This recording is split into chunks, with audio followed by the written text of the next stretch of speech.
Is that a bird? No, it's a plane. Nah, man, it's Captain CURT. Oh, wait till you see Captain CURT. You're gonna be like, fuck. What's good? It's your boy Captain CURT. Man, Uncle Ray in the house. Where's Federico at? Federico took the night off, man. I worked his ass off today, bro.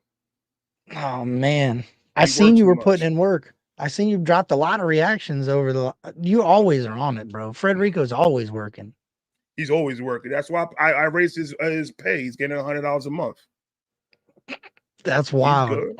He ain't cheap. He ain't cheap. I guess that is cheap, but he's got a spot to live, bro. You're still throwing. He's not paying rent. He's not paying food. He's not fucking paying me for water. He uses my pool and leaves the shit dirty. Doesn't clean the motherfucker. So yeah. I think $100 is fair. Hey, it's more than worth it, bro. That's wild. That's wild. So anyway, church is obviously not here yet, but it ain't no big thing. Me and Uncle Ray are here to entertain you until the time being. That's a fact. But anyway, so I had a question. So we talked recently on a live. I think it was actually the last live I did, and we talked about hip hop and all that. So do you think there's a bigger trend of violence now than back when you're I think at least 6 years older than me? So was it more violence or less violence? Well, you got Keefy D talking about Pac was killed by Diddy and yada yada yada. So and then you got the Julio Fulio stuff that just happened. So in comparison, do you think it's more violent now or then? It's more violent now, 100%, than it was back then, and it's because of stupidity. Everybody's trying to be fucking famous, and they don't care how they get there. Yeah. So for the Julio Fulio situation, for example, they caught these people so quick for one reason and one reason only. They recorded, they have camera footage of them doing everything from the beginning of this scheme all the way until the accident, until the situation happened. It was recorded throughout the whole thing. So, I mean, that's what I'm talking about, stupidity. Back in the day, we were a little bit more sneakier when we did our shit. We were a little bit more low-key. Not everybody needs to know what you do in the streets. Not everybody needs to know. There was less technology, too, though, because they follow them every step of the way. And he was posting on his Instagram story, too, right? Yeah. But back in the day, what we had, where we lack in technology, we had in people being snitches. People in the inside just ratting you out just to get a better deal, to take you down, or do whatever the fucking case is. But right now, it's just these guys are out here with loaded guns and no brain to use it. And it's scary.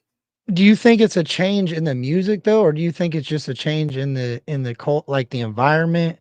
Because I think the environment is definitely different. I guess maybe that's the environment. I think the way because the ghetto is still the ghetto right now. Absolutely, and real recognize real. So these people that we have on camera with loaded guns saying, "I just killed somebody," or I just robbed this person, or I did this illegal thing, or I did this illegal thing. These idiots that get on camera are the ones that are just focused on themselves. They don't care about the gang. They don't care about the crew. They don't care about the streets. They don't care about the rules. They only care about what's going to make them get more likes, what's going to get them more money in their pocket to take care of what they need to take care of. They don't give a fuck about none of that. And those are the ones that get stomped the fuck out in the back of a fucking Wendy's.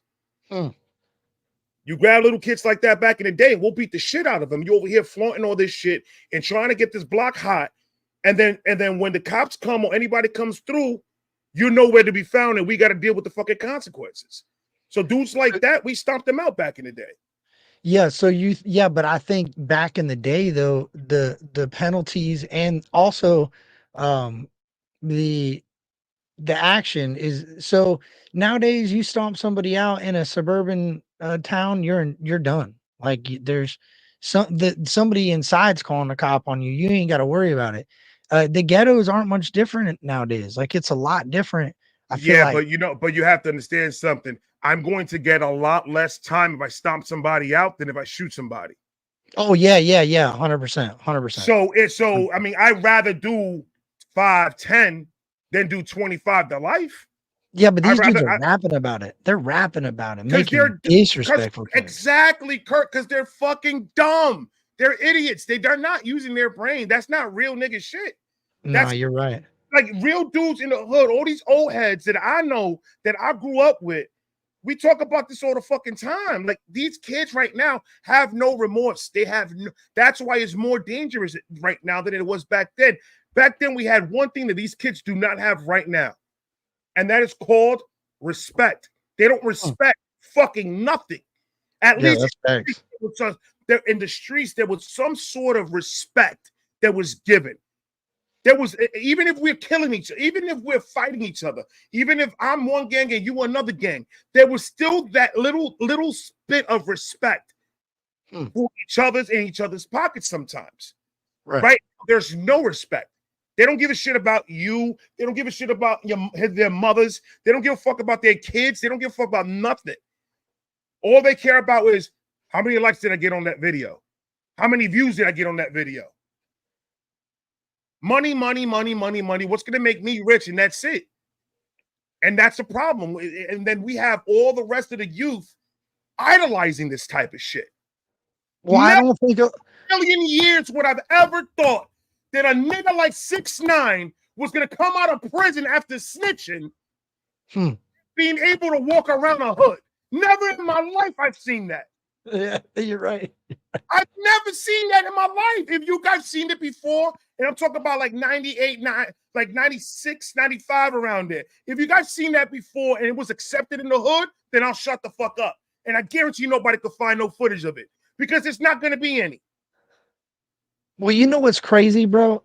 Then this is the other side of it. There's a lot of people that don't understand that. They see, oh, rapper Julio Fulio was killed, gunned down, or whatever, and they hear about that he does rap, and they label it as a rapper that was gunned down.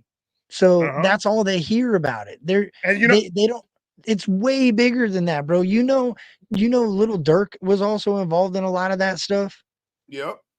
I didn't. Yeah, exactly, bro. All those dudes have been involved in that inner circle and that diss track back and forth. Like not just your average diss track. I mean, I'm talking about dead loved ones in it, like not just a basic track. So that's where it's changed. I think respect from then to now. I think that what you said was spot on. Is respect is the difference from hip hop now to hip hop then.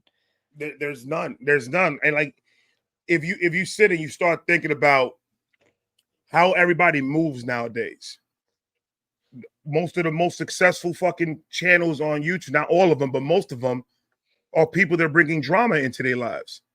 People that are posting their dramas and their heart and whatever into their lives. All the bullshit that you should be keeping that shit to yourself.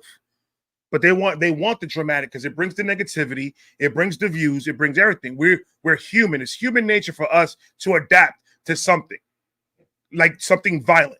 If you're driving down the street right now and there's a car accident, what's the first thing you're gonna do? Turn the fuck around. Yeah. We're attracted to it. It's in our nature to be that way. It's about how to. But when you watch failure though, see, that's for me, it's hard because for me, sometimes I like to see where people fail because then that helps me to understand how not to take that route. You know what I'm saying? So if people don't share their experiences of failure and experiences of success, sometimes it's hard to see the end. You know what I'm saying? Like, why not use a resource? What I'm saying is not in the sense of talking about some issue that you have and trying to talk it out on stream or wherever. That's different. What I'm talking about is people that for no apparent reason wants to start negativity or start with somebody for no reason, just because they want the views, just because they want the likes, just because they're doing it for the clout. And then they had those same people have the nerves to come around and talk to us like we're clout chasers. And that's what pisses me the fuck off about it the most. It's like, yo, without us, there won't be no you. We gave you niggas the blueprint to how to do this shit. You're the ones that are fucking it up. Right. I know a nigga that sold cocaine for 20 years, never got locked up a day in his life. He's retired in Miami. I'm not going to say his name, but it don't matter. It don't matter. Like The internet changed a lot, bro. Like the internet influence is different. Like, okay, so everybody makes mistakes in life, right? I think everybody has said things on the internet that maybe they shouldn't have or they regret. But I feel like nowadays it's either you have to either believe everything on the internet or nothing at all. There's no in between. You put something out that made me kind of interested. You put the fact checker thing out, right? That no Irish. So check me out. I'm glad we were talking about this. So you said, what are your thoughts? And then you posted uh something about that there was slaves, Irish slaves or whatever. Uh-huh. And then you posted, I think, 2 pictures or maybe 3. And the last one was a screenshot of a fact check. And it made me cringe. And I'm going to tell you why. Because one, you asked the opinion and then you posted that picture. And that picture makes me always wonder, like, it made me think about it. How come people that like conversate back in the day, conversations were so different? Like I could talk about the way that I thought about something and you could talk about the way that you thought about something and they could be completely different. And a crowd of people listening to us conversate are going to learn from our conversation. Now, you know what that's called? It's called what? barbershop talk. 100%. That shit went out the wind. That shit went out the window when these niggas started dyeing their hair and fucking putting diamonds on their foreheads. Yeah, but it's still, that's still around. It's still around. It's still around. But how did you learn about the barbershop talk? When you were small, you were inside the barbershop. In the ghetto. You can't be in a barbershop looking at your fucking phone. Yeah. You have to go inside. You got to communicate with people. You got to see different people's point of views. You have to be open-minded if you're going to survive in the hood. If you think one fucking way, you're not going to make it out that shit. You gotta learn how to survive, and the only way that you know how to survive is being open-minded, giving shit a chance, understanding other people's point of views, and when they say something. I don't care if people agree with me or not. I put a post up. That post that I put up, I put it for one reason. I did the that redneck fact grave check thing, but that fact check thing just shakes me up because there's a lot of people that they will live and die off of that fact check. They will say, I have fact checked this and you're wrong. And everything in a conversation for that person is out the window. And there's a lot of people, I know a lot of people like that because I could have that conversation that you're wanting with you, regardless of what that fact check says, and say, I think that exists in all different types of culture. I wouldn't just pin it. I see the whole, that's why I needed to be more, I needed to be a little bit more, I needed to explain the context more than what I did. Yeah. So what it was is I was reacting to a redneck rave. Some lady said something about Irish slaves. Yeah. I have heard about this conversation. I've had this conversation once or twice. And it was always, every time you look at the facts, if you Google it, it's going to tell you in the United States, no, they weren't. Right. There was no such thing as Irish slaves in the United States. That's what I was talking about. I wasn't talking about in the world. But when you're going to say something like that, and you're talking, because they were talking about race, they were talking about the black people going to the redneck rave and being family and all that other stuff. But there was one thing that this lady said that I didn't agree with. And I was like, you can't really bring the Irish into this because that has nothing to do with the situation. Right now, we're talking about 400 years of black slaves, 400 years. And people say, oh, that was 400 years ago. Cool. So then why is it that I'm still dealing with it right now to this day? Because you know what's weird, dude? That's so crazy. We're going down this route. I think when history won't be accepted, then I think history is going to repeat itself for the end of time. I believe that things that happened 2,000 years ago happen now. They happen in a different. We all have the same personalities. Dude, we could get deep with this. So like, I don't think that it'll ever end because I don't think that the human brain is designed to understand it. Right. Right. So if you're constantly flooded with it, constantly pushed in front of your face to think some certain type of way or be against something all the time, and you don't truly want to accept what it is, I don't think it'll ever go away because you have to accept it in order to kind of figure out a way to change it or figure out a way to get past it. Right. Right. America doesn't accept racism. That racism doesn't exist in England. I mean, it does, but not at the rate it does in America. Not at the rate it does in America. Absolutely not. Why? Because we're the driving force of anything social media. Yep. Most of the crazy shit you see, where's it coming from? It's coming from Social us, media. from our own Right. people that are in this country. It's Right. coming from us. So when the rest of the world looks at us like we're crazy, yeah, and then we have people fighting back, no, we're not. Have you seen us? most of the world doesn't use our servers, bro. Most of the other countries have their own internet servers. They can access our stuff, and they do, but I think China ain't even allowed on our internet. They don't even roam over here. They have their own. Trust all the videos that I've seen, bro. Trust Yeah. me, the world knows. Yeah, The they know. world knows how crazy we are.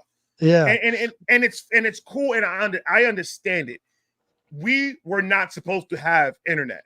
We were not responsible enough to have internet, but we have it. So Okay, the internet's so- a beautiful fucking thing. The internet is a beautiful thing if used right. We just Okay. never would taught the tools to use it right. So you take two adults that are completely addicted to the internet, right? And they have a child. That child is then sent to Australia, right? Mm. And it lives in the outback. No cellular devices, no nothing. Does that child still yearn for social media and technology? Why would he? He's never born with it. It's never in his face. But He'll do you think? be able to survive perfectly. Well, do you think that technology is strong enough to like imprint in DNA as because addiction is addiction, dog. There's addiction to so many different things. Yeah, no, that's a fact. That's a fact. But what we do with the internet, what we do in social media, it's a learned act. This is nothing that is you can't biologically be like that. If you're born, so you can get rid of it. You can get rid of it by just putting the phone down. Yeah. Well, some people you can't just put the phone down. Then they have to talk. An addiction, like you said, like what you just finished saying, an addiction is an addiction. Yeah. They're gonna have. It's everywhere. It's help. on the TV. Because now you could take your Roku remote and turn your TV on and go on YouTube. Now you could get in some cars and you just have to have a Wi-Fi connection in the car, and you could go on YouTube, play a video, listen to audio, no video. But my point is now we're at a time in the world where technology has become it is such a necessity without being a necessity, if that makes sense. Like we rely on technology so much, but in all reality, we could definitely survive without it. We should. What's really changed? Money is still accepted everywhere, right? Yeah, 100%. So then what really's changed? We could get out of it if we wanted to. When I was 10 years old, I didn't have internet. I didn't have a cell phone. I didn't have a flat screen TV that I could talk to. I didn't have a watch that I could talk. I didn't have any of that. I don't think we could get out of it. I wouldn't say perfectly fine, but I came out. I don't think we get out of it. I think it would create at this point, I think if that were to happen, it would create such chaos and turmoil, and crime rate would be sky high. How would people pay bills? But that's the thing. It's not about getting rid of it, Kurt. It's not about just completely demolishing the internet. They're about to get rid of checks, bro. Teach us how to use it right, or teach ourselves how to use it right. How to have self-control that you don't have to have that phone on you 24/7. How does a drug addict that has been doing heroin for 20 fucking years become sober? Yeah, he has to put in the fucking work, and he has to get himself to that point. Yeah, but I think it's by design. I think it's meant to do that.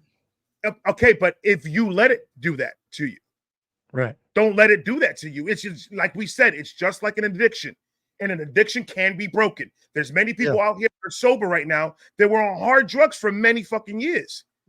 So that's the way that they could kick that addiction is the same way. It's a phone addiction that we have. Yeah, we cannot live. Bro. When you wake up in the morning? Bow. Yeah. Straight to the phone. Yeah. That's why I like it that I'm not working them that much, because the only time I could use this phone is to do my thumbnails and to post my shit. And then I put that bitch down. I got shit to do in the house, man. That lawn is not gonna mow itself. Facts. I gotta clean the pool. You ain't gonna weed eat looking at YouTube. Exactly. So shit got to get done. Shit got to get done. People need to grow the fuck up, learn how to use this technology that we have that is beautiful, and to become fucking back to humans. I'm tired of seeing the top of people's heads every time I walk in a room. I'm tired of it, bro.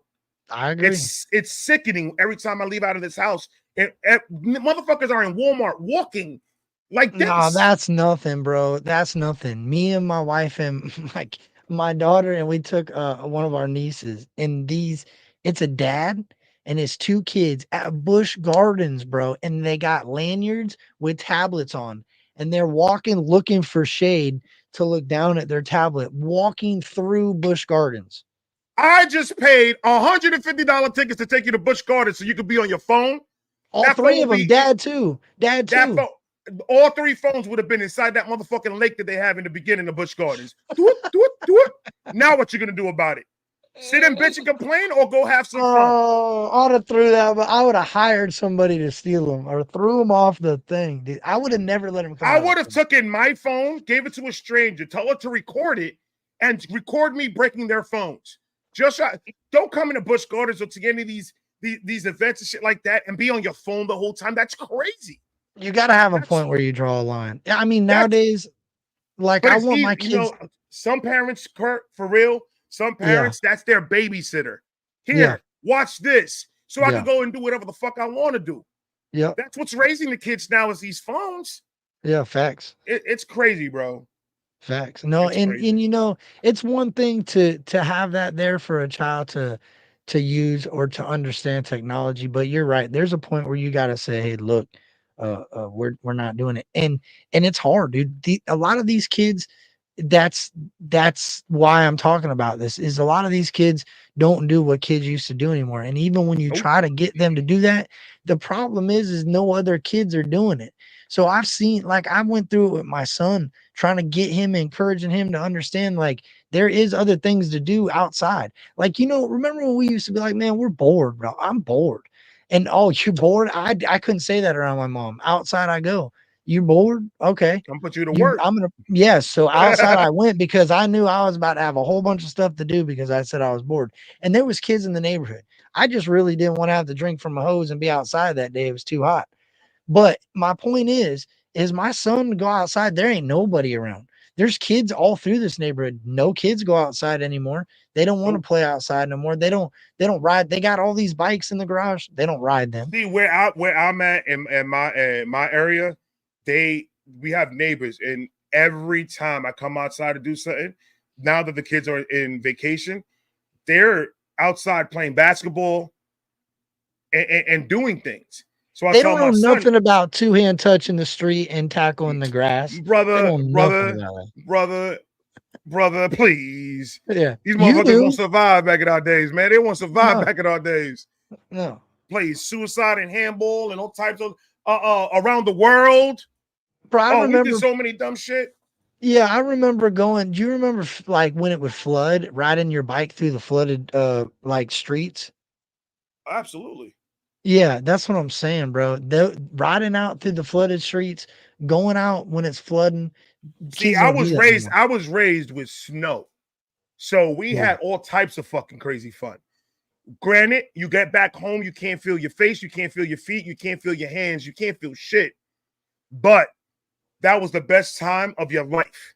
We used to go on top of my roof. I lived in a 5-story building, and my roof door to get to access to the roof was always unlocked because the lock was broken. Right. So all my friends used to come over. We used to go up because where my block is, I live in a block and it turns this way, so it's very tight. So it's like a good fort to have if you're gonna have a snowball fight. But we never fought each other. It was always, 10 points if you hit that motherfucker waiting for the bus right there. And then you just come and take it and wow. And then you hide underneath the roof, wait a couple of seconds because this man is bitching a storm right now. Yeah. He's looking up trying to see where it came from. You wait a couple of seconds and then you look to the side. Okay, he's not paying attention. Come back up, wham, and hit him another time. 10 points for the head. 5 points for the chest, 2 points for the feet. Bro, we did mud pies and eggs. Mud pies and eggs. So if there's a mud puddle, we got you. I remember hitting Eddie the ice cream man. I'm sure Eddie, rest in peace, Eddie, because there ain't no way that dude's still alive. But he was an old Mexican dude, and he had this dope little ice cream truck.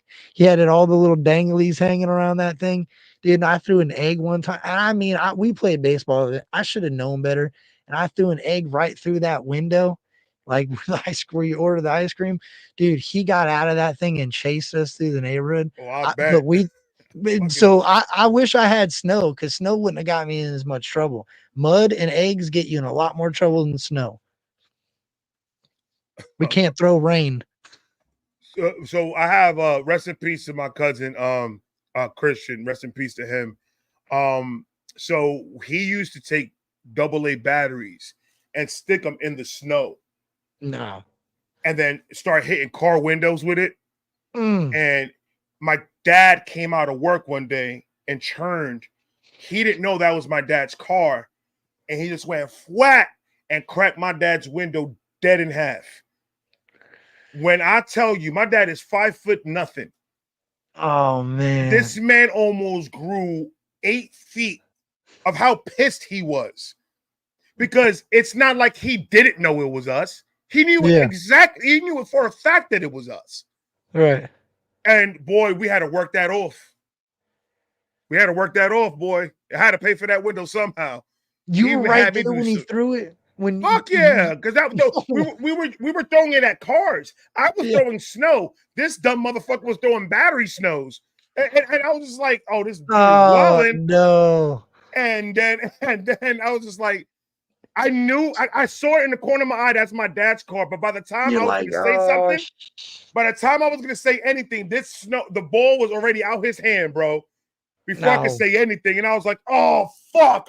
Yeah. And it cracked his windshield. I was just like, "Oh man, I'm gonna hit this shit." You guys. He could see you guys anyway, huh? Oh, absolutely. Yeah, he knew. Absolutely. But he knew that me and him go up there and throw snowballs at people.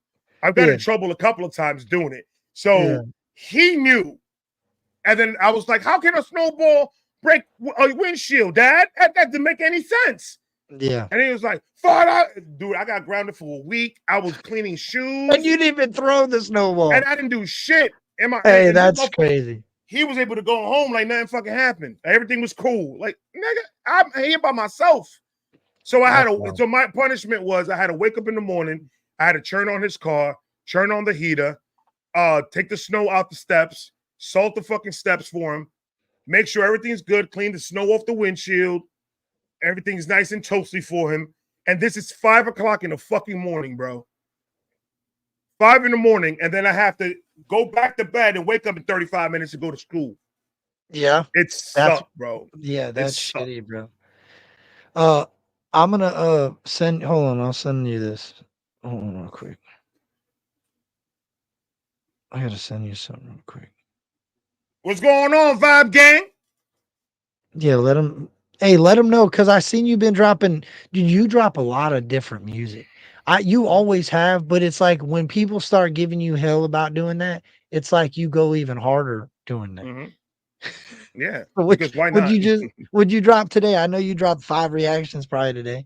I did. My new thing that I'm doing is called the Vibe of the Culture. It's like a talk show type shit that I'm doing now. I'm on episode 3 right now. I did one of those. I did XG. I did the Eminem, the new drop that Eminem did today, or Complex did today for Eminem, the face-off between him and Slim Shady. I did some Samson. I did some Blackpink. It's all up there, bro.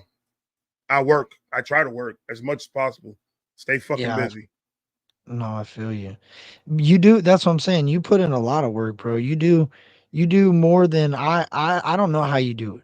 Like, even when you were working a full-time job, it blew my mind, because you would still put out a lot of content, and I would scratch my head like, how is he putting out all those videos? And people told me, "Oh, get OBS. It's so much easier." The hell it is, bro. You still got to edit everything. I mean, but you just put your intro, your video, and you're out of there. And I realized, bro, shout out to it's Jerry. It's Jerry. Man, I'm gonna say it wrong. I know I'm gonna say it wrong. I'm sorry. Larry. It's Larry. Yeah, my man Larry. Larry Belafonte is your intro because I heard your song today and I'm like, yo, I didn't know that. Like, I put it all together today. That's my guy right there, bro. Is he the one that sings the Ravioli song? No, that's a K Legend. Okay. K Legend's the one that does that. K Legend, Larry, Aries, Clip Mob, we're all like in a little click, true mob shit. And those are my dudes right there. Those are stand-up dudes. Larry Belafonte, one of the best flow motherfuckers out there. Great rapper. K Legend. You heard K Legend's track. That boy's insane. That boy's insane, bro. Yeah, he's like, I was shocked. And Larry's dope too, bro. I was sleeping on a lot of these dudes. Well, and you know what's crazy? That beat, what? that song that he made for me was out of love, bro. He just did something that he felt in his heart. He did the song and he just said, yo, I got something for you. And he just dropped it on me like that. Yeah, he did a couple other people too, right? Yeah, Didn't he do a No Life Shack he one? did No Life Shack, which I still got to get to because I want to do all the ones that he's doing because it's like a series type of shit that he's doing that he's shouting people out and showing love and all that, man. But he does a 420 thing. Every 420, we go live on my page and he drops a mixtape and we react to the mixtape. We listen to music, we smoke. Dude, I'm telling you, I'm around good people, bro. These dudes are family. These are almost close to being blood right now, bro. Yeah, Larry was showing you love. I seen him in another stream. I seen him in Wolves and Locked Wolves. And he was showing you love over there. I'm like, yo, I started putting it all together. I'm like, wait a minute. That's the same Larry Belafonte from the Rundown. I said, and that's the same Larry Belafonte that sings Uncle Ray's song. I'm like, that intro, bro. I heard it. I got a reaction of me hearing it. You can see it. It's fucking amazing, bro. And just the words that he was saying, it was like it paying homage and shit. And it's just like, dude, I've never in my life would I thought that was ever gonna happen with me. Like somebody's gonna really like put their lyrical ability and just do something for me like that. It's an honor to have these dudes around me, man, for real. yeah, no, and you know, he was like, man, Ray's been with me from the beginning, bro. Like it's cool to see. Well, it's cool to see artists engaging with the fans in other chats about certain folks, like anybody, just to see an artist show love to anybody about another reactor. He at least respects our craft. You know what I'm saying? Like he respects the time and the effort put into doing these. Because I don't expect people to agree with everything I say about it. It's not meant to be that way. It's meant for me. Like I'm just recording what my opinion is on a song. Right. And for artists to respect the craft all across the board, because I see him in other reaction channels while they're listening to music that's not even rap. That's an artist, bro. That's the difference. Right. There's a difference in the craft. Somebody said rap and songwriting, right? Mm-hmm. Those two. So I can't remember the person that said it. What is the difference? I don't think a lot of people understand that there's a difference between a rapper and a songwriter. Okay, so the easiest way that I can explain it, or the easy way that I see it, Eminem is a rapper. An artist is completely different than what a rapper is. Eminem can't do country. Eminem can't do techno. Eminem can't do anything else but rap. That's all he's good at. That's all he knows how to do. Yeah, but hold on though. Hold on before you just elaborate on that a little bit, because I kind of disagree with that, because I believe that Eminem couldn't do a country song because of his sound, but I believe he could write something. I don't believe that he could sing country music. What I'm talking about is his passion. His passion is going to be that rap. He's not going to move from there because that's what he's absolutely good at. So he's going to stay in that rap lane.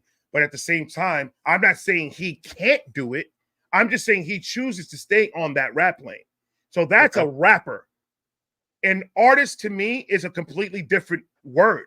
An artist is a person that has multiple genres of music, or multiple streams that he does the fan appreciation, the fan interaction, and that's an artist to me. Somebody that is going to give you a crazy rap song, and then they're going to come back and they're going to drop a fucking country album on you, and then they're going to come back in reverse, and they're going to drop something completely different from a completely different genre of music. That's a multi-artist. Like that is what I call an artist. Eminem was born to be an MC and one of the best MCs out there. But I don't think that he would defer from rap and jeopardize what he loves to do to expand and do something else. Not saying he can't do it. I almost guarantee that he probably can. That man could stretch words and he could change his voice in 30 different fucking ways. I'm pretty sure he can. He won't, though, ever. He hasn't done it in 25 something years. He's not going to start doing that now. I agree. So that's how I defer the boost. Now, a songwriter, you said songwriter. So I heard artist for some reason. A songwriter, Eminem's absolutely a songwriter. He has a whole bunch of songs in his shit, in his discography. So, but I was deferring to artist and rapper. No, I'm saying, do you think that there's a huge misunderstanding? I believe in hip hop nowadays that a lot of people compare hip hop to songwriting, right? They throw shade at a lot of this rap because there's no hook, or there's not it's not catchy, or it's not this, or it's not that. They don't look at it for rap for what it is. They look at it for songwriting. They expect it to be my difference is what I'm trying to say is do you believe that there's a significant difference between a rapper that's just a rapper and a rapper that's also a songwriter? You're gonna touch different people. You're gonna pretty much go to relate to a different audience than just the rapper is gonna do. That rapper is only gonna be attracting the people that just like to hear rap. This person that does everything else is going to attract a whole lot more audience to them. Right. So, I mean, it is a lot more work to do it that way, but that's what I love about artists. Artists that do multiple type of shit, because you're giving me something different every time you drop something. Well, remember we talked about battle rap last time, right? So that's what also kind of sparked my thought about this. So I asked you, I said, do you think these battle rappers could, compete with, you're like, they'd smoke them. They would roast these artists but they couldn't do it on a beat. And I mean, they could, but that's just not what it was is people portray battle rappers can't rap on beat. That's the conception of battle rappers. No, they can rap on beat. They absolutely rap on beat. And it's not only about battling somebody. There's a guy, Sue Surf. He's a battle rapper, one of the best battle rappers out there. He has a couple of tracks out there that is fucking dope, and he's lyrically rapping, not dissing anybody, not throwing punches at people or nothing like that. He's just rapping, but he has double, triple, quadruple entendres. He's got all this type of shit. That's a perfect example then. That's rapping. That's technically rap. Rap, that's not songwriting. He's writing a rap, right? So then that is completely different from an artist that's, let's say, and I'm going to use just the mainstream rap. In my eyes, is more of a song written rap, if that makes sense. Like they're trying to. It's what it is a rap with ads in it. Okay. A rap and you add ads in it. Yeah. So they're trying to push an agenda with what they're saying. That's why most of these mainstream rappers, they most likely, if they were independent, they won't be saying half the shit they're saying right now. But since it pushes the agenda that specific record label wants to be pushed, all you got to do is put a fire ass beat behind it, and it's going to make money. The kids are going to listen to it. They're going to love it. But at the same time, you're brainwashing these kids to think the way you want them to think. When you talk about but what I'm saying is like, how can certain artists have a different understanding of what rap is, right? I feel like a lot of people think rap is meant to be, sometimes it's nitty and gritty. Sometimes like that's kind of what you helped me bring it back to that a little bit. It's not always designed to be the prettiest thing. You know what I'm saying? It's not always designed to be the most It's pain. uh, It's pain poetry. yeah. Rap is a poetry that you're gonna have the dark. You're gonna have the ugly. You're gonna have shit that people is not gonna want to hear because it makes them feel uncomfortable. You're gonna have that, but what's the beauty about it? The passion about it, that you're putting all everything that you're feeling ever, you're putting into that. Whether you were in the hood, whether you were not in the hood, it doesn't matter. If you're a rapper, you always have something to talk about because you're human. Humans have shit going on in their lives 100% of the time. It's just that half of us don't know how to put it down on paper and rap it. Well, that's how rap started. That's how it That's originated. exactly how rap started. So Bro, man, remember Eminem and Whitey Ford's beef? yeah. Who else? Limp Bizkit also had a beef with Whitey Ford Because too, of right? Whitey Ford. Yeah. The whole, it was a triangle fucking explosion between the three of them. So Eminem was gonna go at Whitey Ford. Yeah. Limp Bizkit said, "Oh, put me on the track. I got you." Yeah. And his producer, I forgot his fucking name, but his producer and somebody else, Limp Bizkit was gonna come in and say, "Yo, we're gonna get on the track with you. We're gonna take Whitey Ford the fuck out of here." When it was time to record, when it's time to write the bars, they backed the fuck out, backpedaled, and the next thing you know, Eminem sees them on MTV together, hugging and kissing and shit. So that's when he took shots at all of them. He said, "Fuck y'all over here trying to set me up. I'm gonna kill all of you." And hey, what did he do? Didn't he go after him again just recently too? Ooh, Eminem at Fred Durst or Whitey Ford? At both of them in the new album. I have to go through the I'm still trying to break that shit down, bro. That shit is fucking I could have complicated. sworn he said something about Fred Durst, and I thought for sure he said I everyone. think oh, okay. I think what he was saying was on Guilty Conscience 2. Yeah. That he was saying this album is for all these people that I already murdered. Yeah, you're right. You're right. So welcome to my demise. I'm taking care of who took care of you back in the day, pretty much. Right. Eminem is a gangster, bro. Give it up for Eminem, man. Fuck y'all, nigga. I don't give a fuck what anyone says, bro. Eminem is a fucking G. And if anybody got a problem with it, can suck my dick. I gotta turn my AC on. Hold on. I gotta turn my AC on. Yeah, do your thing, bro. Do your thing. Do your thing. Tennessee's got some rain right now. Hey, did you get my text, bro? Tennessee's got some rain right now, so we're battling some rain. Right now we got some rainstorms. But we'll see. We'll see how it's running.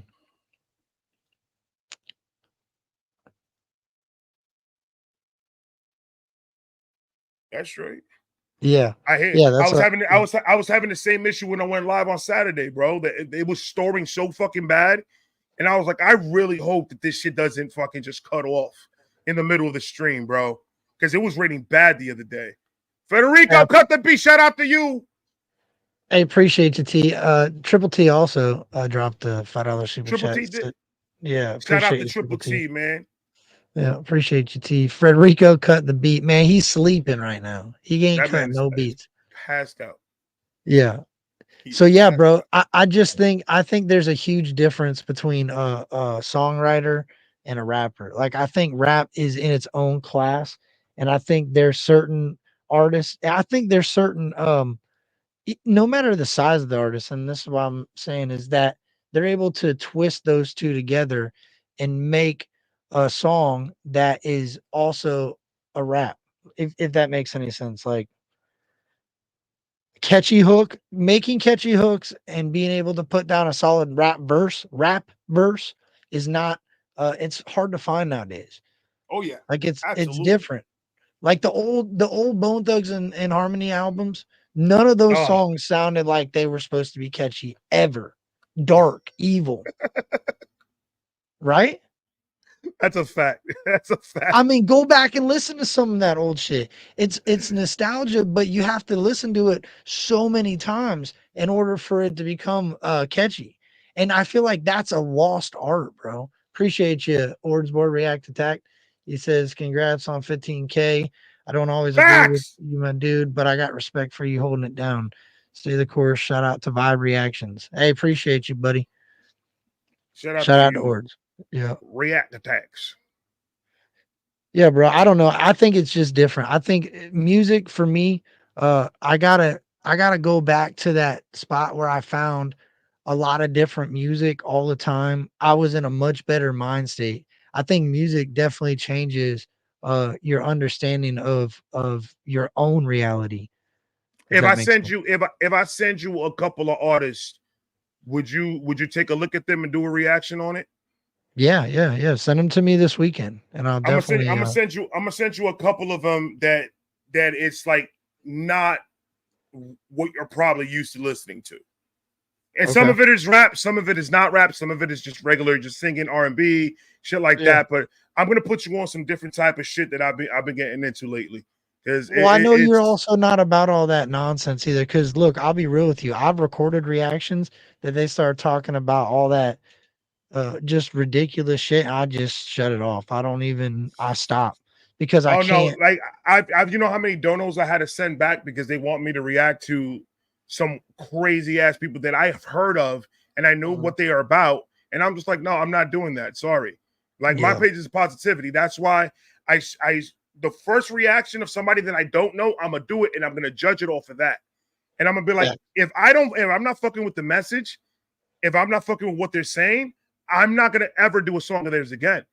Because it's right, not about what you guys like. This is for me to understand outside of the hip hop head that I had for 20 something years.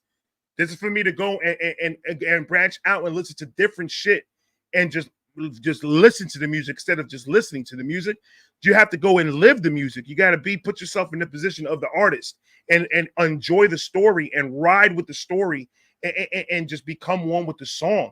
And that's why I'm passionate about when I do my shit is because of that. Because I could put my everything that they're saying, it's just like I'm registering it and I'm trying to adapt it to my life. And then right.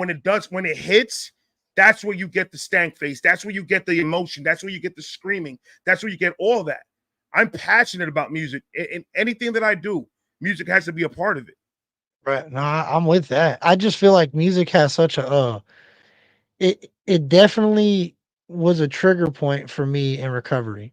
Right. If I heard some stuff that I was used to playing in the club or here or there, it was that made it rough, bro, and that's where country rap kinda took over because there was a lot of stuff in this lane that was negative, but for the most part, it was all positivity, just some country boys doing their thing, so I really liked it. I knew there was fakes, I could see there was, like, they weren't country or they weren't this or they weren't that, and it's like, how do you judge a book by its cover? You only know what you're presented, right?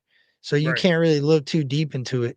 But for me, I think hip hop and rap and country rap and southern hip hop and northern hip hop and east west coast, I think it's all the same, bro. I think it just is separated from different songwriting abilities. Like that That's really all what it that it boils is. Because down to. every state in this country has a different sound. A Southern rapper is not going to sound like a New York rapper. A New York rapper is not going to sound like a Cali rapper. We all have different stories to tell. We have different environments that we lived in. We've dealt with different type of situations in the hood or whatever the case was. So you have different stories from all these people. It's about how that artist delivers it to you. As a Facts. consumer of music, I'm worried more about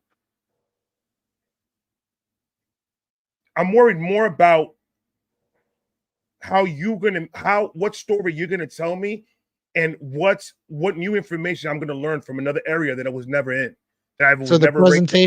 the presentation is the most important. How you're It's giving it to me. Like, how you're giving it to me. I have to feel that yeah. you could take the best bars in the world and give it to a person with no passion, and that rap is gonna be shit. Well, this person, it's funny you say that because Home Free Fanatic said, "Thank you, Uncle Ray, for doing my request for my little brother's death." Home Free is a good example of that because I didn't know you reacted to them dudes, but those dudes are able to convey their message and do it like unbelievably through acapella. And it's insane It's that crazy. yeah, what's his name? Austin? Is that the one with the deep with dude? Austin Brown, Yeah, yeah, yeah. yeah. And what's the beatboxer's name? Or the one, not the I beatboxer, but don't, the little guy, dude, I was so bad with their names. The yeah, one dude, the one dude that's bigger, that has that kind of looks like Al Borland. or not Al Borland, the Tool Time. What was the Tool Time guy's name? Tool Tim the Man Two Man Taylor. Taylor. Yeah, what was the guy that was Al? Wasn't it Oh, Al? dude, Al. I think that was not the one over the fence. Was the one over the fence Al, No, the or was one it? that worked with him. No, that was Mr. I don't remember. That was Mr. somebody, Mr. Wilson. Mr. Wilson was over the fence. Ah, Mr. yeah, Wil- yeah, yeah, yeah, yeah, yeah, yeah. the guy that worked with him that wore the flannel, bro, the red and black lumberjack, that dude from Home Free looks like him. Absolutely. You know The who I'm chubby one talking with about? the chubby one with the beard and the Yeah, yeah. absolutely. They're The one that does twins, the bro. Boys to Men. He does the Boys to Men covers really good all the time. It's usually him starting them out. I ain't gonna lie, man. He He got wears me the moist. glasses. He got me moist. One reaction. Bro, they're dope, bro. They're dope. That boy, I got uncomfortable. Hey, I got appreciate you, uncomfortable. Jeep and John. Dog, that's wild. You know, Home free, Home I Free, got you, bro. That's coming tomorrow, baby. I got you, man. I appreciate the love, my guy. hey, some of them are hard to get through. I might go back and do some of those. Dude, they were just hard for me because I ain't gonna lie to you. We're a lot alike when it comes to this. It's hard for me to get in a vibe to do those certain types of songs over and over. And them Home Free fans want them every day, Oh in yeah. and out. And it just ain't like I can listen to it if it comes on every now and then, but to listen to that stuff all the time, that just ain't me. I can't front See, that. I use home free because I meditate. Part of my recovery, I told myself that I was gonna meditate more and Yeah. just so when it comes to meditation, I got Angelina Jordan, I got Elvis, blues Elvis, or gospel Elvis is the best, but blues I use a lot. And then I got Home Free, and then there's this new group, Queens, Citizens Queen. They do the same thing that Home Free does. Okay. So I got them on my playlist when I'm in meditation time, when I'm just sitting on myself in the bathroom, door locked, candles lit, and I'm just soaking in the water, and I'm just having that time to bring everything down and calm myself. That's the best music to fucking listen to because Do you ever watch you Famous? feel it. You ever watch Famous's reactions? That's that.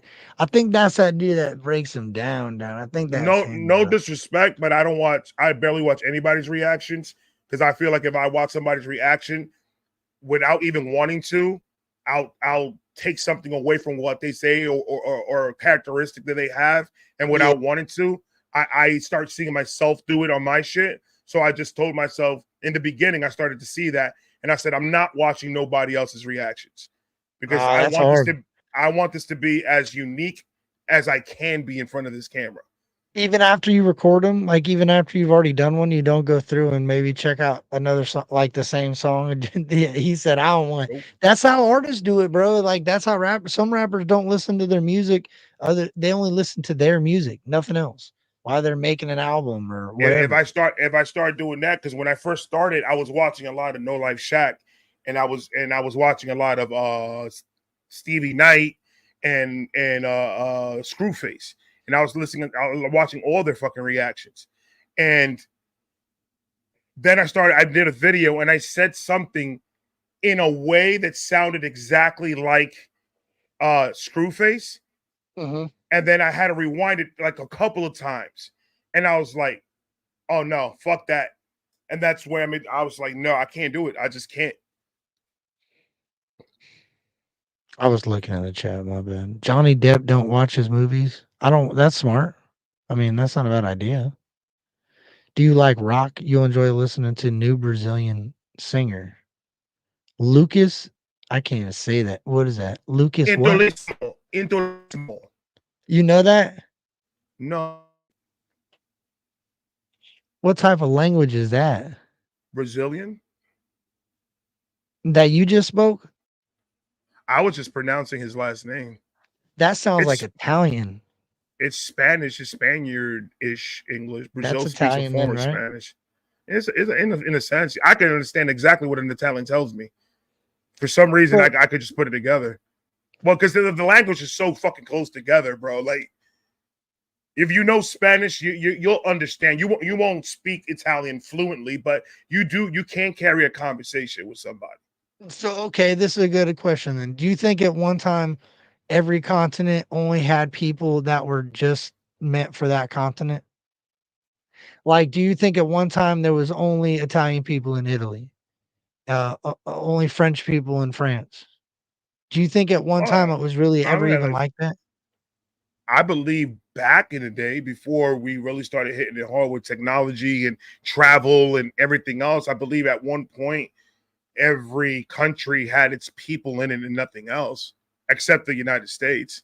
As far as I know, the United States, I Yeah. mean, for forever we've been having a whole bunch of people that came from other countries here forever. So Do you think the United States was kind of like a prison though? Like, does that make any sense to you? Because for me, I've always thought about like Indians own this place, right? But what if settlers come here like they said they did, but they didn't come here to settle, they come here to drop people off. And they just it was kind of like, hey, we don't want you in Italy. Here, come over kind here. of like what they did, kind of like what they did in Cuba. They didn't Yeah, want their criminals, so they just dropped them off in Miami. here you go. Gave Exactly. them Why would $100 check and a Yep. blanket, and they said, have Yep. a good time over there, guys." Bro, if me and you ran Germany, or me and you ran Israel or Cuba There'll be or a lot of Korea, fuck shit wherever, going on. There'll be a lot and of and fuck shit going on in that country. And I'm like, Unc, I know an island that we could drop all these idiots off on. We just got to convince them to get on this boat over here, bro. Load them up on this boat and we sail them out of here on their cruise. And meanwhile, they port over here in this island that nobody knows about. And we just never load back up the boat and we can drive the boat back. And back then, like you said, there was no technology. So what are you going to do? You're not going to pick out your cell phone and call your family, and your family's going to look for you and they're going to be like, I don't know. I have no idea. So my thing is Never get how in a come, boat. but how come it's the only spot that people chose to settle in was America? Why did everybody decide they're going to leave? Like, we couldn't have always been just the best spot to live. They started. That's They started that when we started to become greedy, and this is one country that you can make the most money in. Once that Nah, that started makes more fucking, sense. once that started happening, oh shit, I could leave this shithole that I'm living, and I could come over here and make more money than I could ever see in my country. Okay, Yeah. Bet. Yeah. Yeah. so of course that it's a human act. It's not a race act. It's not a religion act. It's a human act. I'm going to go to a place where I could survive and my family could survive. Everything that we do is a human reaction. And people are making it seem like it's more than what it is. No, if you're a piece of shit, guess what? You're just a piece of shit. Ain't nothing going to Right. Yeah. change that about you. Yeah. So that human reaction is just go to where the money is, where I can survive, where I can live a better life, where I could be happy. That's what it is. But I So do believe you, before all that happened, it was every country for itself. There was nothing connecting us to nothing. You do what you do over there in your piece of land, and I'm gonna do what I'm gonna do in my piece of land, and that's what that's how we're gonna run it. So But do then you once really we believe though that the Indians really lost all this land because they just lacked weapon sophistication? I think that's really what it is, dude. I I think think they it's a were number over I here think it's trying a to numbers game. I think it's a numbers game. shooting slingshots and shit, and they come over here with these black powder rifles and are like, nah, bro. I guarantee You if it guys are was out of here. one on one, I guarantee if it was one on one, and that man is good aim with that slingshot and it hits that motherfucker in the eye, he ain't shooting shit. You catch him and you break his fucking neck and eat his throat. That's how we Well, roll. did you see But that video that Ryan posted about the taller people in the background? Did you see that? I saw the video and it freaked me the That's what fuck made out. me I think. threw my phone underneath the car, man. Well, that's what made me think about it, dude. You know what's crazy is my wife, when we first got together, we stayed at this place that supposedly was on Indian burial grounds, and she always had this really tall Indian dude that was like 8 foot tall wandering around the property. And I looked it up, bro, and there was like an 8 foot tall Indian, like he was like 8'5", and Crazy. he was in that tribe. Well, then you got that headrest on, that headset on, right, or whatever that is. So now you're looking at what, 9 feet tall.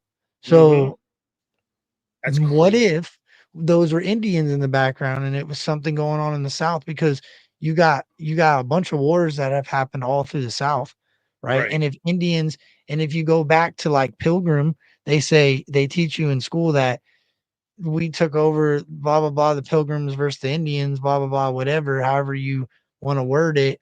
But what if it was really it was settlers versus the people that lived here? Like, that's what I'm saying. Like, how can we all look past that? I still can't get over the fact that America was built by just being bullies. I mean, it's Pretty true much. though. Pretty So much. like it's funny to me sometimes because like I'm all for keeping America closed off and not letting people in here. But in my brain, I see why the Indian people are like, yo, what?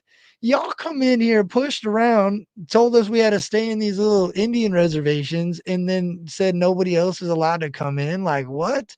We're trying to sell our maize and shit, bro. What are you doing? The Indians got the best weed though.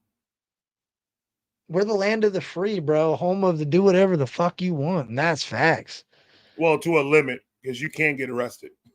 If you got enough money, it don't. I'll never forget this, bro. One of the first times I ever got in trouble, there was this old black dude sitting in the corner, and he told me, he said, "Do you got money?" And I said, "No, not really. I got a single mom." He said, "Stop getting in trouble." I said, "Well, of course." He said, "Don't matter if you're white or black. Don't matter anymore." He said that whole police court shit. He said, "You're a white boy coming in here with tattoos on you and you ain't got money." He said, "Good luck." And that stuck with me, bro. And I see that more and more every day. Like it was never it's now about a class of people. And that's scary, bro. They link Mhm. certain types of people into certain classifications. And if you meet a low class uh stereotype, that's the way that they're going to treat you. And that's horrible, bro. Horrible. Absolutely. It's my wife said it right there. I wish I could go back to trading and bordering. I wish we could go back Yeah, to a simpler fucking time though. Because yeah, right I now, agree. right now, that this whole entire not even it's not even us only, bro. Like the rest of the world is fucking going nuts too. There are some Nah, crazy yeah, but motherfuckers and shit. bro, but Yeah, be real. we win the trophy, but evil is not doesn't know an address. Evil is going to be wherever evil is going to be. So the rest of the world has its evils and it has its fucking problems. But I guarantee that means all this comes from us. We're the ones that created all this racism, greed, and all this other shit. We're the ones that feed it. We're the Yeah, ones that give it food every single day so it could grow, grow, and grow. We right. never back in the day came back and sat back and say, you know what? It's not good to think this way. It's not good because if you're raised in a way of no matter what anybody tells you, you're always fucking right, even when you're wrong. That kid is going to sponge that shit up, and that's what you're going to get. Somebody that's going to come at you with a whole bunch of bullshit. And no matter what facts you show them, they're going to say you're wrong. And they're going to keep on being ignorant. And they're not going to want to learn because they're comfortable in their own fucking shoes. They're comfortable Right. for the person that they are because that's all they knew how to be. Nobody sat them down and said, hey, idiot, this is not the way to go. You're going to make yourself look stupid. And I'm not going to bail you out when you get in trouble and shit happens and shit pops off. Because Well, people right now, it's too much, yeah, bro. but how come? But it's weird. Sometimes it's so weird to me because, like, I look at other parts of the world and they don't have the issues that we have. So then, to me, I start looking at just pure on hatred, and I think hatred plays a really big role into all this, right? So then you start going back and you start thinking about like reality and where we're at in today's mind state of humans. The shit that just happened with Trump makes no sense, right? So we just talked about the stereotypical how people look at the economy and how people look at civilians and hey, low class, middle class, high class. This person's gonna mesh well with this. That's an algorithm. Mhm. They've created. They've taken the internet algorithm and they've applied that to real life. They have used it in banks. They use it in car lots. They use it in correctional institutions. It's called classification. You have to actually go into a classification spot, into a jail, in order to know where you should be housed in order to be with other inmates. So they do that in neighborhoods. There's people that can't live in certain houses because of what they've done 25 years ago, Yep. right? and not even it being no child charges, just you could be a criminal. You could have been a thug and selling dope back in the day on your block, and did some stupid shit and got a charge, and now that Right. charge, you can now no longer purchase this $25 million house, no matter how much money you got, because of the neighborhood won't allow you in that neighborhood, right? Right. Because of How your does that threats. shooter get through that crowd? How does that dude with that type of, I mean, you could look right at, and that's what's weird to me, is do you put that image out because everybody's going to go, yeah, of course that guy did it. Well, what do you think? That's confusing though, because why do you allow that to go that far? I mean, I've listened to all these hearings. I've listened to Right. all this shit, dude.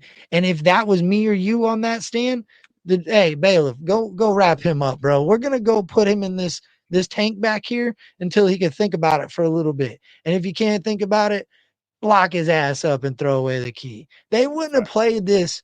I can't recall. My documents ain't in yet. Like that, all that spinning in the circle thing, and you know why come on, though? dude. I believe it's because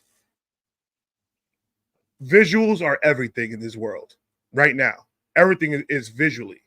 If you see the guy that was up there in that roof, if you would have been walking down the street and you would have seen him, would you feel threatened by him? Say it again.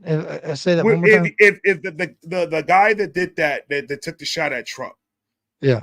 if you would have seen that same guy walking down the street with you, walking down the street, and he's passing you, would you even think twice of him being a threat to you? Yes and no. I would have definitely, if I'm just walking past him, no. If I'm just walking past him, no, I'd have been like, oh, excuse me, and kept going. Yeah, no, not at Right. all.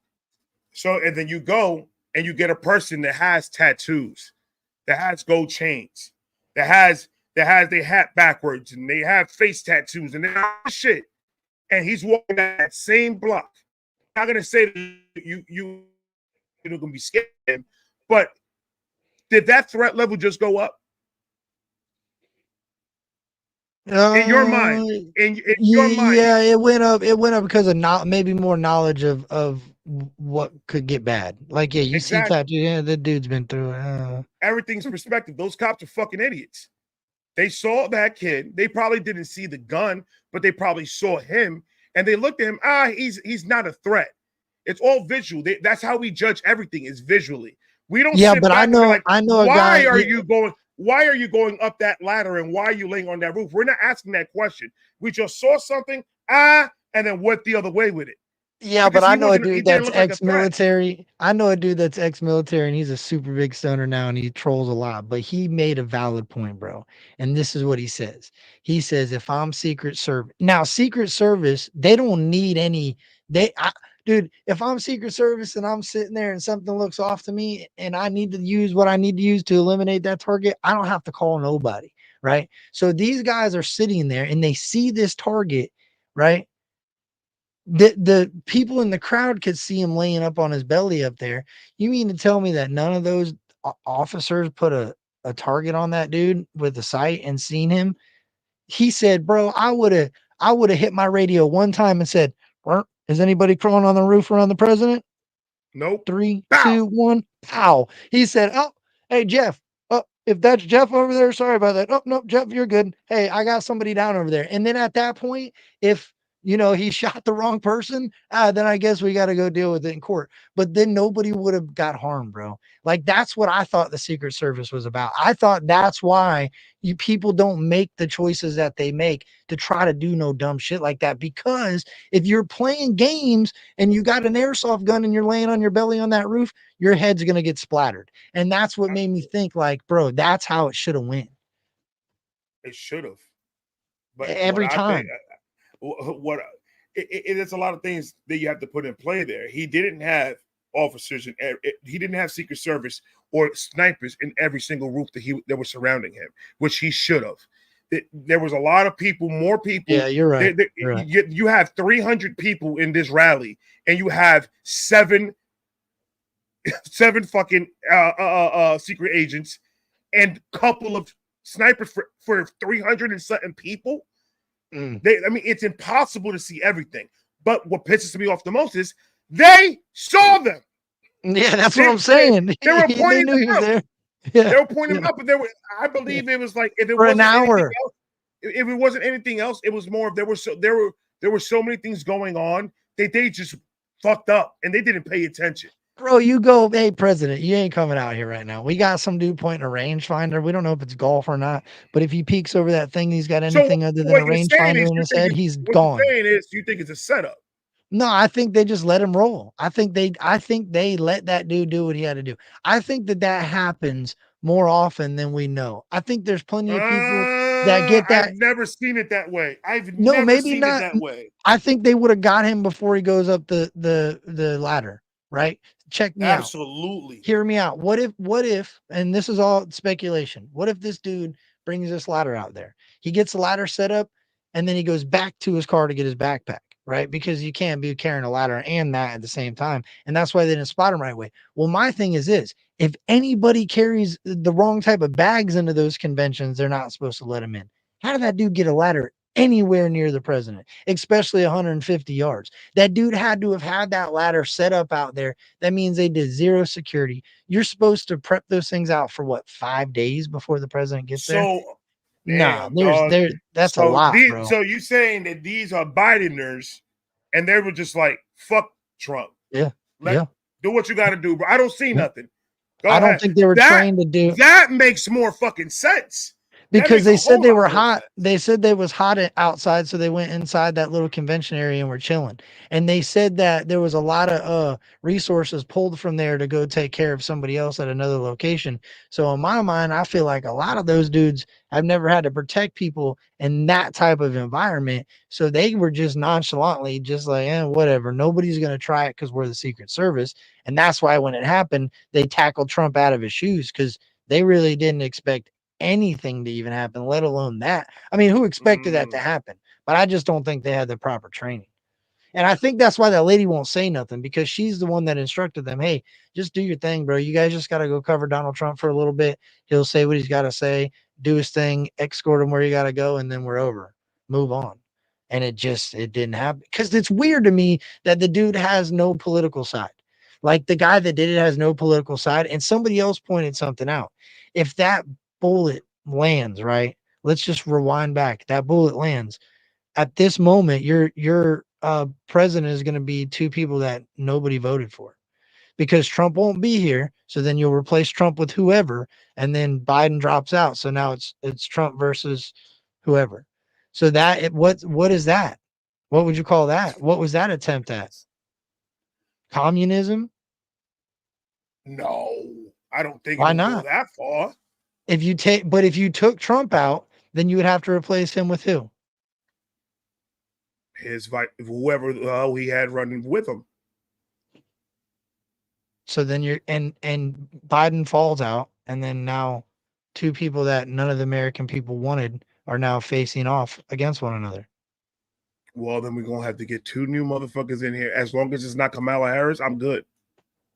And then you know what was crazy to me too, and people were giving me hell about it, and I don't care. You know who Julius Caesar is? Yeah. Julius Caesar was born, they say, on either the 12th or the 13th, 100 BC, right? Mm-hmm. And Trump got shot July 13th. Yeah. And it was weird to me because, like, they say that the Roman Empire never fell, that it was kind of like a metaphor, right? And then I've seen people put it together, and it makes sense, bro. I looked this up. I went back and investigated all this. So 100, when you're doing 100 BC, you count down backwards, right? So 100 to get to 80, you would have to go backwards. So he was negative 58. He was essentially negative 58 when he passed away, right? Well, that was in like 42 BC. Right. 100 years from 24 or whatever, 100, if you take when he was born, that's 100 BC, and you add it to 2024, it's 2124. And there's all those people that say that the new world of 2124. You ever heard those theories? But you ever heard those theories? Yeah, there's a book There's a whole that was written years ago, like years and years and years ago. And it's about what the world, it's predictions of what the world will be like in 21, 24. And it's Right. crazy because they're very similar to the world we live in right now, but it's predicted to happen 100 years from now. Well, if you do the math and you do that BC stuff when Caesar was born on July 13th, if you go 100 years negative from 21, 24, it's 2024. That's right now. Holy shit.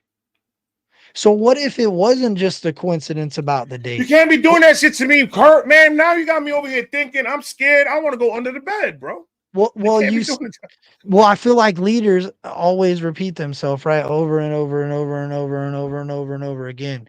And if you look at a lot of the greats, I mean, Alexander the Great, there's people, all you can all put negative stuff on a lot of different leaders that were labeled in the world, right? But most of them were killed, or most of them were deemed as crazy, or most of them were deemed as because they're going against the curve. That's why it's they're going never against the grain. changed. It's like that right now. That's what my point is. The craziest part of it all is that it's so you could see this. Like, this is clear as day. They're doing it in front of you. History repeats itself over and over and over and over again.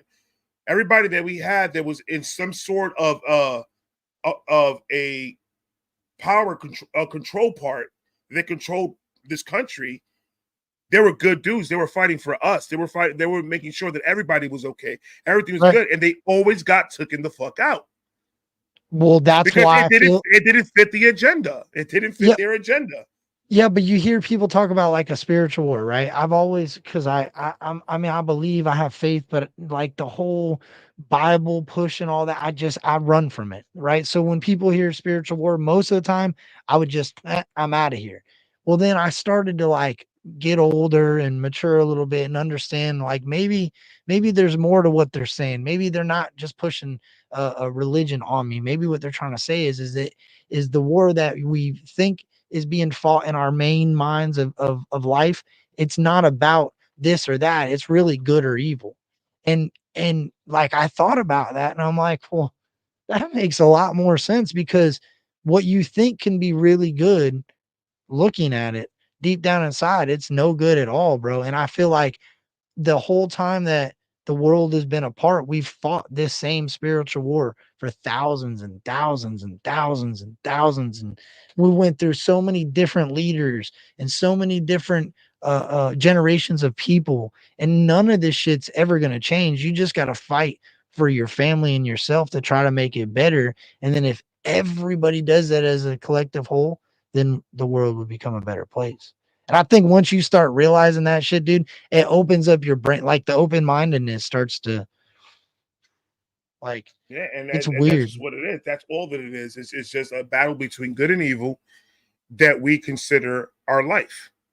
We're the ones that are fighting ourselves. We're the ones that are fighting each other to try to prove a point or make the money or be richer than this person or have more views than this person or do this and do that. And until we learn that, hey, why don't you just do what you do? Forget about what everybody else does. Notice something real quick. And I noticed this when I got out of the situations that I was in. When you hang around shit, you have a shitty life. You may have the money. You may have the girls. You may have everything. But inside, you know if you're happy or not. No matter what you're portraying outside, you know if you're happy or not. Once you get away from the shit, once you get away from the drama, once you get away from everything, you jump in. And now all of a sudden, yeah, you got a little bit less money. Yeah, you don't got all the women. Yeah, you don't got all the jewelry. But inside, you're a whole lot more happier. We have to find our own happiness. We need to start looking for what's going to make us happy and open up our eyes and open up our minds and open up our ears and just scan the room. Yeah, but would you say that our leaders just simply they create relief?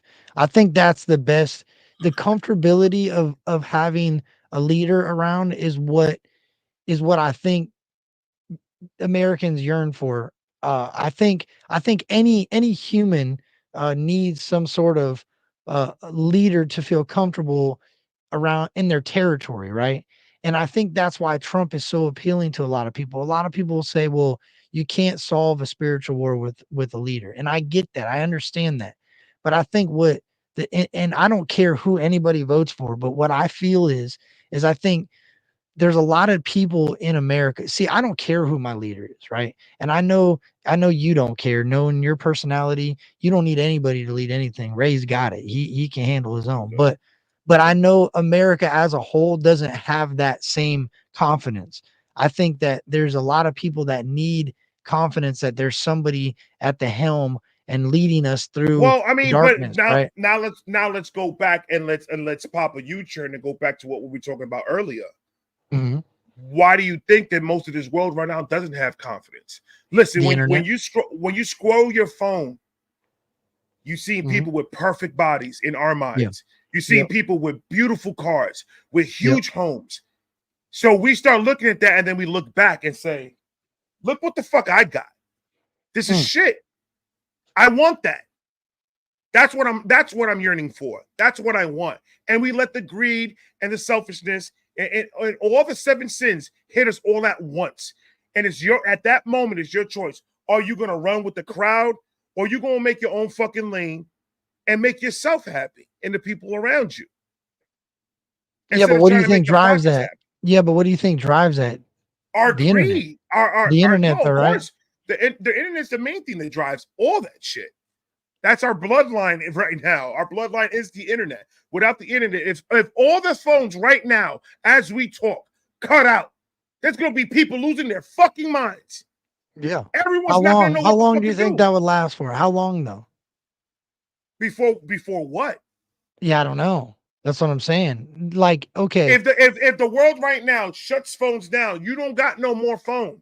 nothing. No form of That communication at all. no form of communication. You ain't got nothing. The internet doesn't work no more. It's shut down. We You turned got to the write switch letters off. and shit. You got to write letters or go to the library. You have to do it the way we did it before. Yeah. Get used to licking stamps, my nigga, because it's gonna be a rough one for you. Yeah, that's what Pretty I'm saying. much. And it's just like we won't know how to function. Only the ones that already lived a life without the technology and had a good life without it, those are the only ones that are gonna be like, oh well, back to the hustle. Put your jacket on, put your boots on, and get the fucking step, and let's go to work. I mean, Those this are the is ones that are gonna crazy. go back to it. Do you think it ever goes to that?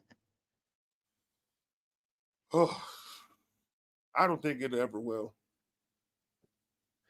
You think we'll depend so much on technology that will be one of our And strongest infrastructures? it just keeps on getting better and bigger. It keeps on Well, expanding. you heard that freaking crazy theory about why our internet shut off, our cell phone shut off a couple weeks ago, right? You heard about that? The when AT&T and all these people had issues with that shit. Yeah, I didn't hear the theory about it, but yeah, I was there when it happened. Okay, so right after the Trump attempted assassination happened, they put out all that information about that company that kid did an ad for, right? Blackstone or whatever it was.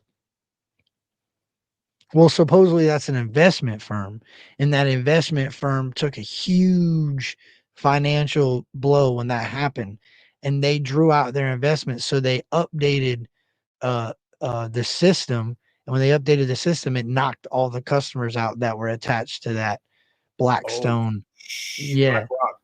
yeah, whatever. Yeah. So then AT&T obviously corrected it within the hour, but still it showed that a lot of this stuff come internally, and I don't know, and that's speculation. That's Yeah, a right. conspiracy. That ain't, I'm not saying that that's true, but I'm just saying that that stuff started coming out immediately, and there was documentation showing that this company had shares into AT&T, and I'm like, oh my goodness, bro. It's a muddy world, baby. It's a muddy all a world. lie, dog. That's facts, bro. Remember when you would go into those old shops in the Bronx and you would think it was just a sandwich shop? No, bro. Go through that back door and it's a whole new world back there. Oh yeah, they're gambling in this corner. They can sell you cocaine over there. They got. Oh, I mean, that's how the whole world is built. That's They're not America. gonna tell you. Because if they tell you that, then they're going to have to tell you the total amount of money they got now. And then they don't want to do that. They don't want to tell you how much money they're really making. You I think think it's there's all? a number out there. Do you think it's all smoke and mirrors, and there's certain people that have tried to lead us into understanding that, and they've gotten rid of them? 100%, 100,000%, yes. So all this shit You never could believe what you see and what these people tell you.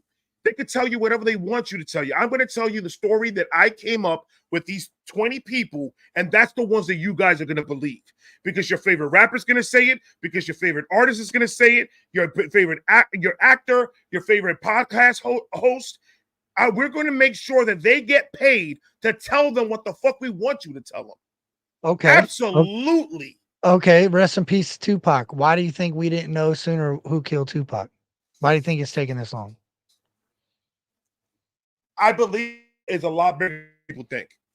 I don't think it's just a Diddy, Pac, I'll give you $1 million to get these guys out of here type of situation.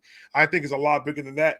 Diddy was involved in a lot of things business-wise and has connection with a lot of businesses that I'm pretty sure he has the number to the people that run this fucking shit. The people that really run this shit. And I'm pretty sure that they got him in. They seduced him to however they could seduce him. And now you got little pawns. So when you see these artists and you see these actors and these people pushing an agenda, I almost can guarantee they're under somebody's thumb doing it to push that agenda. They have to have that. Without the lifeline of the internet, your message or whatever you want to do ain't going to go get through. Well, check this out though. I watched a little bit and paid attention to how, like, when the shift in power happened 4 years ago, I watched how that was when a lot of people started to speak up. And it made me wonder, like, it made me think, why all of a sudden do all these people feel like speaking up? And a lot of people said it was because of that Cat Williams interview. A lot of people said it was because of this interview, or Ellen, or all these different there was rappers and there was people saying the same shit for years. People are acting like this Tupac and Diddy thing is new. They've been saying that Tupac got that Diddy got Tupac killed.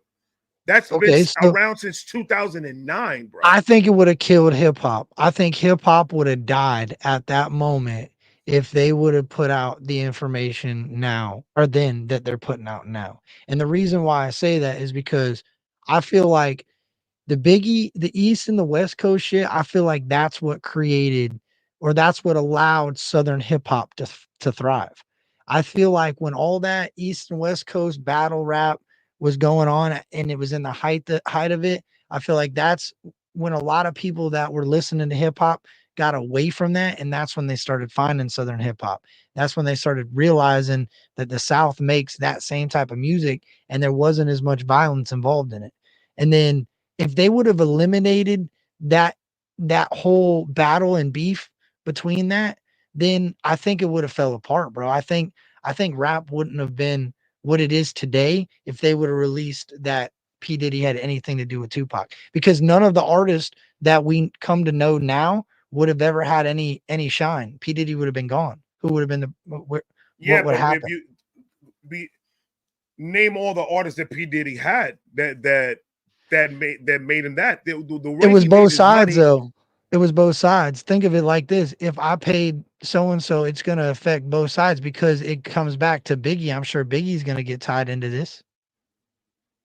Well, I mean, if the whole Biggie and Tupac situation, there's so much stories out there about what really fucking happened that, to be honest with you, I don't think nobody knows the fucking truth. I think they would have killed. I think that East and the West would have killed everybody. I think everybody would have been like, I don't think Ice Cube at that time, bro. At that time, bro, if one person from California stepped in New York, they were not going to make it back to California. Snoop wouldn't be here. The same way, if a dude from New York would have gone to California, he would have not made it out of California. It was too much tension. And that time the South said, yeah, let's go. 100%. It's our time. We got to go out there. They wrote a brand new sound. And sound is important no matter what anyone tells you. If down South rappers didn't have that Southern twang when they rapped, It was not gonna be Southern rap. Nope. They came up with a new sound and made something. Hey, this is turn up music. This is fuck all that bullshit. We over here trying to have a good time. Facts. So the South was in a different type of time than West and East, than New York and Cali. That time right there, and the New York rappers was trying their best.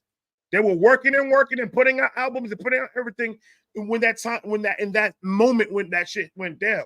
But it wasn't enough. There was so much tension between them. But do you think like LL Cool J, or not LL Cool J, Ice Cube and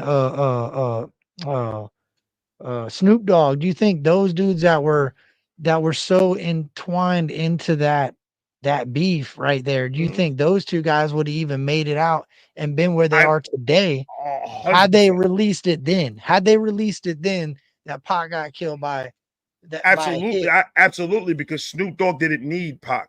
Snoop Dogg didn't need anything. No, I'm not saying it.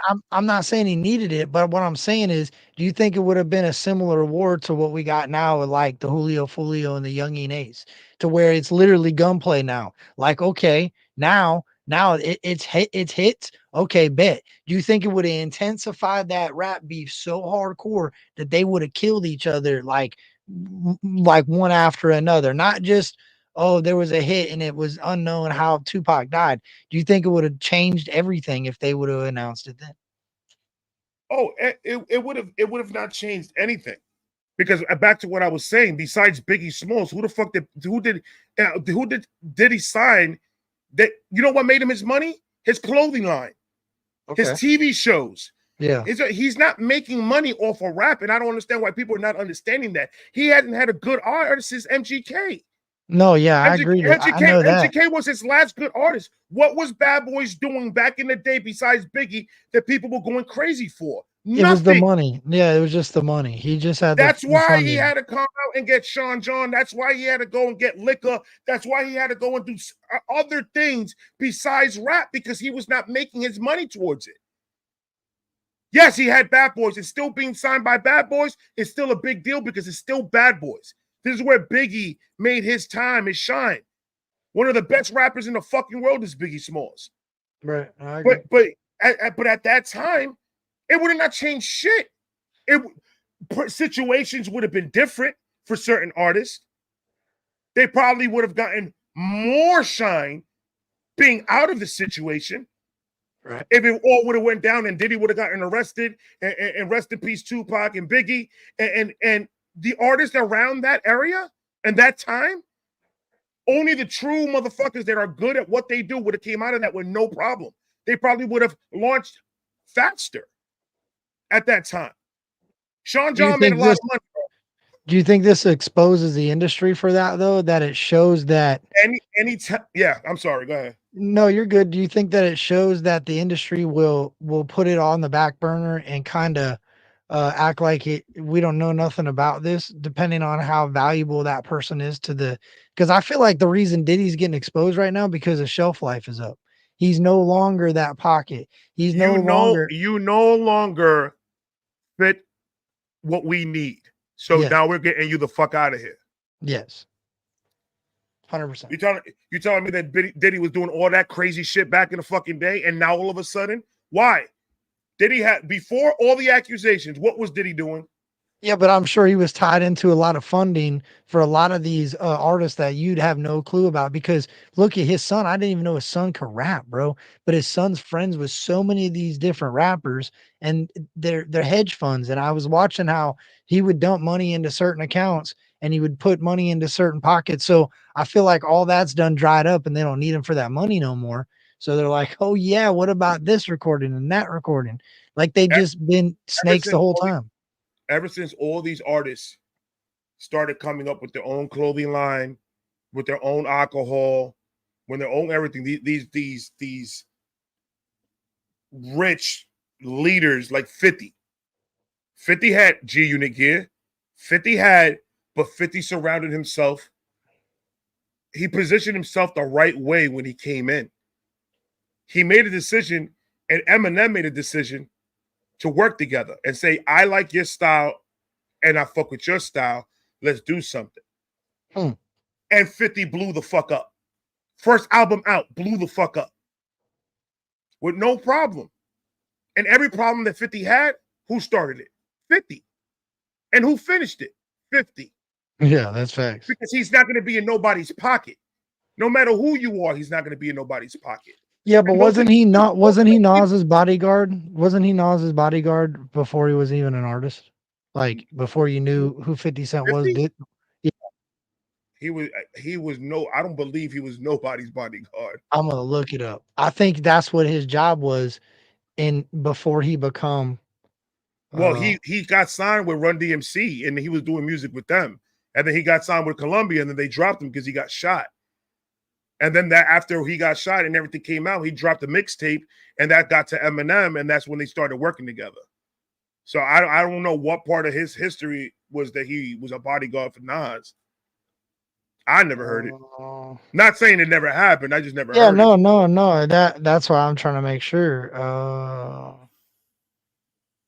Who was 50 Cent? That's a fact, Matt Huff. That's a fact. Snoop was a businessman way before. Snoop would have got out of that situation and probably would have fucking done a whole lot more than what he did. I would see that's a urban. See, that's funny. I say that back in the day, bro, when somebody would say something, it was an urban legend. Like it wasn't immediately a lie. Like it was do your own research. Now here I am fact checking what I say, and that's crazy to me. Yeah, like I said, somebody in the chat said, like I never heard that. I'm not saying that it's not true. It never crossed my timeline. I've never heard that he was his bodyguard. I know his history from when he dropped his first mixtape from signing with Shady, and then after that, that's all he wrote. Well, learning from what I just looked up, though, it does say that Mike Tyson knows the man who shot 50 Cent. Yeah, they're friends. I forgot his name, but yeah, he's friends with him. That's why 50 Cent bought Tyson's house. Yeah, his name is Daryl Homo Brom. That's a wild name, dude. HOMMO. That's fucking Homa. I forgot his street name, but yeah, that's why 50 was petty as fucking both at Tyson's house and said fuck it. Yeah, it doesn't. Ken Shamrock was a 50 Cent bodyguard. That's wild, bro. Really? Yeah, it said Ken Shamrock on being 50 Cent's bodyguard. That's the first. Holy shit. Yeah. I never knew that. It's an interview on Vlad TV, and he talks about being a bodyguard for him. That's crazy, bro. Bro, could you imagine having Ken Shamrock as your bodyguard? I'll be safe as fuck, bro. I'll be good. I don't have to worry about nothing. He don't even carry a gun, bro. He'll fuck you up in a minute. Dude, you see his weed edibles are shaped like a bite out of an ear? The what? His edibles, his gummies, it's the bite out of the ear. I heard that. Yeah. Tyson. That's shit. crazy, bro. Yeah. They're like shit. That man is fucking nuts, man. I'm telling you. But I love Tyson now. I like the way he changed it up because I was there in Tyson's prime, bro. And he was a bad motherfucker, bro. You see what he's about to do to Jake Paul? You see all the rules he implemented? Because the dude did what he did? I thought they canceled the fight. Oh no. No. He was supposed to fight. He was supposed to fight him on my wife's birthday. Jake Paul did him dirty or whatever. So he was gonna fight. He had no problem. They said, an ulcer. So Jake Paul just on his own accord announces that the fight is canceled because of Tyson's health. So then Tyson sues him for a bag, bro. And he says, if you don't want the lawsuit or whatever, I'm going to rearrange the fight to the rules that I want, and we're going to do it in November. So it's November, but it's see, I heard he got sick and the fight is over, so I stopped even paying attention to it because I don't want to see Jake Paul fight. I want to see him get knocked the fuck out.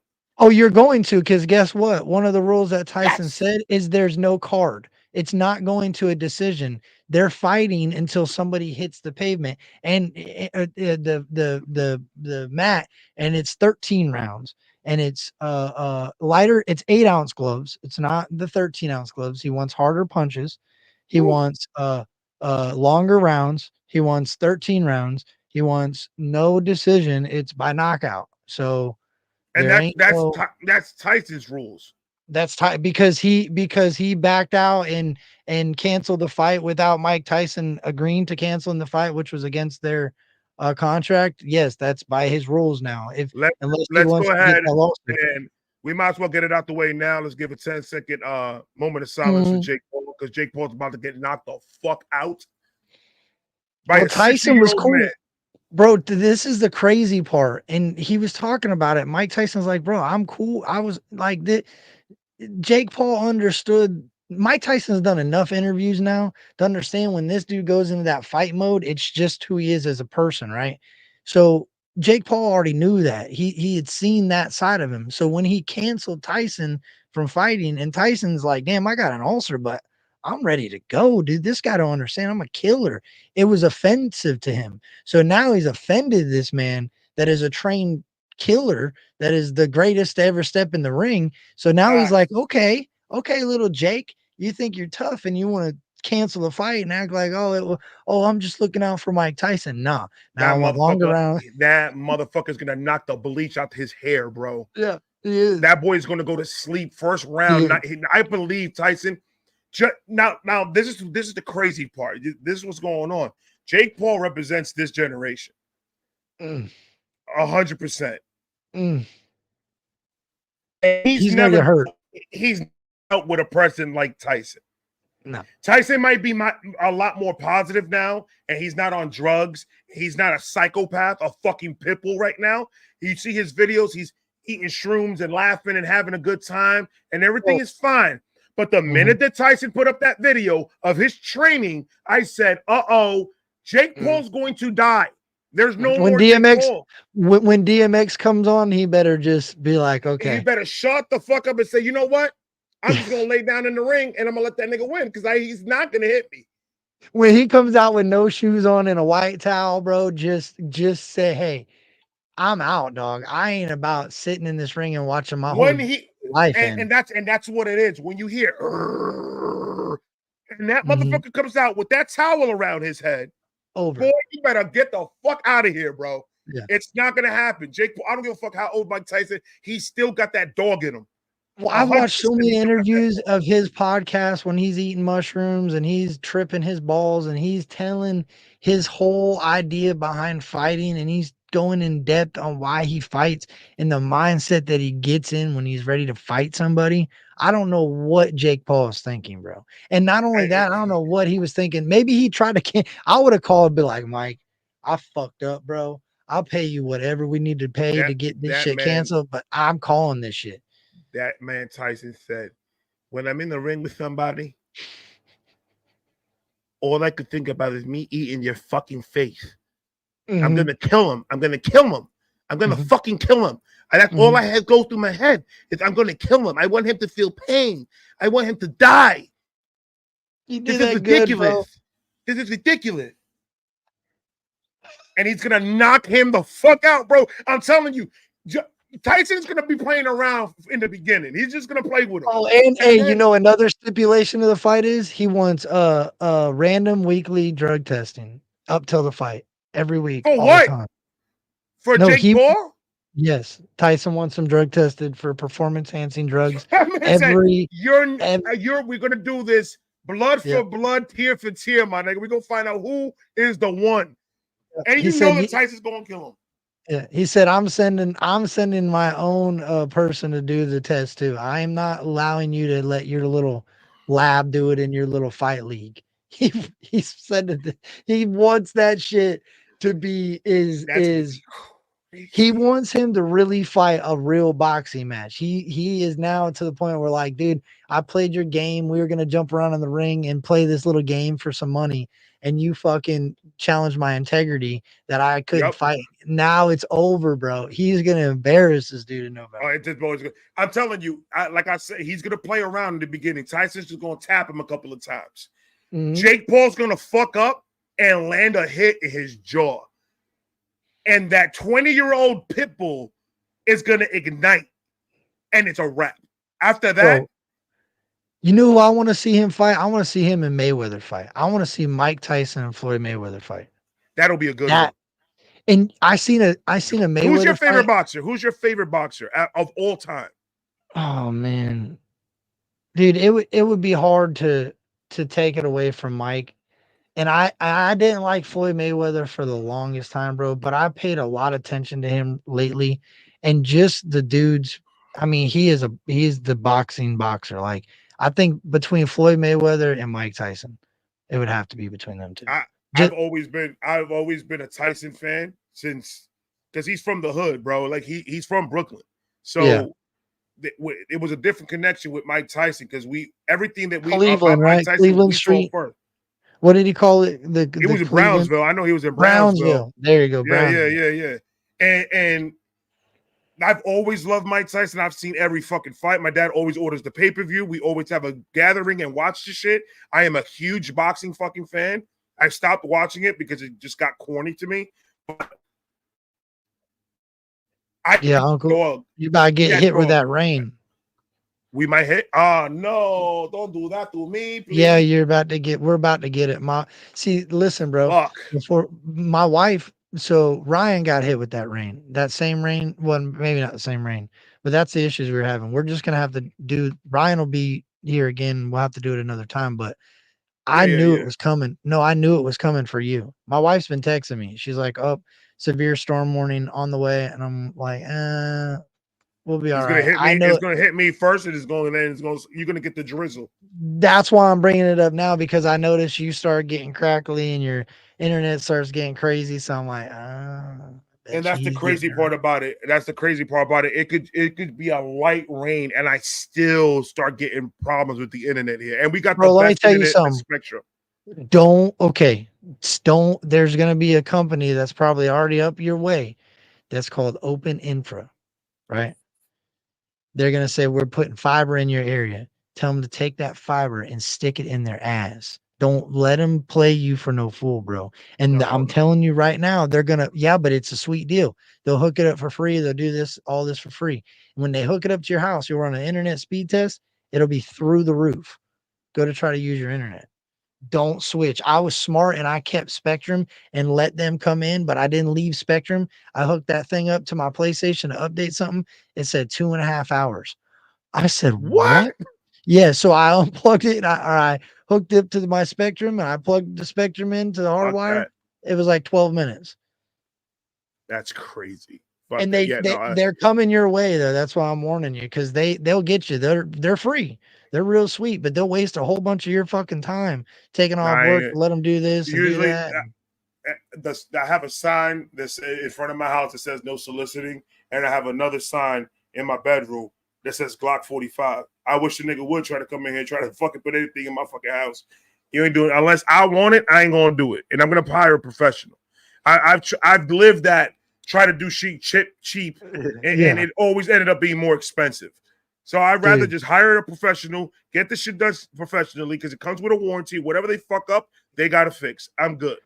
Bro, you know what? It's crazy. Yesterday was I did some of the most asinine shit at work. I do nitrous systems so basically race cars are sending in their intakes and I'm putting nitrous bungs in them and I'm welding them up. Well, somebody took the short route and said, "Hey, we're gonna take it to somebody that gives it. We'll do it at half the price." Oh, I got 3 of those on Monday, half the price deals, dude. It is harder to fix somebody's fuck up than it is just to pay and now they're paying full price and some, because I have to fix all the problems, dude. And that's facts. Quit taking fucking cheap route, bro. And that's why I always tell people, even when I was working on cars and shit, I tell people, I was like, yeah, I could put cheaper parts in your car and I'll see you in 6 months. Yeah, that's facts, bro. Well, because they're cheaper because they're made, the quality is not there, and they're just putting shit together just to make the part. They're not really paying attention to the performance of that part. So okay, this is a good question for you. You've been in that industry for a long time? 17 years. Do you think the quality of our parts for our automotives change with the leader? Because you've seen at least 2 different presidents in that time. Have you seen a difference in? I've seen a difference in the pricing with the leader. I've seen when Trump was president, for example, a synthetic oil change was $79.99. And now if you get the same car and get a synthetic oil change, is $134. That's wild. That's crazy. So that jump right there is ridiculous. Okay, so that brings me to this. Do you think that because of the rising costs, that's why people tend to put the cheaper parts on their vehicles? Absolutely. They've always been around. Like I remember back in the day, you go to Napa and it was good, better, best. Good, like that was options. Like now they don't even give you that option anymore. They're like, this is a $5 one, and this is a low dollar one. That's all. That third option in the car industry, that third option went out the window. Yeah, it's either we're gonna make the money or we're gonna make some money and just to make a customer happy. And I have no problem. Like if you look at the pricing when shops buy parts, corporate shops always, if I buy a ball joint that is $29.99, right, and I'm buying it as a shop, when I sell it to a customer, I'm tripling what I paid for to make that money back. Because I have to pay commission, I have to pay for the part that I just bought, and then I make a little bit of extra fucking money, profit for the store. These privately owned shops have legal right to charge you up to 4,000% of what they paid for a part. Yeah, I know, it's crazy.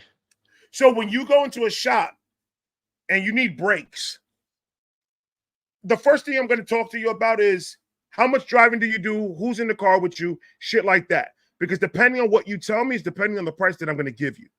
Automatically, if you have kids in the car, you're getting the expensive part.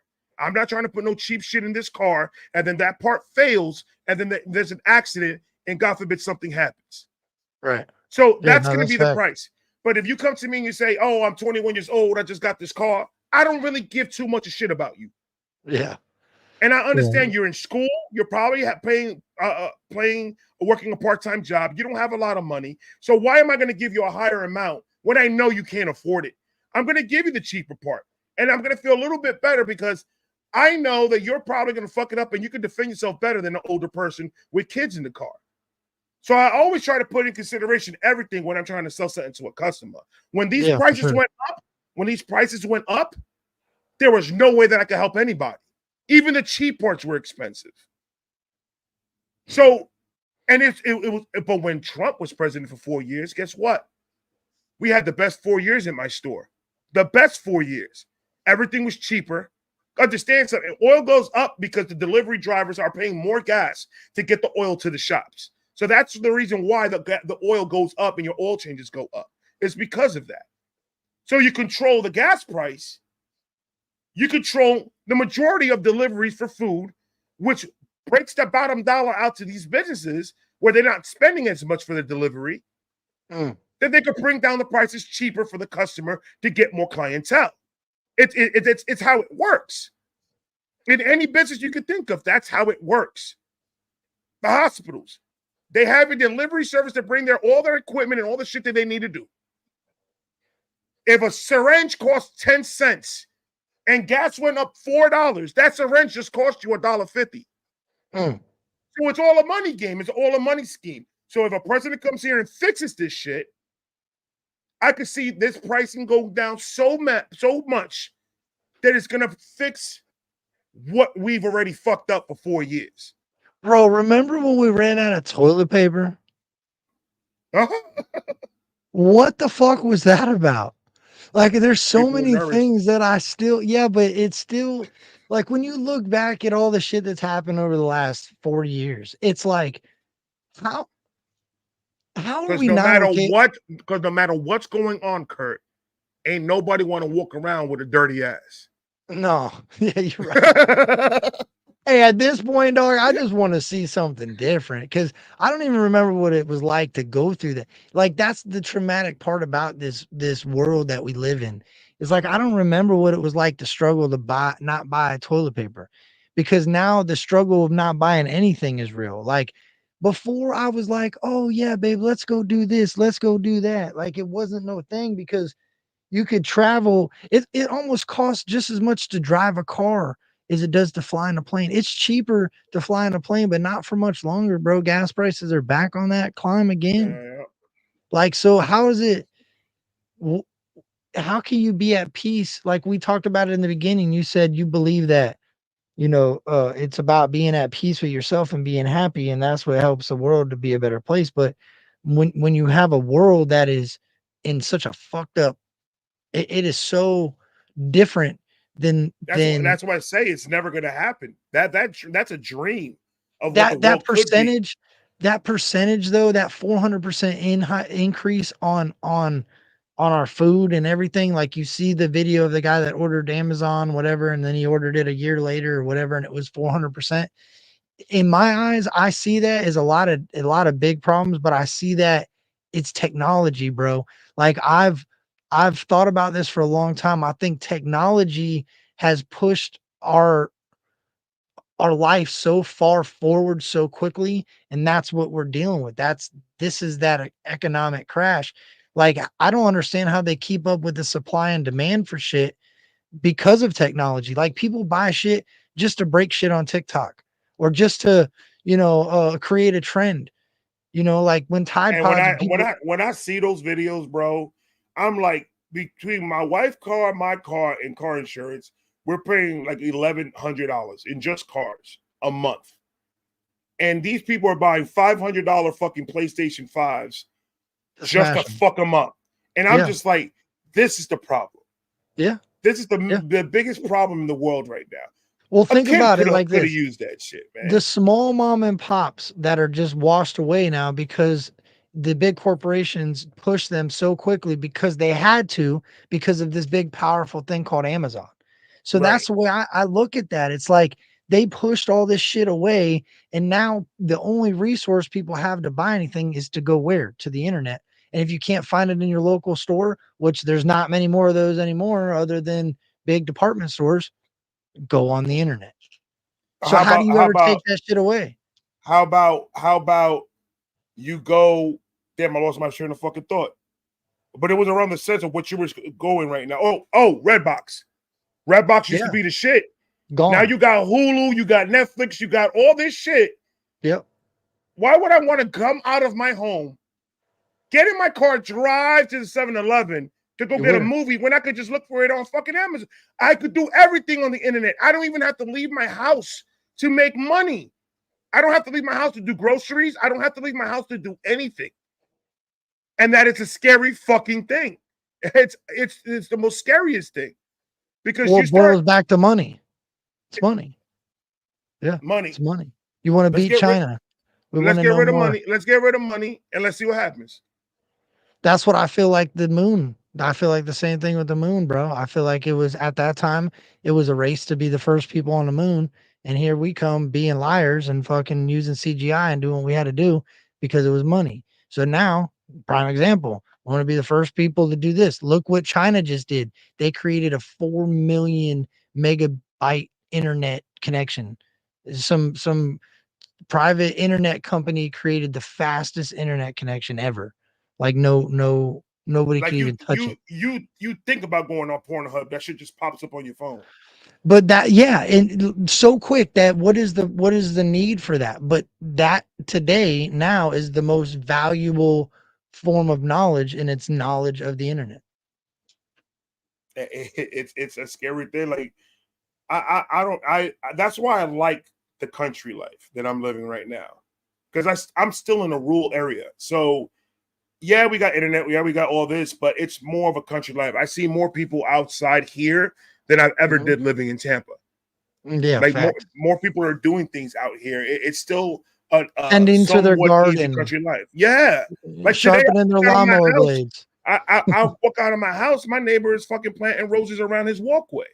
So it's things like that I'm like, I just need to keep on moving every time it gets populated and it becomes a city. You saw what they are doing down on 40th Street, I think it is. No, the Walmart that is right by me. They already got a huge ass Target. They already got all this shit. They're building apartment buildings around my home where I live at. There's Yeah, spots that's they're building wild. these low income apartment buildings. So And they skipped right over unfortunately, they skipped right over a lot of shit and put that there too because yep, the highway is going to go right through it. That's what that's right wild. through it, Bro. Yeah. right through it. We are the Yeah. last. Well, if you look at the road by where I live next to the highway, Yeah. if you see how they're constructing all that shit, and you kind of could see the plan that they have already It's set an up off ramp. for this It's an whole off area. ramp. Yeah. So you can Yeah. already see what they're already setting up before they build anything. Yeah. They're building so much shit around us. Like 4 years ago when we moved down here, it was rule. I'm talking about there was nothing around here. Shit was closing early. You could barely find a place, but I liked it because it was peaceful. I was able to actually go outside of my yard and think. And now I go outside of my yard and I'm hearing fucking civics burning rubber in the fucking road and doing all crazy shit. And I'm like, here we fucking go. Here Yeah, we for fucking real, bro. go. And Yeah, I'm just that's like, wild. I just want to keep on moving to rural areas and get the fuck out of it. I don't want this city shit no more. I've done too much of it. I don't want nothing to do with it. I love my little country life. Quiet. My pool's in the backyard. I'm quiet. And nobody bothers me. I don't bother Yeah, nobody. but there's got to be there's got for me there's got to be a happy medium. I don't mind living out in the woods and living away from civilization in a city like that, but if I got to drive more than 20 minutes to get to any type of store, I'm starting to get But uncomfortable. that's exactly Fuck why all when we that. first moved down here, it was beautiful. We had things. It's not like we didn't have anything, but everything that we had was only a 10-minute drive or 15-minute drive. But it was Yeah. still calm. There was not a lot of cars in the roads like that. Like 12 a.m., 12 p.m. down my road, when we first moved down here, you could barely see cars in the road. It was so quiet. Now there's traffic jams in the corner, people trying to do U-turns where they're not supposed to be Is it a doing lot of U-turns. foreign people? Do you get a lot of foreign people that are moving in? No. Bro, there was 3 houses built. Every one of them are foreign. I have no idea what language they speak or nothing. I have no. It might be a form of Spanish that kind of looks Spanish, but I don't know. I couldn't tell you. I've seen more. I would say more like Mexicans will be the majority that I see that has been moving in around here. Everybody that I've asked, like, hey, well, we come from Tampa. My neighbors that just moved in a couple years ago come from Tampa. You're right, bro. All that is pushing into this area. Yeah. Yep. And we were kind of talking about like all the migrants that have infiltrated into like New York and all those areas. Like, oh boy, people and you know forget what how bad Florida is. You saw what they're doing now in New York with the migrants. So I read that now the migrants, they're putting them in even shittier in a shittier part of New York in the hood. Now they're pushing them all there. So you already know what's gonna happen. You already know what's gonna fucking you're gonna take all these psychopath criminals and you're gonna put them in the midst of a whole bunch of psychopath criminals. What do you think is gonna happen? It's criminal gonna blow organization. the fuck up, bro. Yeah. Oh my god. It's gonna be a huge criminal empire of both sides battling each other in the streets. It's gonna be bad. It's bad already. I went to New York for business, and when I went over there, thank God I stayed in Manhattan, so it wasn't as bad. But I took a trip to Brooklyn, and I was like, oh my god, this is crazy. Bro, a lot of people give old Ron DeSantis a hard time, but I'm so glad we got the Grady Judds and the Ron DeSantises and the freaking that Florida would be just as bad. And it is at times. I think there is certain areas in Florida that are just as bad with that. But I believe that our politicians in Florida and their signs, bro, do you see the sign coming back to Florida or leaving Florida? The new one they changed? Oh, I didn't see the new one that they changed. No. It says something I don't know. I can't tell you. I got to Google it now, but it says something about that. It's like, sorry, you're leaving Florida. What does the new welcome to Florida sign say? It says, welcome to the free state. It says, welcome to the free state of Florida. Right on our sign now. And it says leaving the free state of welcome to the free state of Florida. And when you're leaving, it says leaving the free state of Florida. Ron DeSantis, governor. Oh, Ronnie D don't play, bro. You're gonna have dumb motherfuckers coming from other states say everything's free out here. That's how dumb we are right now. They're gonna think that everything's free in Florida. So you're gonna come over good here luck. asking for shit. Good luck with that one, motherfucker. If you ain't got a car and you ain't got an AC, you're gonna have a struggled life, brother. You could have a stroke. fact. You're gonna have a stroke, a heat stroke. Oh my God. I almost caught a couple of them when I first moved down here. I didn't understand the clothing wear out here. No, I had to and the get used to humidity. it. You didn't know about that humidity. No, that humidity slapped the fuck out of me, bro. I inhaled the fuck out of that shit when I first got out the car. Oh my God. That shit was horrible. I was like, why am I breathing fire, bro? I hate when other people try to tell me Florida ain't humid. Dude, people in North Carolina were like, oh, you're from Florida. It ain't even humid. I'm like, what? You guys are walking around in 72 degrees. Beautiful. Maybe 50% humidity. We're pushing 82 right here. This is great. I said, go to Florida where it's 91 with 100% humidity, and you can't even walk to get your mail without your ass crack feeling full of sweat. So brother, I literally went down my driveway to go pick up the garbage can top because the guys that picked up the garbage left it on the floor. I went to go grab that and come right back up. I had to change my fucking shirt. I was drenched from front and back. I had a whole pool in my butt crack, my nigga. I know. Ants and it was disgusting.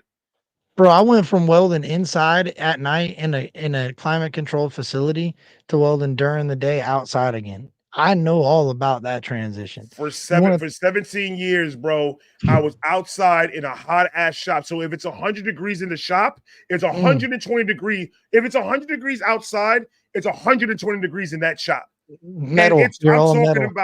I'm talking about I'm a bad sweater. I am dying over here.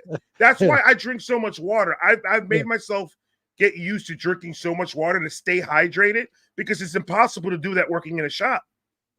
It's impossible. Oh, I watched your video that was talking about like your last week at work and you're transitioning into doing this. I was happy for you, but at the same time, I thought about it. I'm like, man, those are the days I look forward to, but I dread because that's the moment that I'm going to become fat. You think about that ever? Like you used to be active, sweating, all that fucking running around. Try to keep yourself busy, brother, because I had the same worries. I'm like, but I'm losing weight, which is a good thing because before I quit my job, I got on a diet and I'm trying to lose the weight. So I went from 299, 310, and I'm down to 288 right now. So yeah. I'm losing the weight and I'm trying to make sure that I don't gain it again because I know that if I let loose, I'm gonna be 400 pounds in this bitch. And you're tall, bro. That's good, man. On the camera, I didn't think you were this tall, and you are a stockier dude. When I seen you, I'm like, I don't play around. I don't play around, brother. No. Hey, and yo, it was so cool in Tampa. Like when I don't know how nobody didn't see you quicker. I'll be real with you. Because when you walk through, bro, you are a lot bigger than a lot of people that you're standing next to, like height wise, not fat. Like you're just a stout dude. So when I seen you at first, I'm like, that ain't even Uncle. I'm like, oh shit, that is Uncle Ray, bro. Because you don't in a camera, the internet, that goes to show like the internet and reality aren't really what you think it is at times because you're gonna talk all this and think this and expect this and see something completely different. And that's literally what happened. It's wild. Yeah, I dude, when I was in the back of the line and I hit T2 up, because he told me, yo, hit me up when you in line. And I was like, I bet. So I hit him up and Ryan's manager, T2, started coming towards me to come and get me. Yeah. As I'm walking, bro, I see everyone looking at me and all of them were like pointing at me, and I'm just like, I am so uncomfortable. I was so uncomfortable because I'm not used to that shit. I'm used to being. Well, it was like a Where's Waldo thing. Well, that's funny you say that because it was a Where's Waldo thing. So like, everybody was kind of. We all knew who Uncle Ray is, who Vibe Reacts is. So when it came across, hey, where's he at? Everybody that was involved in that whole thing was looking for you. So once everybody got eyes on you, they're like, all right, back to the party. We got Uncle Ray. He's good. So that's why it Yep. was cool to see and to hear you say how it did, because it was all eyes on you. There was probably 15 different people looking for you in all different directions. And when Oh, we all but the love was so real, bro. Like I yeah, had people come up and be like, I'm waiting for my girl. My girl went to the bathroom, so I'm outside the door waiting for her. And some dude comes out the bathroom and he's literally not paying attention to shit. And I'm just looking around and shit and just drinking my beer. And he's doing this as he's walking out the bathroom. And then he kind of bumps into me. And then he looks up, he's like, oh, my bad. And then he did a double take. And he said, fucking Uncle Ray. And he just like, and I went, I got so fucking like shocked, like, what the fuck? And then he was like, yo, what's going on, Uncle Ray? And it was all love throughout. We did a couple of laps around the whole place, me and my wife. And it was people stopped me, wanted to take pictures and just talk and just tell me, yo, I love your videos, man. When I'm feeling like shit, I just put one of your videos and I'm good. And shit like that. And it was so, but it was more attention than I've ever gotten in my whole entire life. So I'm just like, it, man. I'm over here kind of like, play it cool, brother. Don't start crying now, man. They're gonna look at you. They're gonna be like, your Uncle Ray's a bitch. Don't cry, my nigga. Just chill, relax, and just take it all in. My wife was eating this shit up though. She was like, yep, that's Uncle Ray. Come on, guys. Yeah, that's bro. You know, it was cool. You got to do it in like a in a very personal venue too, and you got to experience everybody. That was really cool. It was fun to watch that whole thing happen. Like you got to meet my older daughter. That was cool, man.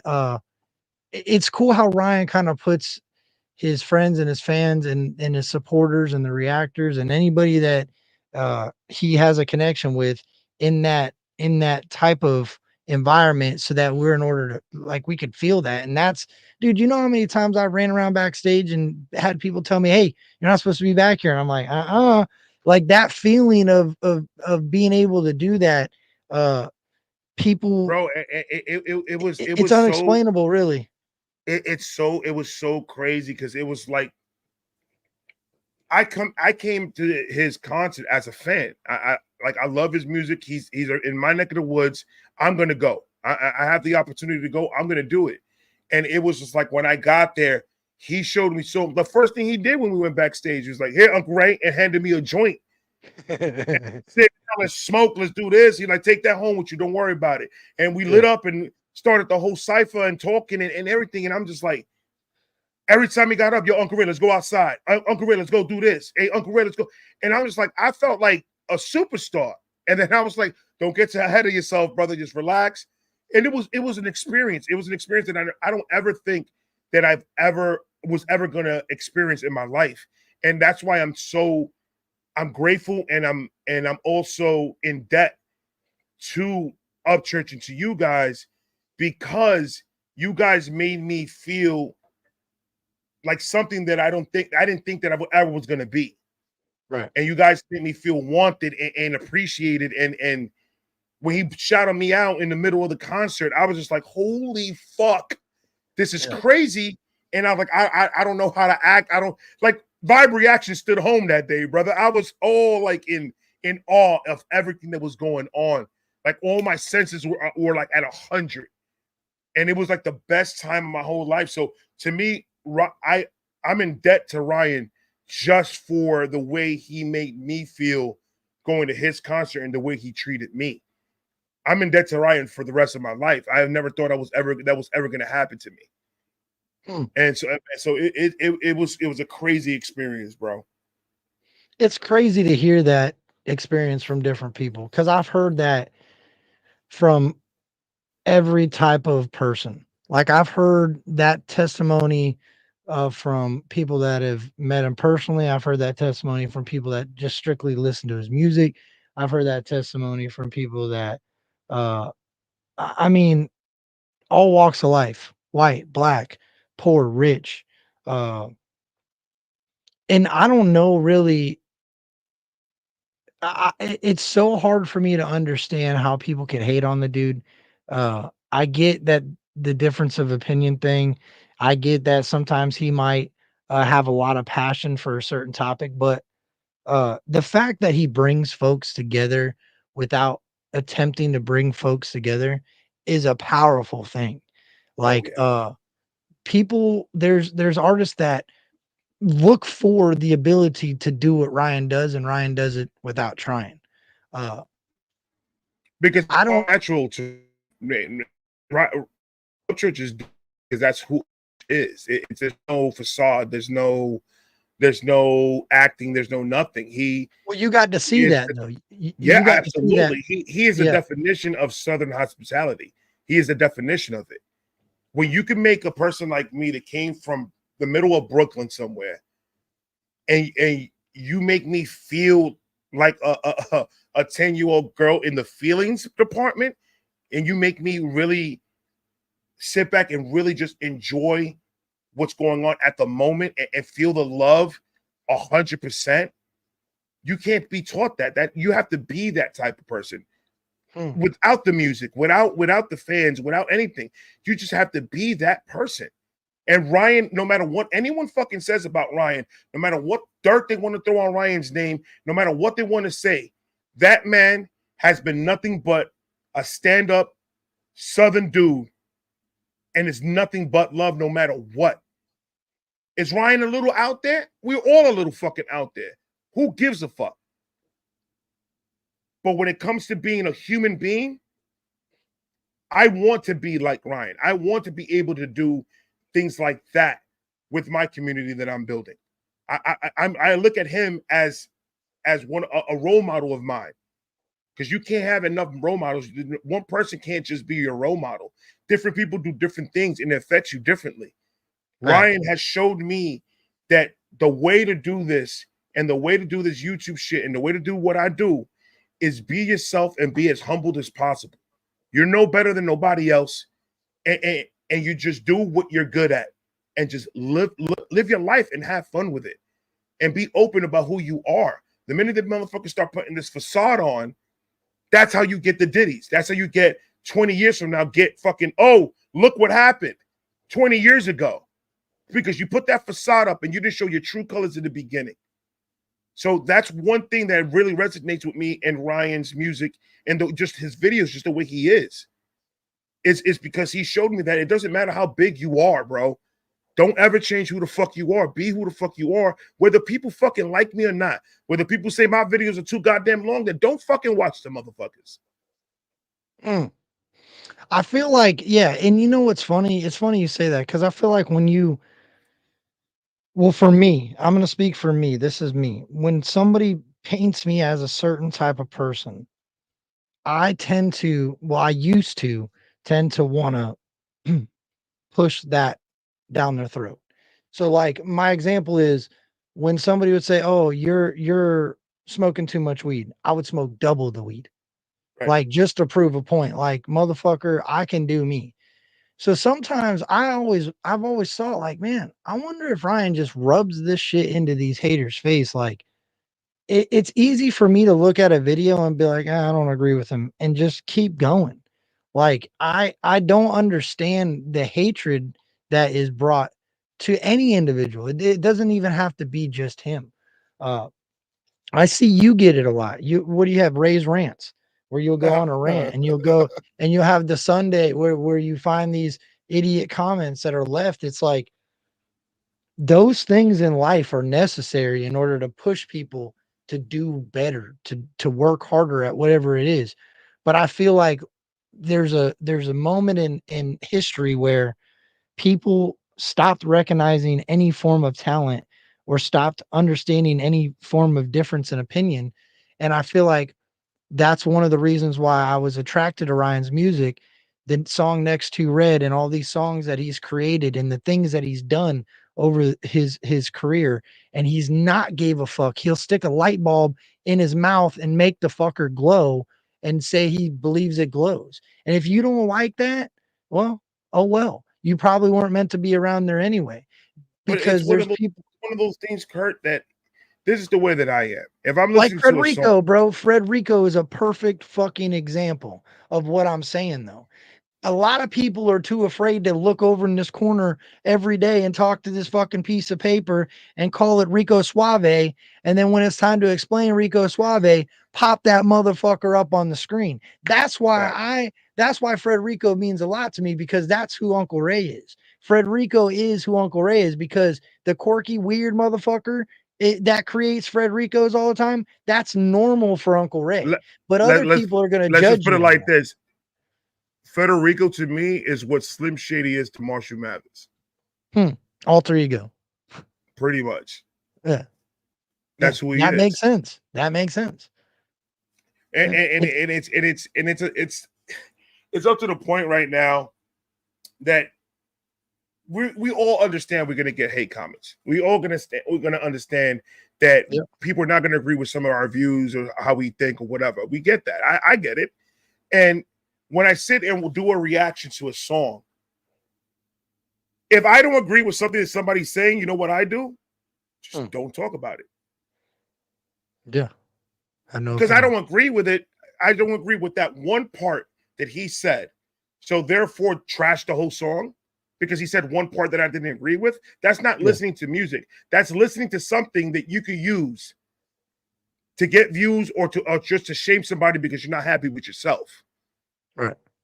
So when you start picking apart people's bars and start taking some of the shit they say literal, is what makes you a person that shouldn't be fucking listening to music or even have an opinion on the subject because you don't know how to listen to it.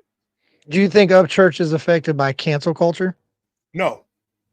Do you think it's just simply his strong stance of not changing his opinion based off of a narrative? Upchurch is always going to be who Upchurch is. And there's nothing that no one's going to say to sway him to act like anything else than but what he is. And Upchurch is not, there's no such thing. That cancel culture, that shit is a word that has been invented to take control of something. That word cancel doesn't mean shit. That word cancel, we give it the power by saying it all the fucking time and saying that we're going to get canceled if you say this or if you say that. Then what's the whole point of living in the land of the fucking free if I can't freely tell you to go fuck yourself without somebody getting butthurt about it? Well, presidential debate. Well, presidential election can prove cancel culture to be wrong.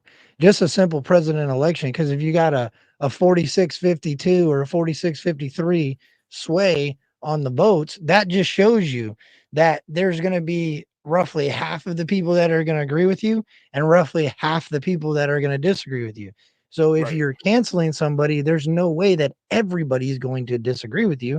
No. So in turn, you actually make them bigger for trying to cancel them. That's why let the haters talk, because all they're doing is giving you free promo. So let them talk. Let them say whatever the fuck they want. I'm comfortable enough with myself that anybody can say anything they want about me. And I know it's a lie. So why do is it going to upset me? Absolutely. I'm a human being. Of course it's going to upset me. But it's my decision of what I do with that information that makes me different from some other people. Some other people are going to go sit. I think recovery and addiction for that exact thing that you just said, that ability right there. If it wasn't for that, then I would never be able to accept what other people thought about me. Mm-hmm. That's why I used. That's why I self-medicated, because I was too worried about who I was and what other people thought about me.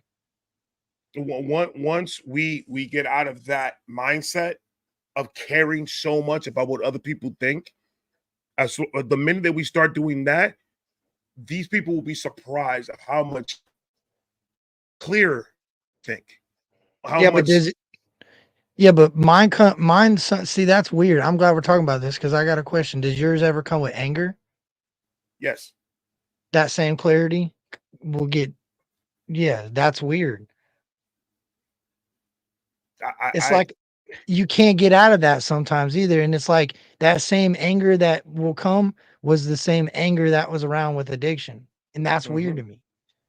Because you still got that monkey. We still got that monkey on our backs. Because we already trained our brains to say, whenever shit hits the fan, pop a pill. Whenever shit hits the fan, smoke this, drink this. We already trained ourselves for that. You may stop doing the drug, but you're always going to have that in the back of your mind, man. It's like, fuck, this is getting tough. Yeah, but remember when I was fucked up all the time? I didn't feel none of this. You always gonna go back to that mindset of there is an easier way out of it. You fighting every single day not to go back to that, it's what makes you a strong person.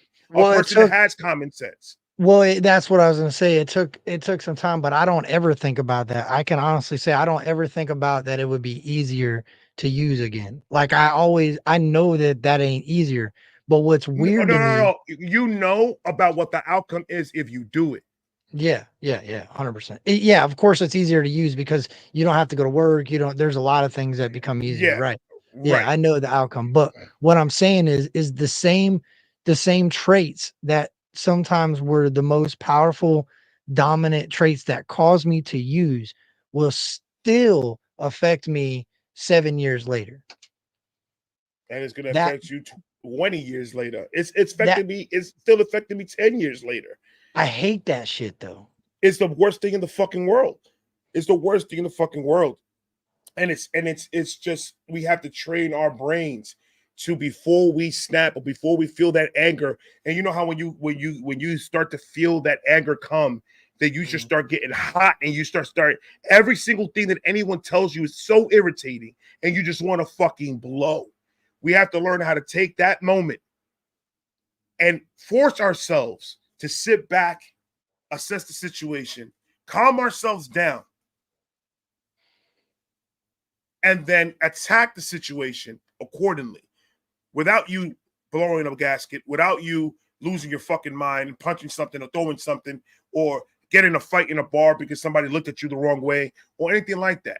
It's about sitting and assessing the situation, clearing your fucking mind, walking away from everything, and then you will avoid a lot of other bullshit happening than using that anger to just attack, because that's what you're used to doing. What are you used to doing when you were an addict? Every time something went hard, attack. I'm gonna fuck those pills up. I'm gonna drink that whole bottle. I'm gonna attack it or run. Yeah, fight or flight. So once we learn how to get that training in our brains, and we are the only ones that could do it to ourselves, is sit back and assess everything. Don't always, just because somebody comes to you and says, "Hey, Captain Kurt's a fucking asshole," and makes a video, a person that comes out, will come out with a video 2 minutes later talking about what this guy just said about me. Why do that? Why do that? Because you have this anger in you that you need to release, and you're doing it out of emotion. You're not thinking anymore. You're not using your brain anymore. Your heart and your feelings took over the whole entire conversation. So now you're going to wild out. Now you're going to start screaming and cursing and doing all types of crazy shit, instead of just sitting back, assessing the situation, and making sure you don't put yourself in that position to lose your mind again. Yeah, but we only know that because we went through recovery. Because it sounds to me like the same thing that you're saying is the same exact thing that I would have said, because we understand that with addiction, we had to do those self-inventories and understand. That's why I'd rather be around fucking people that fuck up. I want to be around somebody that tells me I'm wrong, and I want to be around somebody that I can tell they're wrong, because I learn from other people's mistakes. That's why I'm attracted to people that don't have the same opinion to me. I'd rather be a friend with somebody that's going to tell me that the world's round and I'll say it's flat. I'll argue that just to argue that, even though I probably agree that it's round. You know what I'm saying? But me and you, for the second live you've gone on, and as far as I know, we've had great conversations both lives. 100%. There has been no dead air. There hasn't been anything. It's because I'm open-minded as well as you're open-minded. You may not agree with some of the things I say, and it's the respecting between me and you. If you come at me and say, "Well, Ray, I don't really agree that Mike Tyson is the best boxer," I'm going to want to hear from you respectfully why. I'm not going to say, "Fuck you, Kurt. You don't know what the fuck you're talking about. You never watch boxing." I could tell, because if you say that, now I lost my fucking mind over you saying you don't like Mike Tyson. And now I'm definitely not going to agree with you. Yeah. And now I'm definitely not going to agree. And then definitely not going to agree, because now defense mode just came up. Now fuck you. But if I sit back and say, "Oh, for real? Like, why would you say, why do you think that he's not a good boxer?" And then you come out and say, my preference of boxer is a person that's more defense than offense, then I'll be like, well, that's understandable because that's your preference of boxing style. My preference of boxing style is force, it's knockout, it's just straight body work. Fuck all that dancing around shit. My shit is about power. That's what I like in my boxer. So now I just learned CURT likes a boxer that has nice footwork. And you just learned that I like a boxer that has power. No arguing, no fighting, no disagreeing to the point where we got 20 million people on the live stream because we're going at each other's throats. Not any of that. It's same me craft, different sport. Yeah. Exactly. Yeah. So if you can't take a debate or if you can't take another person's perspective about something, and that's just how they feel about it, that you shouldn't be in a conversation with a person like that that's going to blow up every time you say something that they don't like. I wouldn't want to have a conversation with a person like that at all. Like, keep them the fuck over there because I know what I'm going to get. So what is that doing now? That's fucking up your money. That's fucking up your reputation. And that's fucking up everything that you worked so hard for to get because you can't control that anger. You think showing that you could get mad like that makes you the toughest guy in the world. It takes a tougher guy to walk away, assess the situation, and not get into some bullshit because he got shit that he needs to take care of outside of all this shit. But you're going to go... No, I'm sorry. No, you're good. You're good. It's just weird to me. It's like that anger, that aggression. I feel like a lot of people nowadays forget that we're all human, bro. And I think one thing stands out to me, and this will forever go with me until I forget it and I'm gone. But you don't know what you don't know, right? And I got to remind myself that all the time. You never know what a motherfucker's going through. I had somebody tell me a story about a dude that ripped his mirror off of his brand new car and he run up to fight him and realized the dude was trying to get to a phone because his daughter was taking her last breaths and he wanted to say goodbye. It's like sometimes shit's going to happen in your life and it's going to piss you off and you're going to be real mad and upset about it, but you really don't know somebody else's situation. And you know what the crazy part about it all is that after everything that me and you said about the situation, I'm tomorrow I'm still going to have an anger problem. I know what the problem is, but it's just that is my shield. That is what's going to protect my feelings, and that's what's going to protect me. And it's hard to throw down your shield when somebody's coming at you with a sword. So you're always going to put up that. In my mind, I have to put that up because I have no other defense. It's all an ego thing. It's all my mind. I'm the toughest dude in the world, so I'm going to, whoever barks the loudest wins this conversation.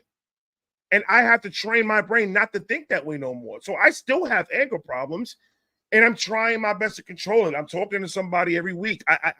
I'm doing the steps that I need to take to get myself mentally better, not to blow up over the little shit anymore.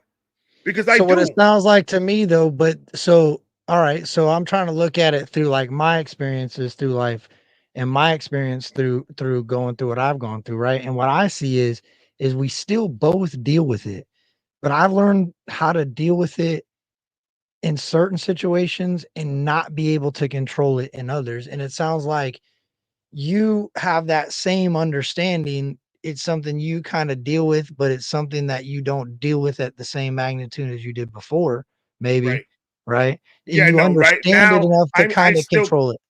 I still get angry quick, but I am not going as ham as I used to go when I get angry. Now it's it's more yelling than anything else, and that's it.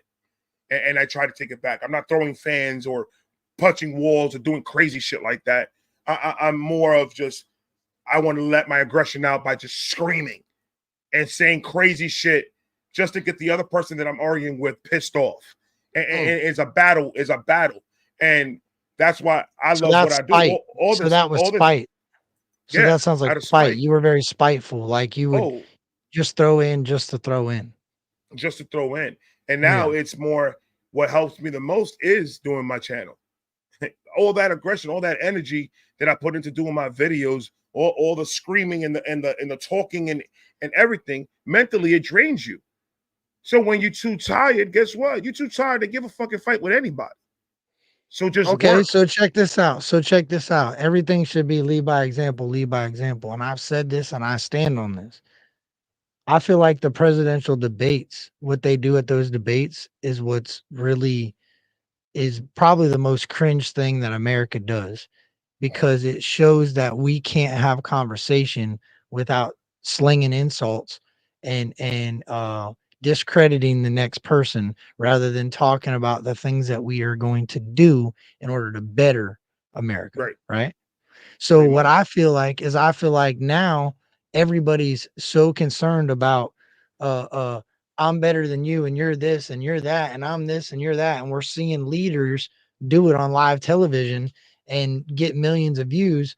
Then as humans we see what works and we go, hey, I'm going to do that. Yep. Why And not? some people have enough understanding of what it is to pull back and stop doing it. And there's other people that think that what they're doing is the right way of doing it and they're full steam ahead. Exactly. That's Exactly. wild. That's And that's crazy to just think.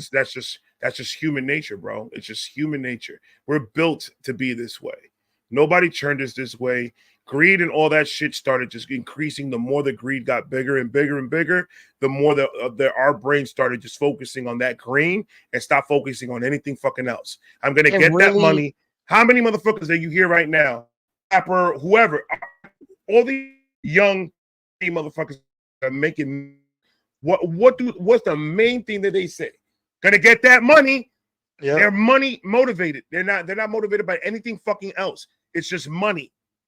And with greed growing that strong, and the internet didn't fucking help with the greed. It just showed you shit you couldn't get. Now you have to go out there and do any stupid shit just to get that thing you just saw on TikTok.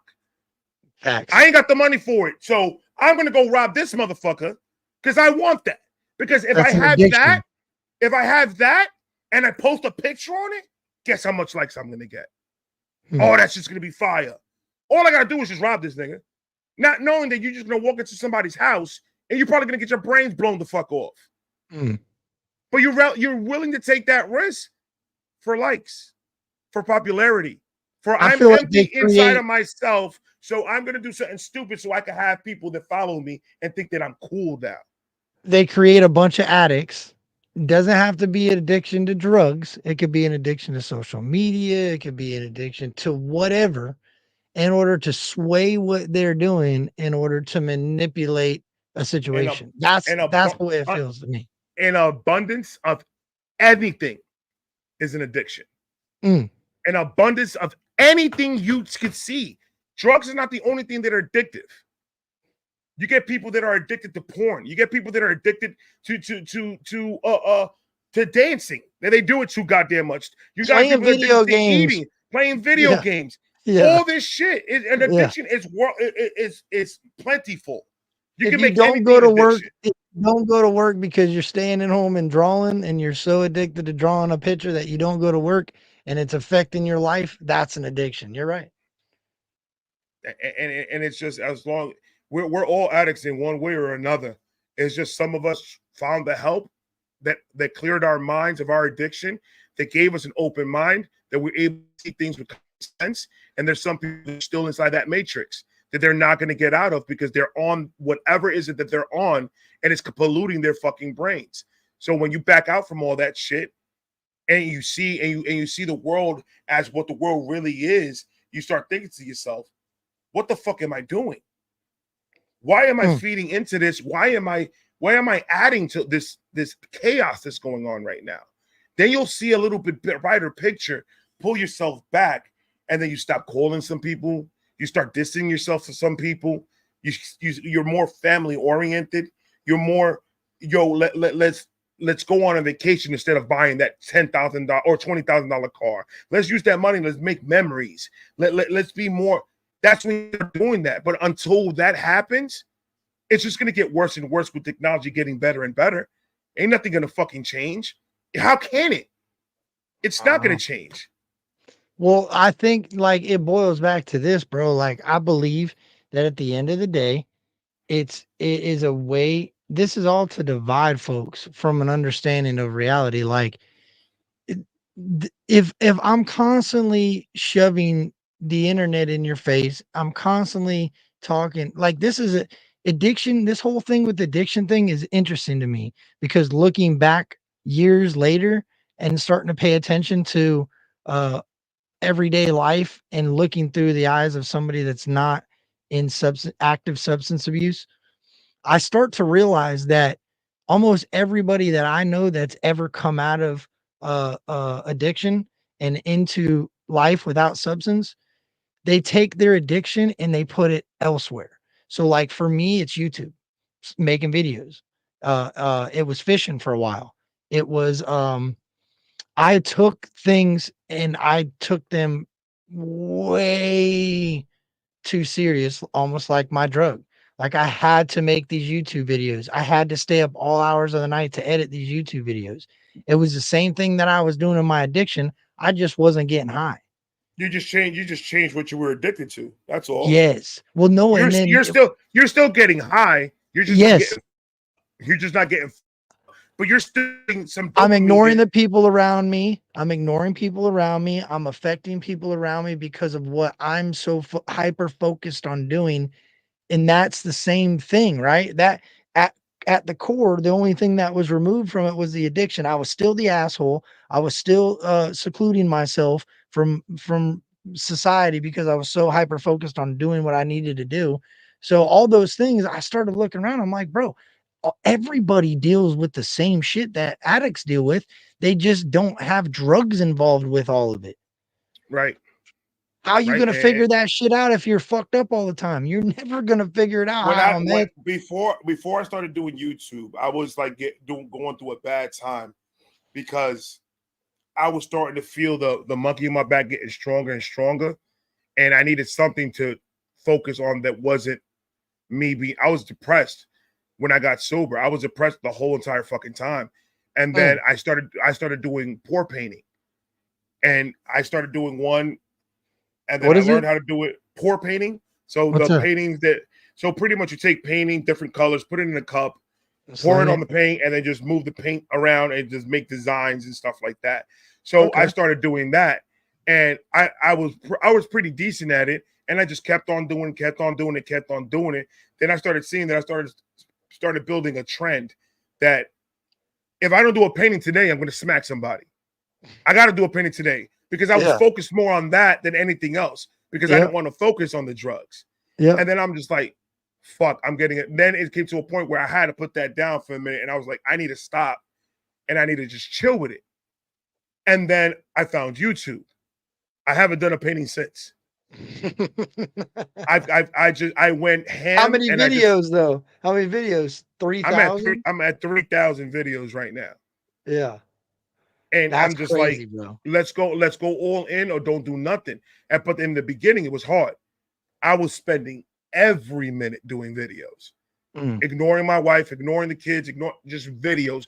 YouTube was, and then started to hit me health-wise. I had to pull back, and you know what? Maybe I'll bring it down a little bit, and I don't do 7, 8 videos tonight. Maybe I'll just do 5. And I found 5 is a perfect number for me because I don't want to do 8, 9, 10, 11, 12 a day and then run out of shit to do or get tired of it. So it put me to like, I want to lose YouTube and I don't want to get tired of it. So maybe let me bring it back down and just do like 5, 6 a day and just chill with it. And then I'm seeing all these other reactors doing 1, 2 videos a day. And I'm just like, I can't do that. I can't just do 1, 2 videos a day. I'll lose my. So I started panicking when I started seeing all these other YouTubers doing 1 or 2 videos a day. And I was like, where's the work ethic? What put your work in? Like to me, this is a job, but it's a job that I love to do. Yeah. Like, let's get in, let's get this money, let's go in there hard. And then I see myself like, yo, dude, you still got to pull yourself a little bit back because now you're getting into that realm again. You're getting into that realm of doing 12 videos a day. You're gonna burn yourself the fuck out. What does an addict do when he does too much addiction, you drugs? didn't see that. Yeah, when you were I in didn't see addiction, that. you didn't. When Yeah, you're an you addict, kept going. there's no burnout, even though you Right. just became a burnout. Yeah. But you don't know that. When you're an addict and you're on hard drugs, You think that you're Superman. You think that you're the most rightest person in the room. Don't tell me nothing because I know everything. Are you fucking high? Hell no. I'm not doing that. You start getting the defense mode the minute you wake up till you go to sleep. You're in defense mode. Did your wife know you when you were in current addiction? Like when you had an issue? My wife didn't know that I had an addiction until I got sober. So she met me with my addiction. So she didn't really know the personality traits that you that were troublesome for you when you were an addict. Because I'm wondering, because my wife didn't know me, like we weren't together when I went through it either. But I wonder how how close they are. Like when you were going through the YouTube shit and you were distancing yourself from people and you were at it and you were painting and you had to get that painting done a day. I wonder how close the Ray was to being that same Ray, just with drugs removed. You get what I'm saying? That was one of my fears, to be honest with you. I thought me being who I was the drugs. That drug is what made me Ray. And that's how I was thinking. Like without it, I can't be the salesperson.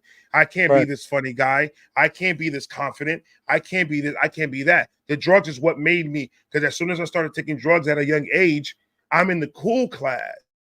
Right. I'm with the cool kids. I'm doing this cool shit. I was never cool in Catholic school. But all of a sudden, I got into this drug game, and then I'm the coolest man in the world now. So that gave me the confidence because I'm doing the same drug. Oh, we cool now. And then I was worried. It came to a point in the middle of my addiction that I was like, I can't stop now. This is what's giving me my popularity. This is what's giving me who I am. I made the drugs. The drugs defined me as a person. Right. Yeah, so I think we all get to that as an addiction. I never could separate that. I never could separate that. Brother, you always was this person. The drugs just made you feel unstoppable. And it gave you the confidence that you always had, that you couldn't get out without the drugs in your mind. And that's all that it was. And then once I stopped doing the drugs, and once I found out something that helped me mentally with my depression and everything, and I started doing YouTube, it was balls to the wall. This is Ray. This is who I am. With drugs, without drugs, you're going to get the same motherfucker every single fucking time. Okay. And that's why I fuck with you so much, because you're that person. You've never changed up your energy since I've known you. You've never changed up your energy. You've always been that same dude, Kurt. No different. That's how it should be, right? People like that is what I want around me. I don't want to have all this other drama and bullshit around. So hold on though, because you said something that's interesting as fuck. Because you said drugs didn't make me who I was. I'm Ray regardless, with or without the drugs. I'll ask you this. Do you think without the drugs being a part of your story, do you think you'd be where you are today, or see the world in the vision that you see it in today? I believe if I never took drugs a day in my fucking life, and I'm 39, almost 40 right now, and I lived this whole life off of drugs, I think I would have found YouTube sooner. I think I would have been who I was. It's just that I needed just to grow up and mature a little bit more to get to that confidence, to get to that person that I am now. I think that I would have been in this YouTube or whatever, anything. I would have been 100% at anything that I would have done. I just needed to grow up a little bit more. I needed to stop following the trends, because even before the internet, we had trends in New York. Baggy pants, baggy shirts, fitted caps, Timberland boots, big chains. You had to have that in order for you to be one of them niggas in New York. And there was only one way that you were going to get it, because your mommy and daddy was not going to buy it for you. And that was go to the streets and get it and hustle. And get what you want by your hustle. So, but do I believe that I will be the man that I am today? I'm a whole lot stronger than I am if I wasn't on drugs. I needed that. I would say the man you are today, but would you see Ray's life in the same, would you see it in the same way, like what we're talking about today, on how like do you think you would understand your anger? Do you think you would understand who you are at this very moment right now, without that issue in your life of substance abuse and recovery? And the reason I ask is I feel like without the 12-step, without being introduced to a 12-step program for me, that program and those 12 steps and that way of living with doing the self-inventory every night and thinking about these different things, I wouldn't be where I am today. I would probably be in prison without a I doubt. believe Prison. I believe we all need I believe that we all need some type of structure, especially when you're coming off of drugs. I never took the 12-step program. I never did AA. I never did any of that. I quit cold turkey, and I did that on purpose. I could have gotten the help if I wanted to. Yeah, I could have gone to AA and I could have done the 12-step program. But I said, as much as you fucked up, you need to go through this yourself. Did you surround yourself with people that were sober? Yes. I stopped hanging out with everybody. Did you surround yourself with people that have been through recovery? Yes. Because you sound like with you saying that's interesting, because with you saying you haven't been through a 12-step program, a lot of the things you talk about and a lot of the solutions to the things that you've said you've had issues with, it sounds like you found them through a 12-step program. I can only tell you what I think and what I feel. Well, So the reason the reason I said that is because it almost, I was under the impression based off of the way that you were talking is you understand that whole process of about like, I understand the process. I understand the whole 12-step program because I did my own research on it, on how it works and what level mentally do you have to be to conclude the 12 steps. I understood the concept of the 12-step program, but I was still in the beginning stages of my sobriety. So I was still in, I'm not going to go ahead and talk to nobody because they don't fucking know me. And they just want this. So I just said, I'm going to force myself to go through this on my own and see what the fuck happens when I get out, because it can't be worse than what the fuck I just did. Would you say you live that way today? Kind of like by the 12 steps, like understanding that you do have an addictive mind state, you do your resent, like you still, even though you didn't use that program to get sober, that's still like a way of life essentially. Pretty much. I base everything, or I try to base everything that I do and how I am. And you can easily see the 12-step program in my process. It's implemented in my life, but not to the point where I'm starting to talk to somebody now. And I've talked to people back and forth, like in and out throughout the years.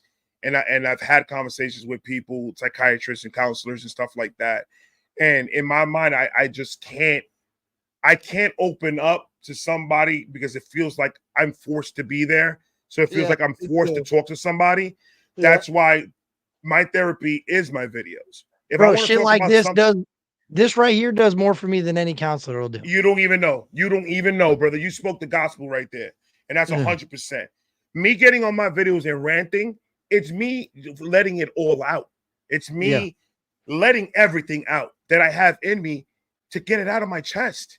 Right. To just rationalize. And I'm a visual person and I'm an audible person. So if I hear myself say the things that I'm saying, I'm able to register it and come up with more common sense things to figure more shit out.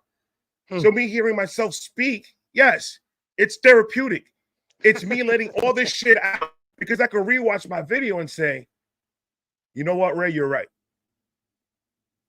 If I'm having a bad day or if I'm having some fucked up shit, I'll edit a video and I'll say something in that video. Then I'm like, you know what? That makes fucking sense. Because at the moment, I'm not thinking about the video that I just did a week ago. I'm not thinking about that. I'm thinking about the anger. I'm thinking about the pit. But then I'll do something. I'll watch one of my videos and I'm just like, oh shit, that, I was right. I should just shut the fuck up and just pull back or do this. So this is 100% therapy for me. Well, it's the reason I say all this is to come back to this. And like, I look at the world and I look at, like, I'm a people watcher, bro. I'll go somewhere and I'll watch. I'll put my glasses on and just see how people interact.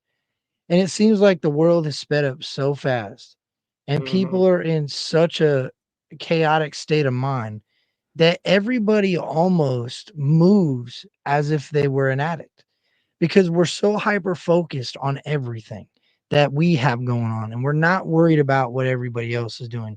We seclude ourselves because we're so limited on our amount of time that we don't allow ourselves to experience new things and try different things that we've never tried before because we have so many other things going on, right?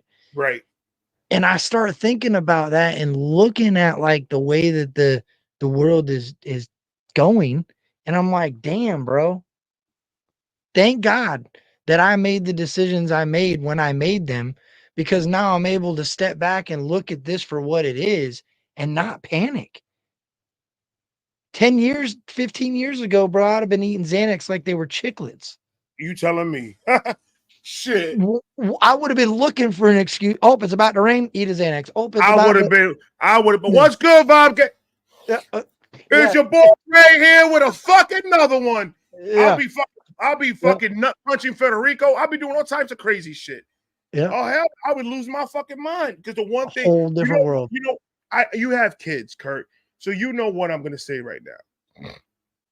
With this whole everything that's going on in the schools, with the teachers and the kids going in there, the bullying shit and all that other stuff, I am definitely afraid every single day my kids go to school. Because I don't know what's going to happen, and I can't be there to protect them. And I've never felt that way until I would say the past 5-6 years. And that's when I started to feel this, because that's when it started to things started to get really weird really quick. And I'm just like, there's something that's going on in this planet, and I don't know if we're rotating slower so the oxygen is not getting into our fucking head the proper fucking way, and we're just losing our mind. But people have went from not agreeing to full-fledged psychopaths with each other. I think it's the rotation of the earth. Something slowed down or something sped up.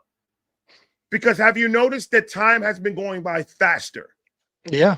You'll see a video. You'll do a video at 6 o'clock. You're done doing the edits. You're done doing the thumbnails. You're done doing everything. By the time you know it, it's fucking 8:30. And you're like, where the fuck did this time go?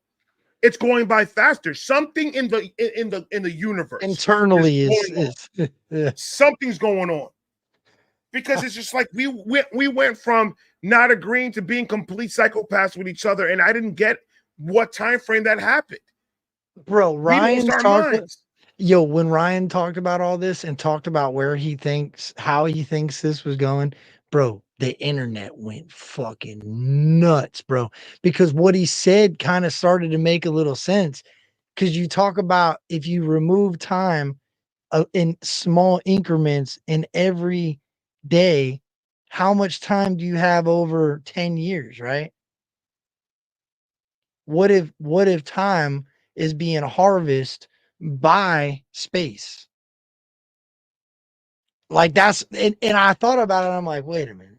What like, I said, Kurt, what I said, something is going on in the universe. Yeah. That it's making all this shit happen, bro.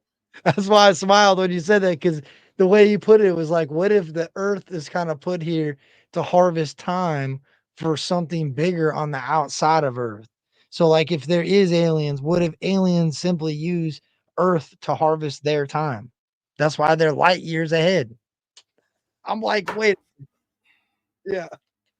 And you know what's crazy? And this may we got sound leap nuts. years and shit, bro. This may and then they say, oh, we're gonna stop doing leap year. Like, how the fuck are you gonna stop something that we've been doing since I was born? You're gonna automatically just stop it? How the fuck does that work?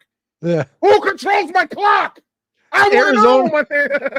Arizona don't even do daylight savings time. They don't even like, why do we use it then? I don't know. But I feel nuts. I feel like daylight savings time is fucked up anyway, because it'll be 9 o'clock, 9:30 at night in Florida, and it's still daylight. But how come it gets dark at 5:30 when we switch times? I think we're asking too many questions, and we're online doing it. Think about this though. If it gets dark at 9:30 during daylight savings time, but when you switch your clock back, it gets dark at 5:30. That's 3 fucking hours, bro. Where did all that time go? It's I feel like we're just a spinning globe that is spewing out time to the universe. and they're using it for whatever it is that they need to use it for. And we're just a mouse inside of a fucking a wheel, just spinning the motherfucker around. That's all that we're doing. And like I said, we saying this shit online, so we need. Yeah. Well, hey, what by are the you? time Are you- you free? Are you free all this week? Every day but Friday. Well, every Yeah. day but Friday and Saturday and Sunday. So Well, I know. Well, I pretty know it much wouldn't Wednesday be. and Thursday. Well, it would have to be either probably tomorrow or Thursday or maybe because I know the Taylorville show comes up, right? So Right. Ryan won't be able to do it. But I know with this rain hitting him, obviously we got that group thread. We'll get something going on in there and figure out Yeah. and figure that out. Cause I know the people were excited for this. I know you were, I was, and I'm sure Ryan was. I know he was, but that fucking rain, dude. I thought my wife was telling me it was gonna rain here. It ain't gonna rain here. I was false alarm. Thank God. She was sending me the torrential downpours that Tennessee is experiencing. She's like, Jeez. she's like, you Yeah, can I wait mean, if you want to. that's the problem. Like me and my boy Shakespeare, we got a podcast, and he lives in the Philippines, and they get a lot of weather issues, and he loses Okay. internet all the fucking time. So it's understandable that What's this his weather name? shit fucks shit up. Shakespeare. Okay. That's my guy, right? He's a Shakespeare. reactor and he's a rapper. Really? I might let me see. I might already know who that. Does he do like the same? Does he does all types of music? What's it? How do you spell it? Shake. Okay, Shake what? P Shakespeare. Yeah. SPE? What? Like how do you Yeah, Shake? Shakes. SHAKESP. Oh, okay. I was But the typing. P is separate. See, I was doing SP. Man. Oh, I see what I'm doing. My bad. Shakes. The.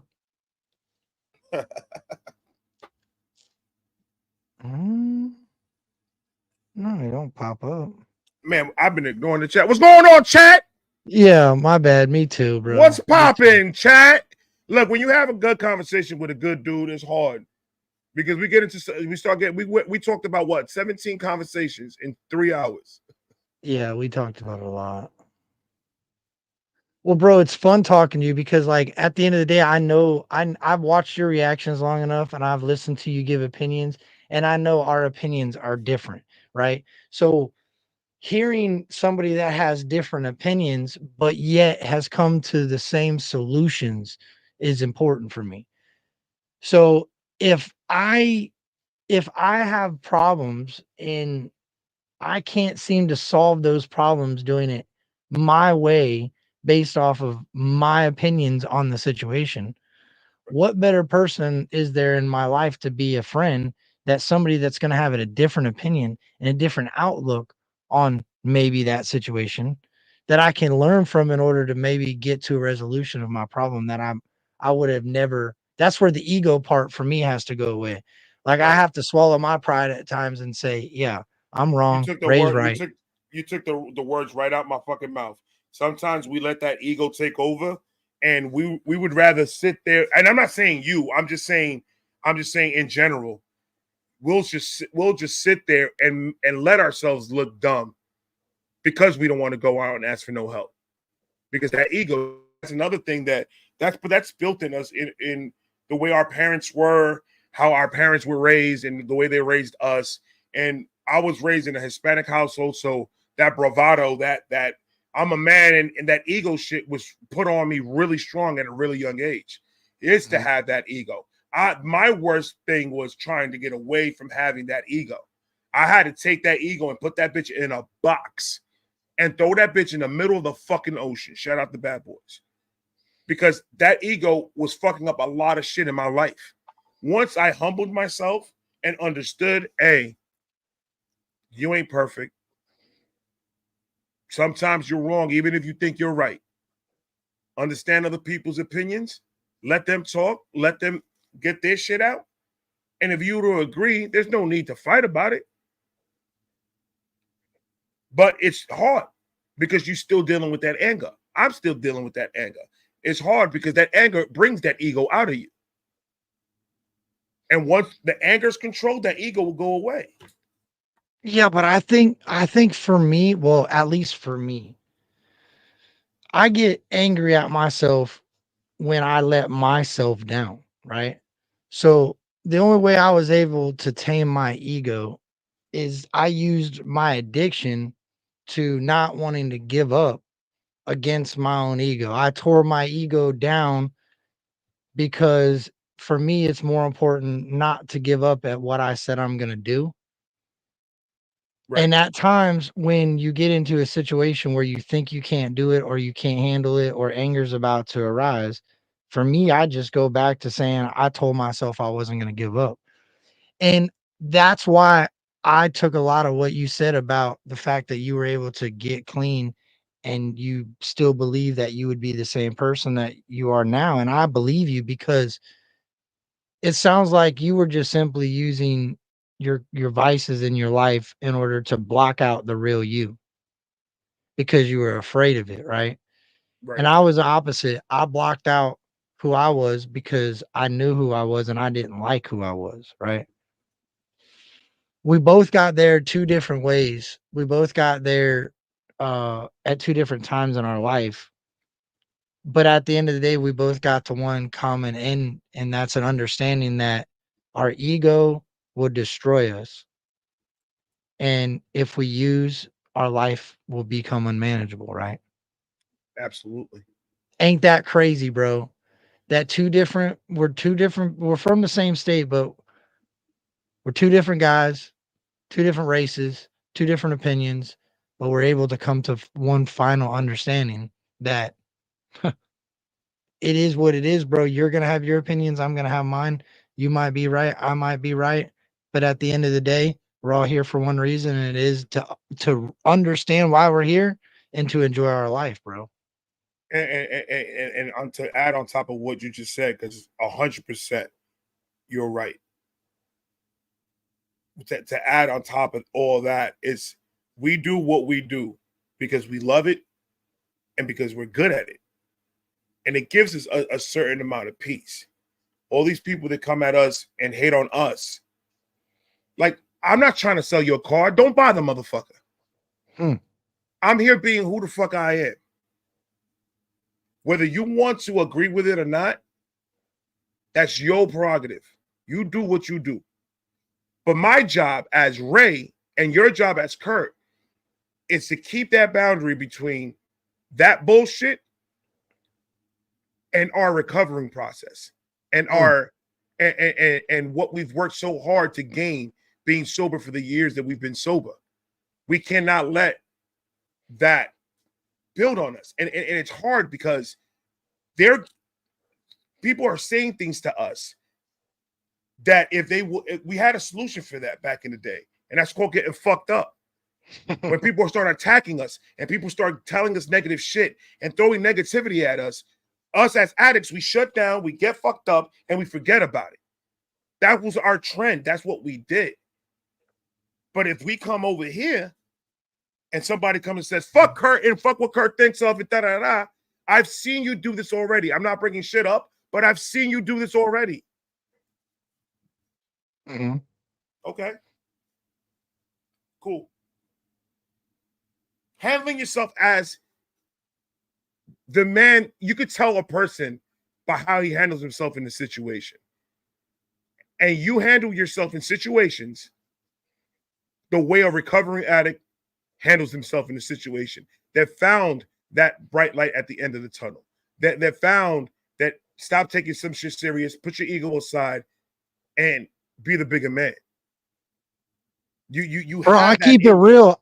I keep it real too. Also, you know, with talking on it, I'll say it. I also look at that and think, damn, bro, I've been there. And I think, like, I forgive him for it, bro. I forgive him for that outrage.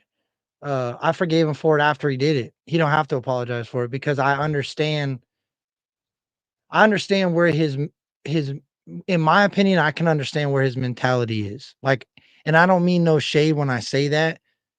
That's why I respect the fact that I had to go through what I had to go through to get where I am today, because I understand that that type of attitude and that type of anger and that type of aggression and hate is not going to get anybody anywhere. Me, I'm going to resist it. So what better way to handle it by just accepting it and moving forward, right?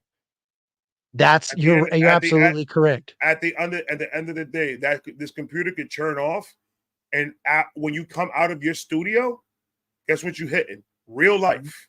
Mm-hmm. Real life is hitting you right there. Your baby's crying. Your wife wanting some attention.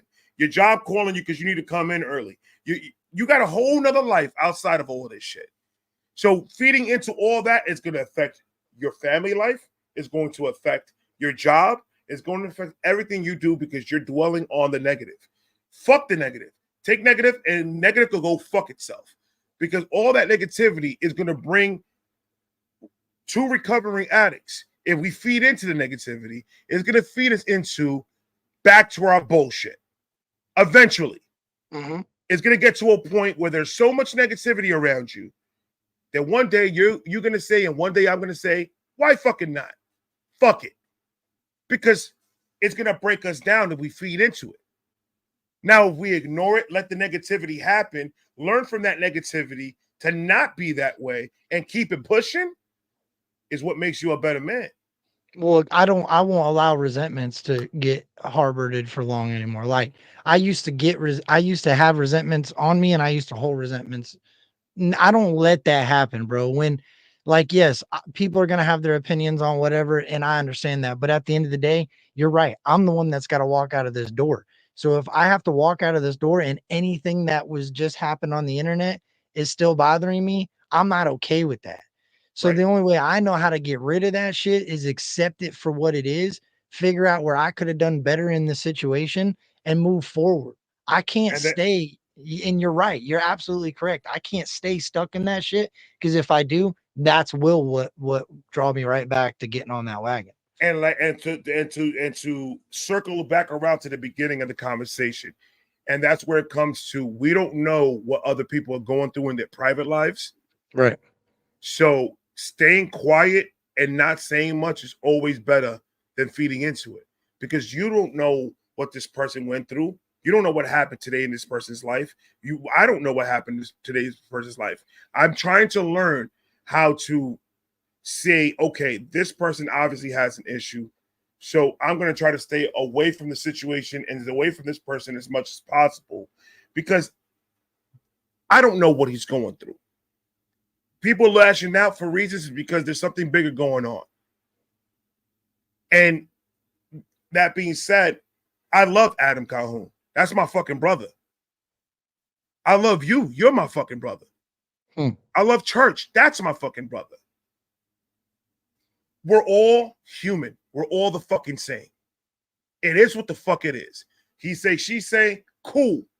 At the end of the fucking day, we have to live with the decisions that we make in front of this camera and outside of this camera. And we're all here to try to help each other grow and help each other be successful to take care of our families. So I would never take sides when it comes to people that I deeply care about and that's done something for me and helped me in my recovery. I will never get in the middle of any of that. Whether people want me to do this and want me to do that, I don't care. It's a bigger thing than just this fucking reaction shit and this music shit. It's a bigger thing. We're humans. We're supposed to be each other's backbone. We're supposed to help each other out when the other one is slacking a little bit. We're supposed to be the one, hey, get up, let's do this. Get on this shit, get on this reaction, get on this track, get on this. We're supposed to motivate each other to do that. But feeding into the negativity is just going to build a bigger monster that nobody can defeat. And it's gonna fucking suck. I want a community that we all could get together, have a fucking barbecue, and have a great fucking time doing it. Take all that negative shit and take all that shit from the past and leave it back there. That's what it's called, the past, and not the present. That's not a fucking gift. That's a curse, living in the fucking past. You got to come into terms. We all got to come into terms. And what's the bigger picture of all this? Besides whatever's going on right now. We got to be man enough to say, I was wrong. put the ego aside and say, I fucked up and I said something that I shouldn't. That was my anger talking. Anger has no language. It says whatever the fuck it wants to say. Just as long as that person is hurt, I am successful. That's what that is. Why would anybody want to try to deal with that? I wouldn't want to deal with that because I know that I fight anger with anger. And that's never going to fucking solve anything. So I am in the process of trying to be the best person that I could be. And I want to better myself by keeping positivity around me. And if I have to step back sometimes, it's because of that. My mental is more important than this YouTube shit. My mental is more important than anything that has to do with the internet. Because at the end of the day, my wife and my kids are the ones that pay for me letting my ego and letting my shit get in the way of shit. Because I'm taking that home with me. I'm bringing that to my wife. I'm bringing that to my kids. Now I'm the asshole dad and the asshole husband. Now I'm angry at this guy and this guy's angry at me. And eventually it's going to get to a point where we're not even going to know why. It's just something that's just going to build that monster, that negative monster. It's going to build big until it crumbles all of us. Why give it the power that it needs? Well, I can't answer for that, for the power of it, but I will say, like, at the end of the day, I think that a lot of this stuff is necessary. I think it's necessary, but I think people get so invested in other people's beefs, right? And I myself can be guilty of that. I think any reaction channel that's listening to music and diss tracks can be guilty of that.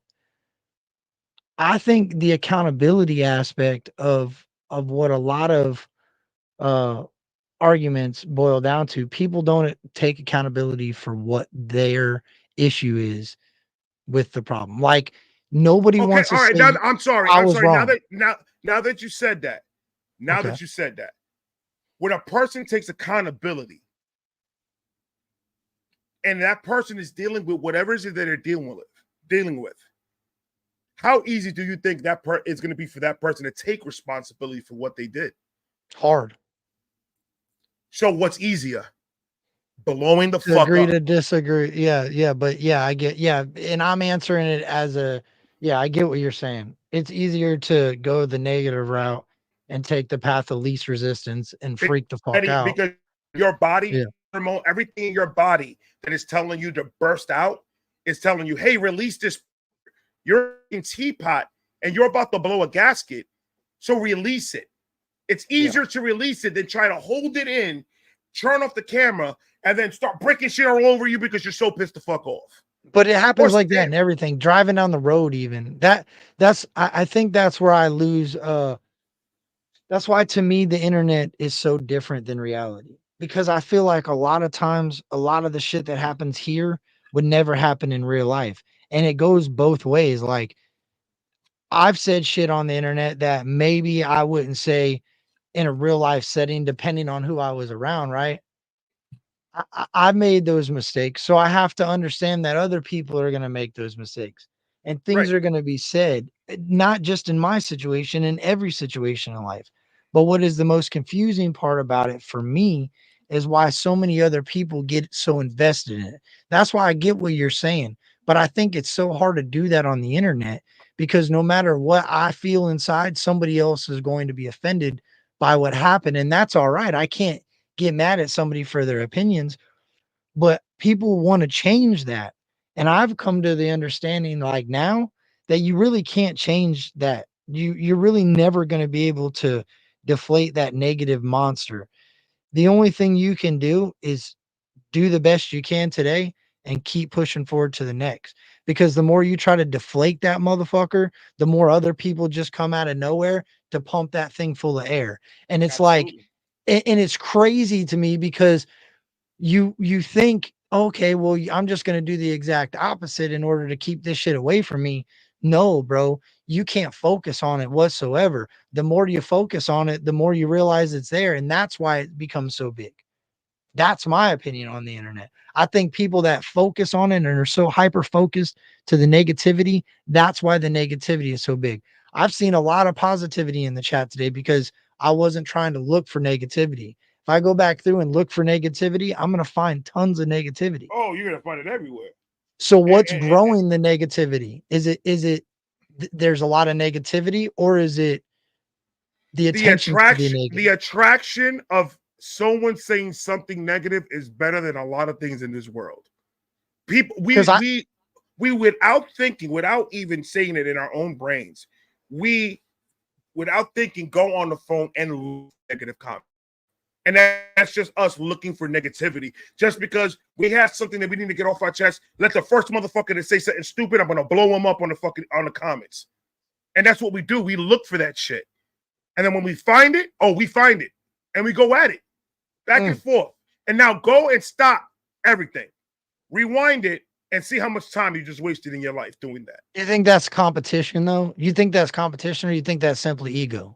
That's ego. That's ego talking all day fucking long. Competition. Why am I competing with somebody that watches me? You're right. They don't do what I do, so they can't do what I do. Why am I competing with you in just words that we're putting in the comment section? But we do it because we want it. We want to have that negativity somewhat in our lives. I've chilled. If I don't know if people have noticed or not, but I've chilled on putting up negative shit as much, like going at other commenters and stuff like that. I'll do it once in a while, but I was doing it like almost every day. Now I just chilled and I'll do one a week and shit. But it's more of a they say something and I'm trying to have a conversation with them. Like, what do you mean by that? Type of shit. And they don't want to initiate the conversation with me. Because all they want to do is wake up in the morning, go on a phone, find somebody they don't agree with, just so they can let out their frustration, looking for that outlet because they know they can't get on camera and do it themselves. So they're going to go in the comment section and look for that outlet just because they're not happy with themselves. So I'm going to make everybody around me not fucking happy either. That's my job for today. And that's how they think. I played sports, and I just have a hard time believing that competition and ego aren't the same exact thing. There's healthy competition, and then there's ego. Healthy competition is you playing basketball with a group of dudes, and it's back and forth. You're having a dog of a game, bro. You guys are dogging it out in that court. Crazy. And at the end of the game, great game, man. I love it how you did this, how you did that. In the game, we're competing. In the game, you're my enemy. In the game, I'm going to beat you. When the game is over, bro, good shit, man. Right. Next time we're in the court, I want you in my team. So that's not the same thing? No. That's not the same thing, then? A healthy competition and ego. Ego is you're in the same basketball court, and you're dogging them. And you're killing them. You're talking your shit on that court. And at the end of the game is over. You come back and don't come back in my fucking court. You're trash. You're this, you're that. That's your ego saying that. Because you're a big dog now. Okay, so I played baseball. So stepping up to the plate in my brain, I can hit your trash ass slider. Your slider is coming. I am going to jump all over that thing first pitch, and I'm hitting it right up the middle. In my brain, my ego is inflated to the maximum because that confidence has to get built at the plate in order to face this dude that throws a 91-mile-an-hour fastball and a 74-mile-an-hour slider. That ego has to be massive. Now, if the ego is seen by that pitcher or by the crowd, then immediately you are labeled as the bad guy, right? But if you're able to keep that ego in check in order to keep it within, then you become the best thing on the diamond because you have confidence and you have understanding of what's going on, and you have understanding that you're better than that pitcher, and you have to think that way in order to hit that baseball. There's a little thing that I live my life by since I got sober, and it's don't say you're the best. Let other people say that you're the best. It's the only way that you're going to be able to survive doing anything. If you let that ego take over you, that ego is a bad monster to have on your back. And that ego can fuck a lot of things up. Let other people say that you're the best. People that say, I'm the best at this, I'm the fucking shit, I'm the best YouTuber, I'm the best baseball player, I'm the best rapper. or not. But don't you Let think other there's a people fine say line that. of that? But don't you think there's kind of got to be a fine line there, because you have to have some sort of confidence? Why do you have to show it though? Why does your Like confidence have to be I shown to the use people? rap. I use rap as an example, right? Right. I use hell, I'll go as far as saying this. You can say you were the best rapper, but until you compete with another rapper, then you ain't shit. That's a fact. So You if can you're say you're the best rapper. so if your ego is inflated, hey, I'm the shit, I'm the best rapper, but you never get on the mic and rap, then how come your competition would, if you were using competition in this sense, right? If I'm a competitive person and I say I'm the best and you say you're the best, okay, challenge me.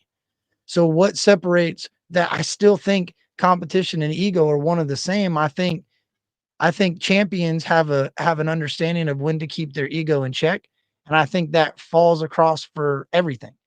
Like, not just sports, bro. If you can understand to keep your ego in check, you'll be successful in any aspect in life. Absolutely. Absolutely. But if you think about it, somebody says I'm the best rapper in the world, but never had his pen tested and never had anything, it goes back to what I was saying. It's egotistical. It's egotistical. You don't call yourself the best rapper in the world when no one is saying that. You're It's saying that to gloating, yeah. yourself because you're saying that to yourself because you're trying to amp yourself up. I'm the GOAT, I'm the GOAT, I'm the GOAT, I'm the GOAT. You say a lie long enough, you're going to start believing the lie that I'm the GOAT. But if you've never been tested with other GOATs, how can you call yourself a GOAT? You can't do So that. do you think over time though? See, that's the part of me that okay.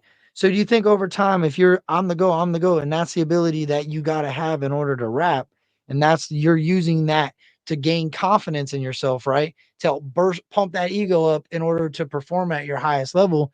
Do you think the fact that nobody seems to put those egos in check at times, and to challenge one another respectfully or competitively, that's why those egos turn into inflated egos, and that's why people really lose track of what they're here for, is because people are too afraid to challenge other people?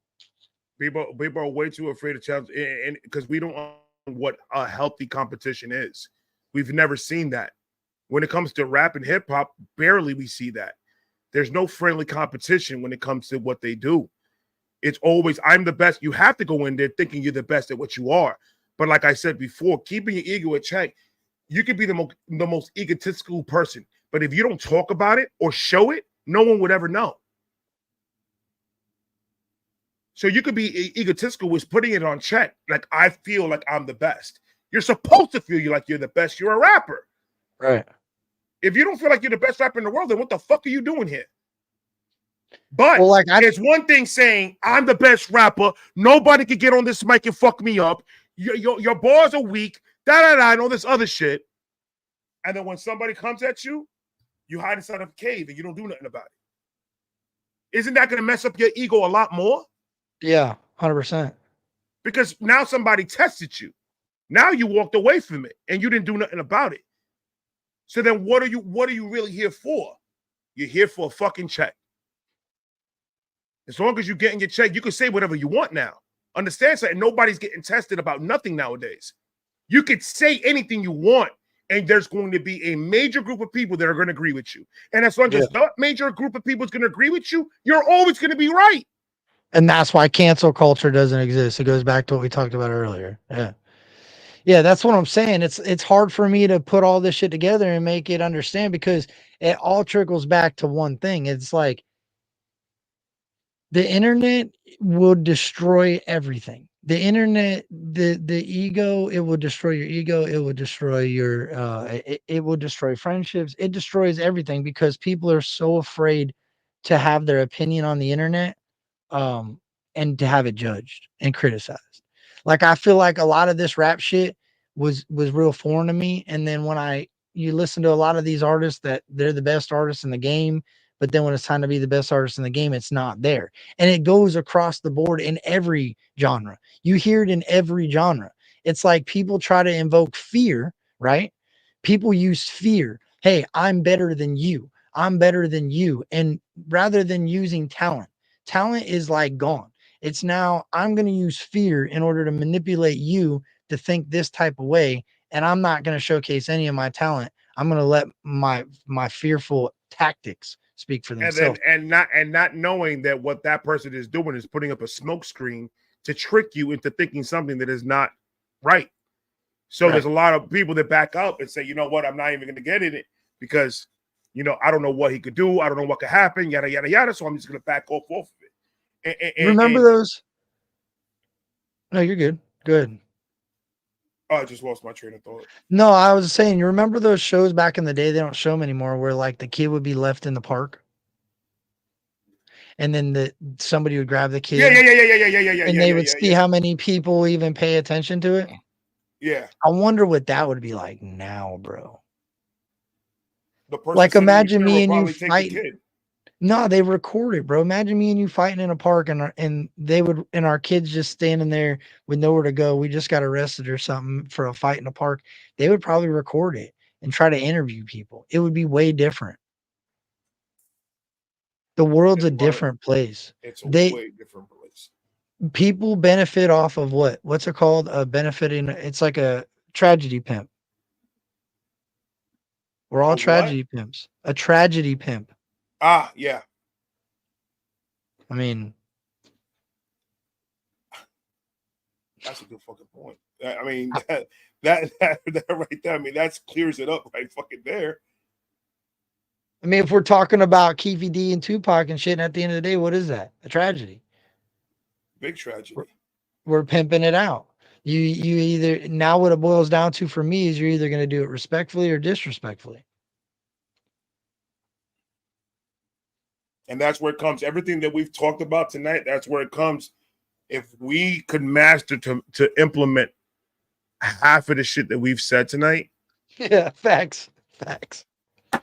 Forget about it, bro. But at least we're thinking about it. At least we're thinking about it, bro. And that's like one thing I can say that I'm proud of myself for is thinking about different ways to act, thinking about different ways that I could have handled situations, and understanding that we're all not perfect and we're all gonna make mistakes, dude. And it just sucks that nowadays in a world where people are so worried about the internet and people are so worried about what people think about them on the internet that apologies are gone. That egotistical mindset, it has to be there, because if you don't have it, then guess what happens? The trolls on the internet eat you alive. Like it's a lose-lose situation. You know what else I've been seeing lately too? And it goes to what you were saying. Like now it's a little bit of more different time. But I'm starting to see now people my age right now, men are more open to getting the help that they need mentally.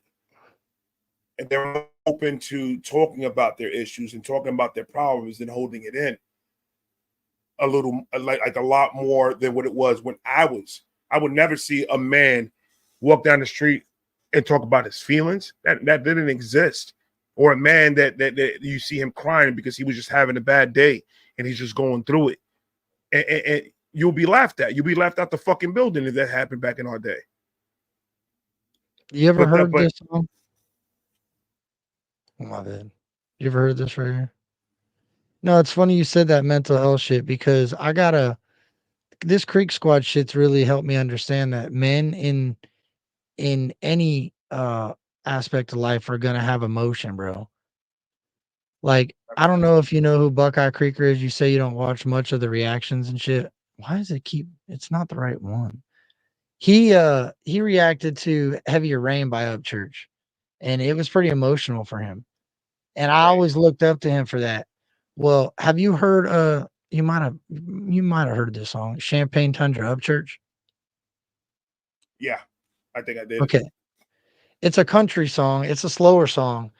But for me, bro, what it boils down to is this: is men have emotions, right? We're all emotional creatures, but we just hide them well. That ego builds up a wall of emotions. I think if more people understood that emotions are healthy, that's why I turn to music, to be real with you, Ray. Right. Because like for me with addiction, emotion kind of went away. When I was an addict, emotion was not a thing. It was just me, Nope. me, me, me, me. Yep. So when I learned to cry over a cool play, or when I learned to cry over somebody's success, bro, I cried during a Jelly Roll concert. You? Yeah, I bought like a bitch when me too. In when Tampa, when when when him and M performed. Oh, I was a sobbing little bitch. I couldn't control myself. I Like it cried in was. front of 20, 30,000 people though, bro. But everybody, like you looked around and motherfuckers were just crying everywhere. It's okay. It's Not okay only to that, bro, it cry. was cool to see a felon win. It was cool to see a motherfucking felon Absolutely. win Because like that. that's doing more than what people think it is. That's letting other felons know, hey, just because you have this shit on your record, just because you did some stupid shit back in the day, doesn't mean that you can't be successful and you can't do what you love to do. Now with the technology that we have, why don't we use the technology that we have for doing good for yourself instead of trying to be in the middle of drama and bullshit? You could be using this internet shit to be making money and quit your job, do what you want to do. There's every type of video on YouTube right now. You could Bro, literally right now do anything you want on YouTube. Not anything, but the majority of it you can can I do on tell you YouTube. this? Can I tell you this? That going to Upchurch concerts and watching fucking grown ass men, grown ass women, kids, white, black, Indian, young, old, fucking singing Holler Boys and crying in the crowd, no shame in their game, just spit flying from their mouth, fucking tears rolling down their face. It makes every one of these hater comments not matter to me. Like that's the reality of shit. Like I've learned that through all the shit that you go through in life, there's always something that's going to brighten it up, right? Right. That's a fact.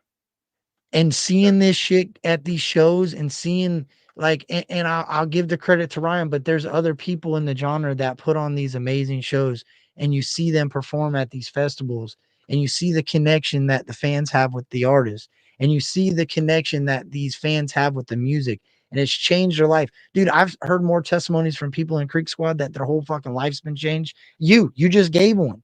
Like Facts. you spoke about it, and I would have never guessed that. I would never pin you walking through the mall to be like, oh yeah, Uncle Ray's life was changed because of Ryan Upchurch. Never would have thought Absolutely. it.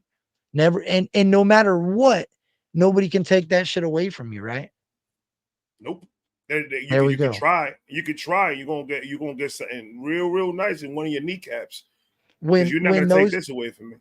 when those people are crying in the stands, bro, and me, I'm sure I've been one of them, right? When that's happening, that's what I see. I see a bunch of Uncle Rays standing around. All the testaments when people say, oh, this is what Creek Squad's done for me. I might not hear it at the moment, but when I go and I see the effects that it has on people, that's what I think about. That's the shit that matters. None of these comments and these shit don't matter. This It internet doesn't. shit don't matter. At the People end of the screaming day, and yelling don't matter.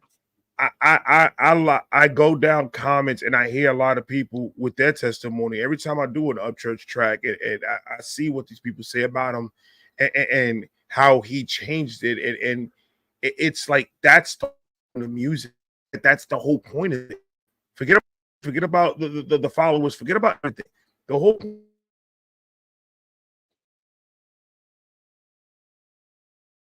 Uncle Ray's you gone. Oh, you're back. what happened? You fell off there for a second. Oh shit! Yeah, Yeah, you're I hope good. it's not You're back. fucking raining.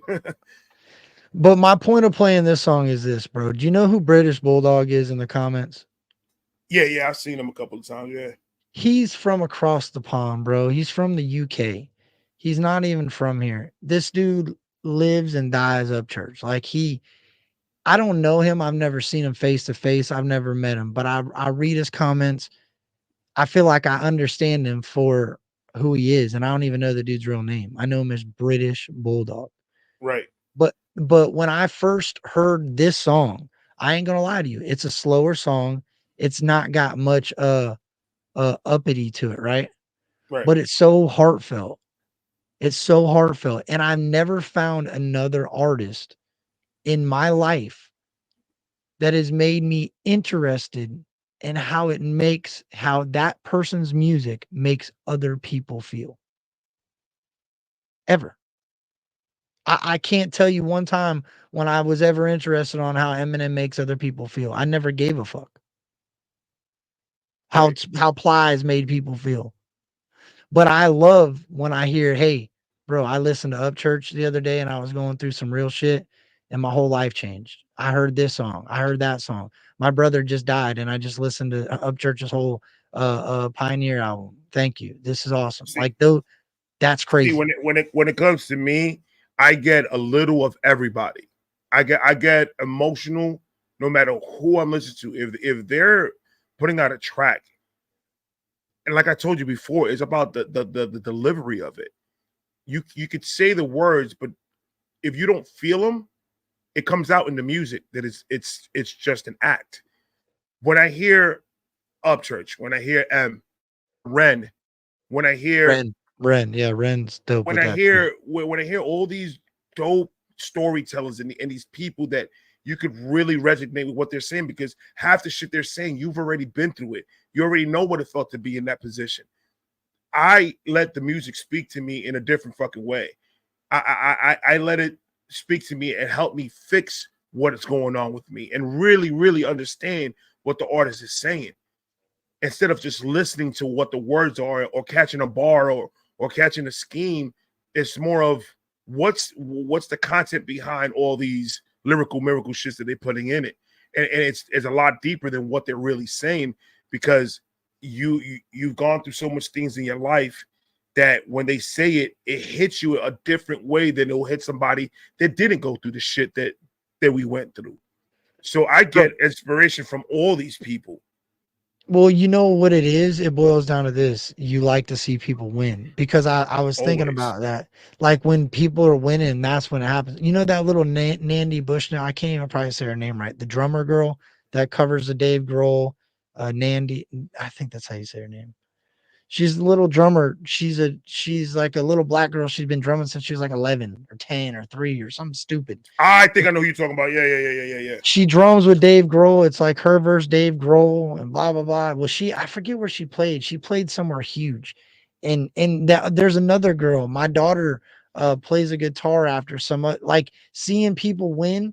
That's what creates emotion. Let me tell you, my girl just said something right now. She said, I played Upchurch cover of Rooster for my dad, and he busted out in tears in 15 seconds.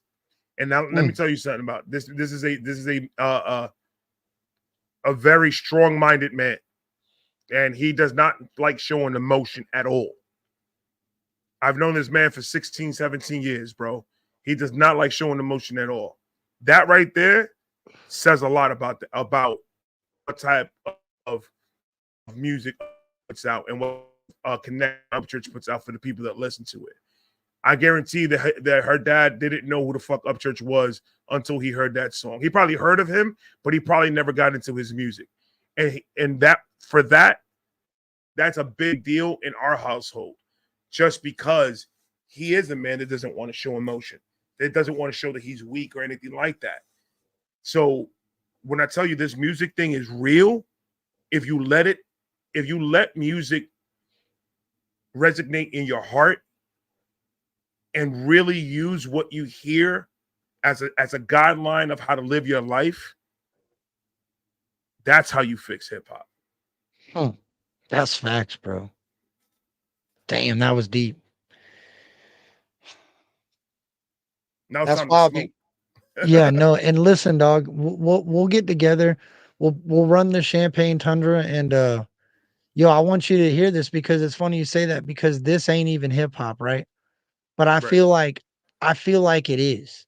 And the reason I say that is because I truly think he's talking about a truck. I don't really even know what the fuck he's talking about in the song. Like, I know he's talking about maybe going to the beach after the summer, getting back to a girl during summer break, whatever it may be. But it's this. It brings emotion, Right. right? It shows feeling. It creates me to think about love, which is wild, right? And British Bulldog makes me, he'll scream and yell in the chat for this song to play. right? And I never really understood it. Sometimes you can't love a song the way another person loves a song because it doesn't reach you the same way. So all these people that hate on Upchurch and hate on what we believe in and what we stand for. Hey, I got nothing but love and respect for you guys because at the end of the day, you just don't understand. It is what it is. And it is what it is. Exactly. I'm gonna run this, Uncle Ray. This is Champagne Tundra by Ryan Upchurch. Let's go.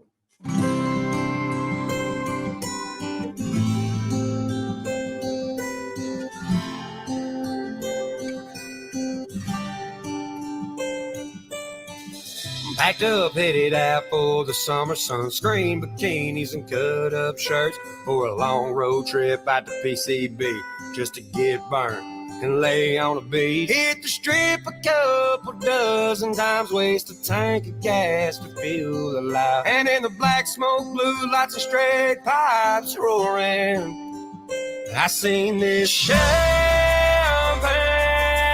tundra with the windows rolled down, soaked in rain, chasing beachside thunder.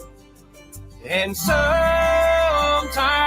I wonder, when the summer's over and the rubber hits the road, where you going? Champagne tundra. Champagne tundra.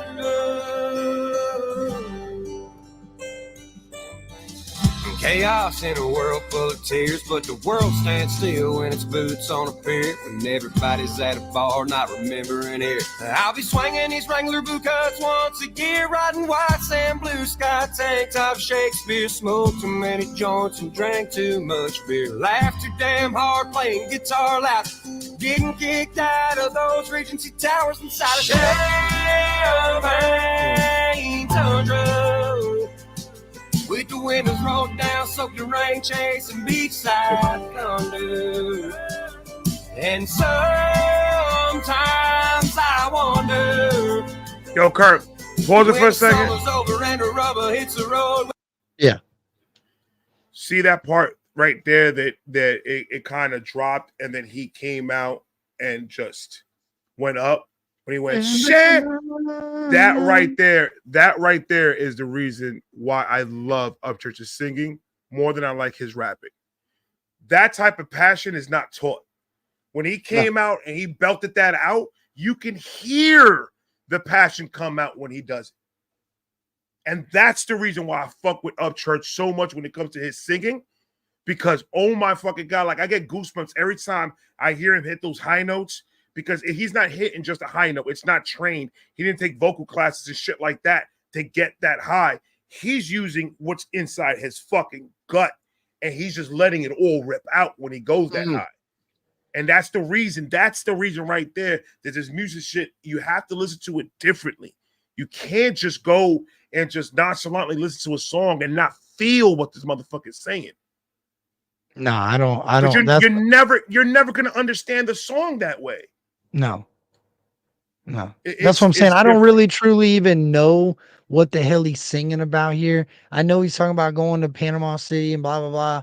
But I feel the emotion more. I feel the emotion in this song makes me remember when I was 16 going and visiting a girlfriend that was far away. Or going on a vacation and meeting a girl on vacation and having to go back to my hometown and not having a car. Like it brings that emotion into the music. And it's like, I don't think that's why I said this is almost like a rap song to me, because it's not rap. It's singing. I guess you could call it singing, but he's telling a story. Yeah. He's telling a story. He's telling a story that ain't necessarily, you can't label that as a country song. What do you label that as? Soul music. I would say it would be more, it would be more like in the bluish soul music realm of it, because it's not country and it's not rap, and and that's what I'm talking about. You see the conversation that we're having right now. When a person does a song and you can't even put it in a genre, that's different. That's fucking it's different. crazy though, but that's also part of the reason why this genre of country rap doesn't have as much attention, because you can't put a label on what it even is. Right. I could ask 10 different people what is country rap, and I'm gonna have 10 different Because definitions. he learned how to do something that is not a lot of people know how to do it, and that's transform a rapper's attitude into country music. He doesn't rap, he doesn't sing country music in the sense of Garth Brooks or any of those big dudes. He's bringing an element of hip hop into country music. Well, his rock It's not, music hits the hardest for me out of all of it. his rock music is fucking amazing. If he said it at, I Oh forget my what show. God, I think North Carolina, he said he was just gonna do rock from now on. I'm like, hey, bro, if he sticks on doing rock, I'm A-okay. Because that man, every rock track that I've listened to, he has destroyed it. So I'm good with it. I'm good with whatever the fuck my man Church wants to do musically. I'm with it 100%, all the fucking way. Yeah, I appreciate you, Stardust and Cass, for the gift of membership. Good looking. I appreciate that. Shout out to all of you, man. Showing love to the chat, man. I appreciate the super chat too, Cini. Yeah, man, but I don't know, bro. Like I said, dog, I just think at the end of the day, music is gonna be you can't have the good without the bad. I think people give too much credit on, or too much criticism on music, negative criticism. I think music should just be loved, if that makes any sense. Like, if you don't like the music, Absolutely. just keep moving. Don't give so much hate on it. Just keep moving. If there's I've learned this. I've tried to do this for me. If there's a video that I watch of a song and I don't like it, I try to at least leave. Like you talked about selling cars. You're not going to buy my used car and tell me everything wrong with it. You're going to buy my used car and you're going to tell me a couple things good with it. And you can tell me a couple things bad about it. Right. So if you can't find if you cannot find the good in something, you should never be able to talk about the bad. And that's just how I feel. And that's how I go into every single song that I go into. I open with an open mind, accept it, find what you like about it, and love it for what it is. There's no point of going behind that. Because if you're going to start finding everything that you don't like about it, that's more negativity into your fucking brain. And if you don't, I think if you don't run it back, I think British Bulldog is going to have an aneurysm and slap the shit out of somebody.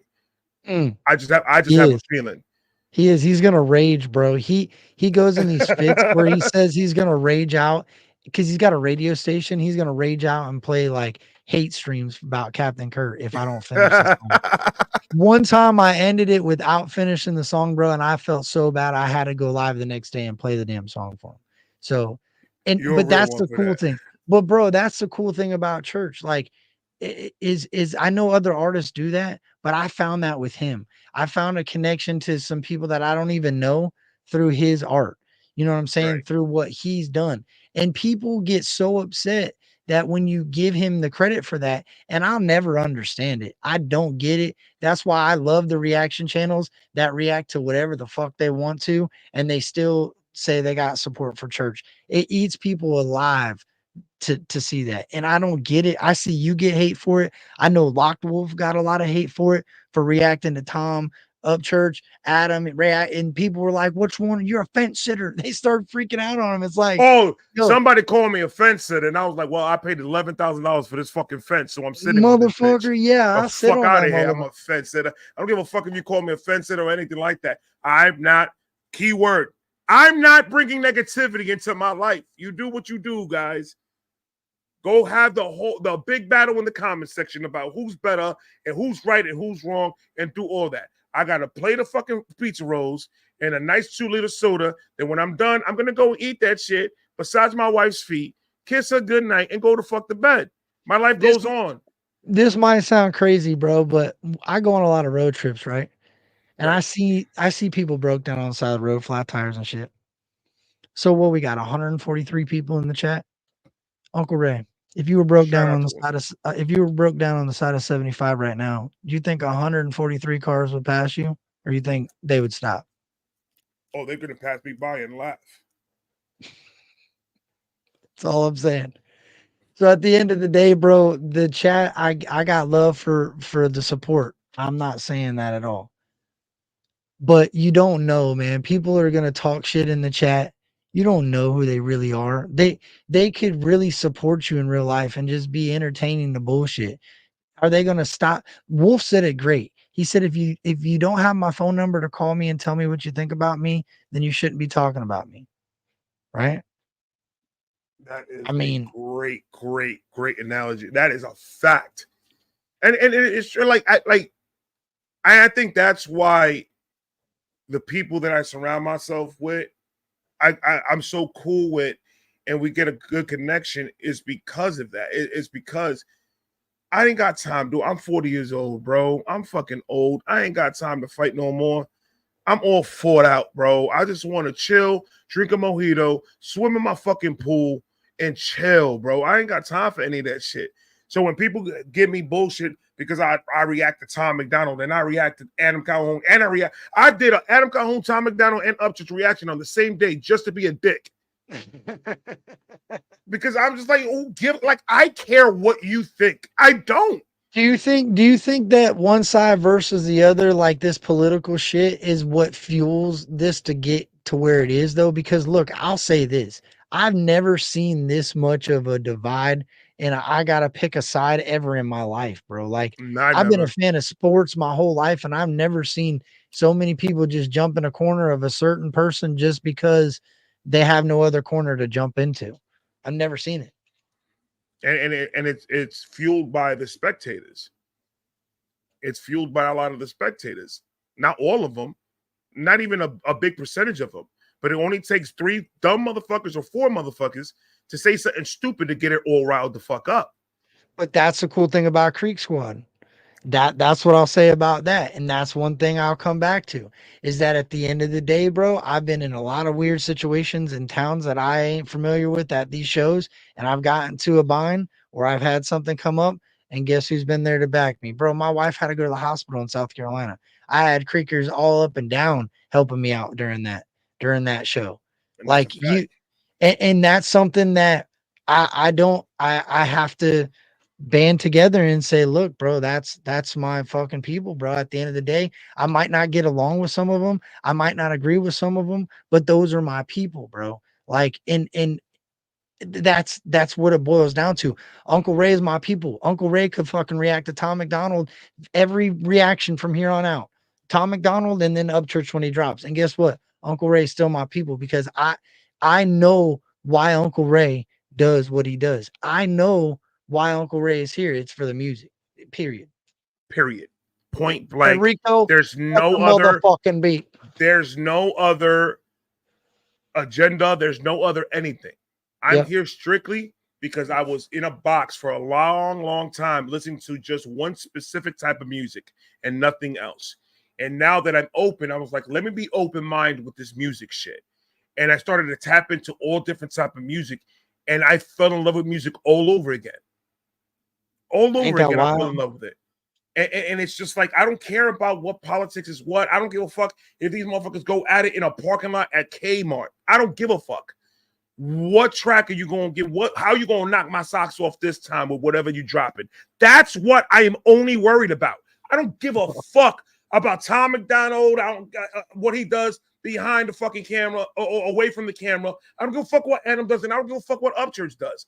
I give a fuck about, I'm going to play this track, and I want to see how these motherfuckers go nuts. That's what I'm worried about. Sometimes I'll be listening to your reactions, and I'm like, in the beginnings, when you get carried away and you really start fucking going on a Ray rant and really telling people how you feel about a situation, I'll even sometimes I'll do this for you, like, oh, like, hey, Frederico, cut the beat, bro. Cut the mic, bro. You just stick to it and you roll with it, dog. And I got a lot of respect and love for that, man. Like that's what it's all about at the end of the day. And yo, I feel like remember what I said in the beginning? Simplicity. I'm here for the music. Leave me the fuck alone. Yeah. I don't let care you about get any. ranting. I don't care about. Don't do that. No. I'll be here for an hour and a half just talking shit. Bro, But we tried to end the stream an hour ago and look at us. It's just that I am so passionate about it, and I'm so passionate about how music has really helped me. That when I see people starting shit for no, like when you plainly see people doing shit for no reason, just to start a problem, it makes no sense to me. Like, why are we here then? Why the fuck is this the new soap opera? Are we trying to get acting jobs or some shit like that? Like, fuck all that, man. Listen to the music. That's it. People say Tom McDonald raps too much about politics. Well, you know what? He doesn't drop like that a lot. And when he does drop, maybe I needed to hear some of the shit that he had to say about what's going on. We don't want to go down that. Yeah, but everything. Okay, hold on. He doesn't drop that often, but when he drops political music videos, and then he puts all of his music that has any substance onto an album that you can only listen to if you pay for it. That's where I lose connection. That and all that what Tom is doing, that's his business. Yeah, you're right. I'm not, how that man makes his money is his business. Hey, I think you even did it in the video when you talked about this in the video. I think you even did that because you talked about I probably fucking did. You did. That's his business. That has nothing to do with me. Of course, he's gonna go out there. He's gonna want to get money for what he does for a living. That's stupid for us to think that he doesn't get paid for his way he's going about it. I'm not. I don't. But how is that my problem? How is that going to pay my rent? That's not going to pay shit. No, but that I hear that. But that's why I got love for you, dog. Because when you say that, I know you're okay with me saying, yeah, but I ain't gotta like it. And no, absolutely. And like I agree. I agree. For you not, I don't. That's on you. The way I see it is, it's a hustle mentality. I'm going to make my money no matter how I'm going to make my fucking money. I got to get paid. That's a hustle mentality. Cool. Do I agree with it? No. Because I miss the competitive spot of life though. Like, don't you remember back in the day, bro, kicking it with your boys? I'm like, man, Church is gonna fucking body Tom. And you're like, man, Tom's a fucking go to this shit. And we can have this conversation and laugh about it and fucking cut jokes about it. And then maybe I get educated on your topic and you get educated on mine. That shit don't exist no more, dog. Nope. Now, do I think that Upchurch that Tom McDonald could beat Upchurch in a rap battle? Fuck no. 100%. No, I know that. I know, but I'm saying but I'm not I'm if it's all depending on the situation. If a rapper is going to go into a battle, he is going to have to understand that whatever you're normally doing with your music needs to stop. This is a completely different situation. You have to get on the ball and you have to get on like this other person with anything that you think you have as facts. Now, what do I hate? It's false narratives. In a battle, when a person says something false that is not true about the other person, takes away from the bar. So why rap with lies? So when certain people don't want to fucking battle, why do you think so? Because what do they have? There's a fact. Nothing. They don't have anything that's a fact. Yeah, but I wish, and sometimes I've thought about it, like, there's got to be a way to do this shit, right? What happened to, like, man, the same beat, whoever makes the fucking dopest track, that, you know what I mean? Like, why does it got went out the window with the whole growth of the ego? It went out the window with that. That ego got too strong that you can't separate a battle with it. Do I think that Tom Upchurch will be a battle? I don't. So because I heard Tom McDonald rap, not about politics, not about nothing. I've heard him rap. Like rap, and he could do it if he wanted to. Do I think it's going to be a dope battle? I think it will be an amazing battle if it stays as a battle, but it's not going to, because it's going to be polluted with a bunch of people with their own opinion. Not all Creed Squad, like I said, like 5% of Creed Squad. These niggas are insane. They go too much in. They're like stands, and it's the same way with with Hangover Gang. And once they get in the chat, it's over. It stops being battle, it stops being rap, and it becomes something else. Do you think that's what destroys it? You think that's what destroys battle rap is the fans? Yes, yes, absolutely. Because we can't go into a battle with a clear mind, not understanding that this is a test of the pen. This has nothing to do with anything else. It's a test of the fucking pen. I want to hear you rap, and I want to see if you're better than me. That's it. I believe wholeheartedly that Ryan Upchurch would not go at Tom McDonald if he didn't think that he had some type of a talent to rap. Why would he? Why would Ryan Upchurch want to go at somebody that he thinks can't rap? He may not agree with what he's rapping about. He may not agree with his style of business or whatever. He may not agree with him as a person. But when it comes to rap, it's because the person's got something in there that's going to show them, hey, I want to call you out because I want to see what you do with this pen shit. Fuck that political crap. Come at me. And not see what only you that, can do. I feel like, bro, steel sharpens steel, right? I think, in my opinion, Ryan, I looking back, he ain't took the first shot on any battle. Everybody's usually come at him, so he takes the first shot at a dude that's got a big following.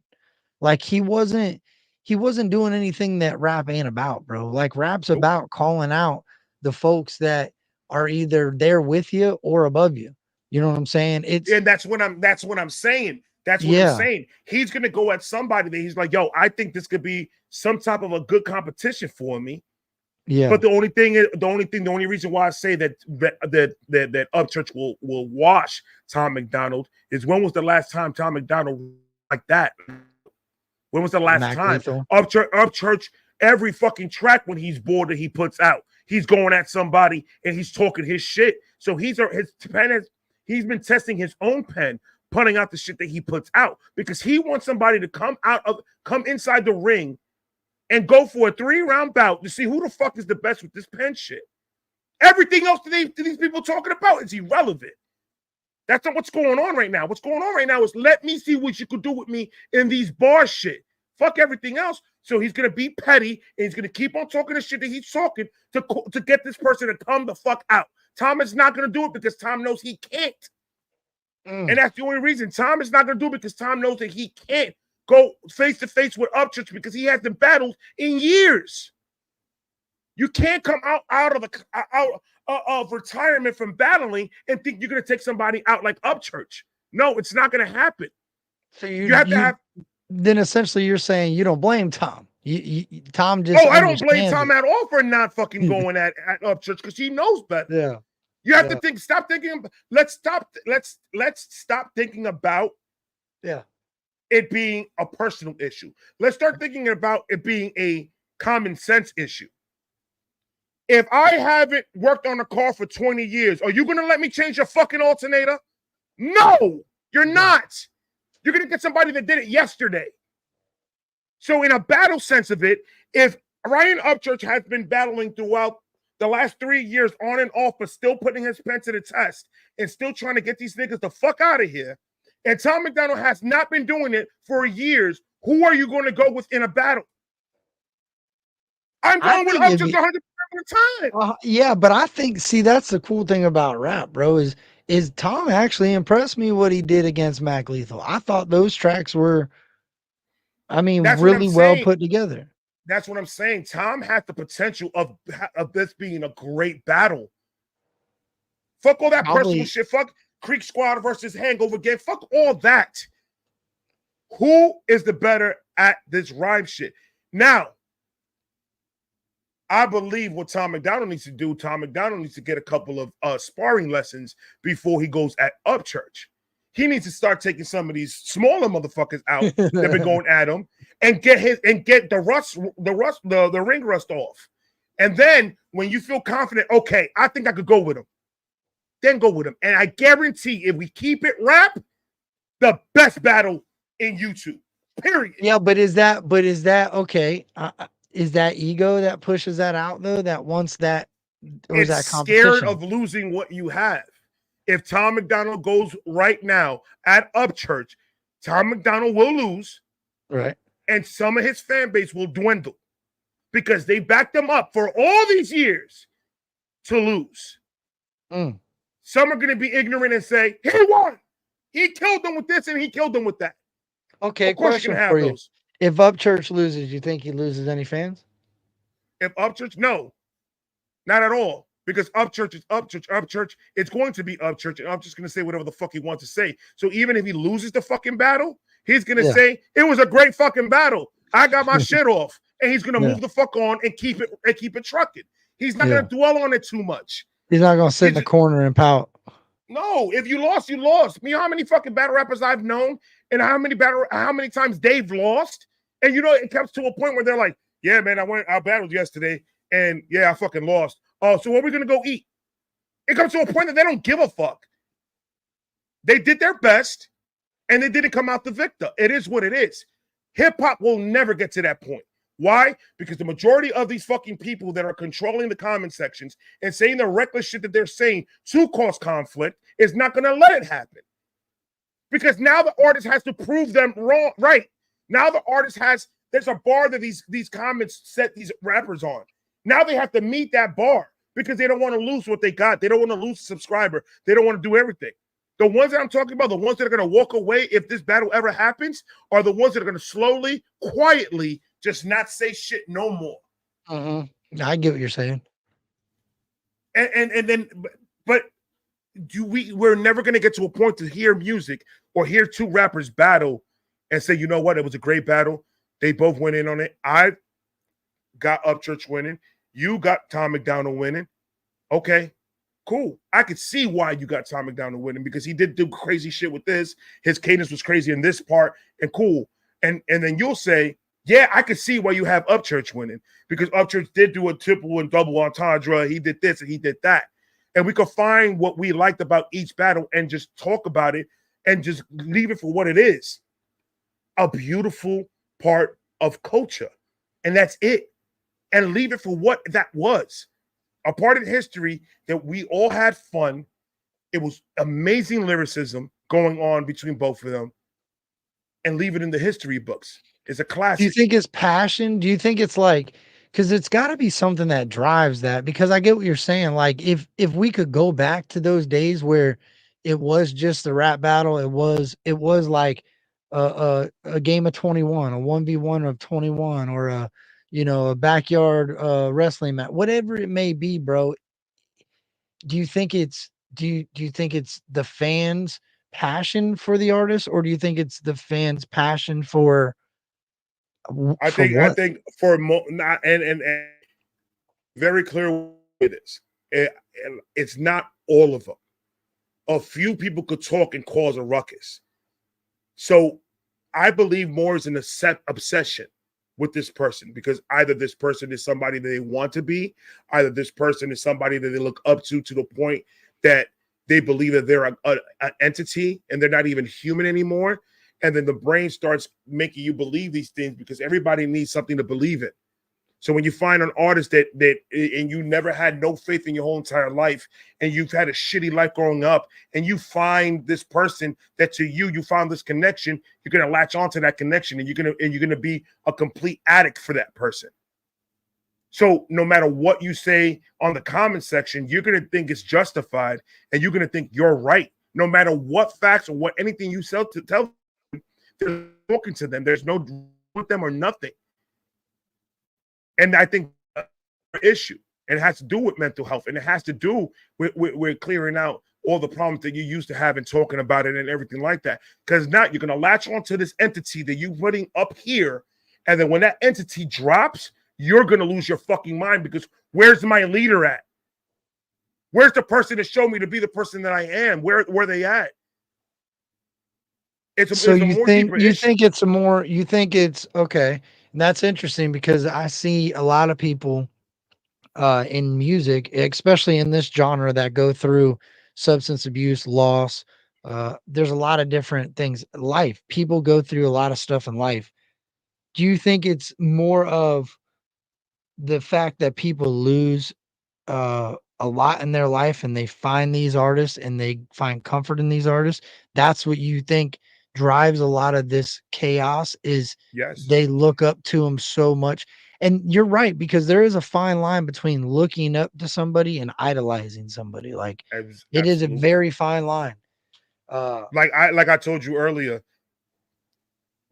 Ryan Upchurch to me is a role model because of the things that he says in his music and the way it resonates with me. Do I agree with everything that Upchurch says? Absolutely not.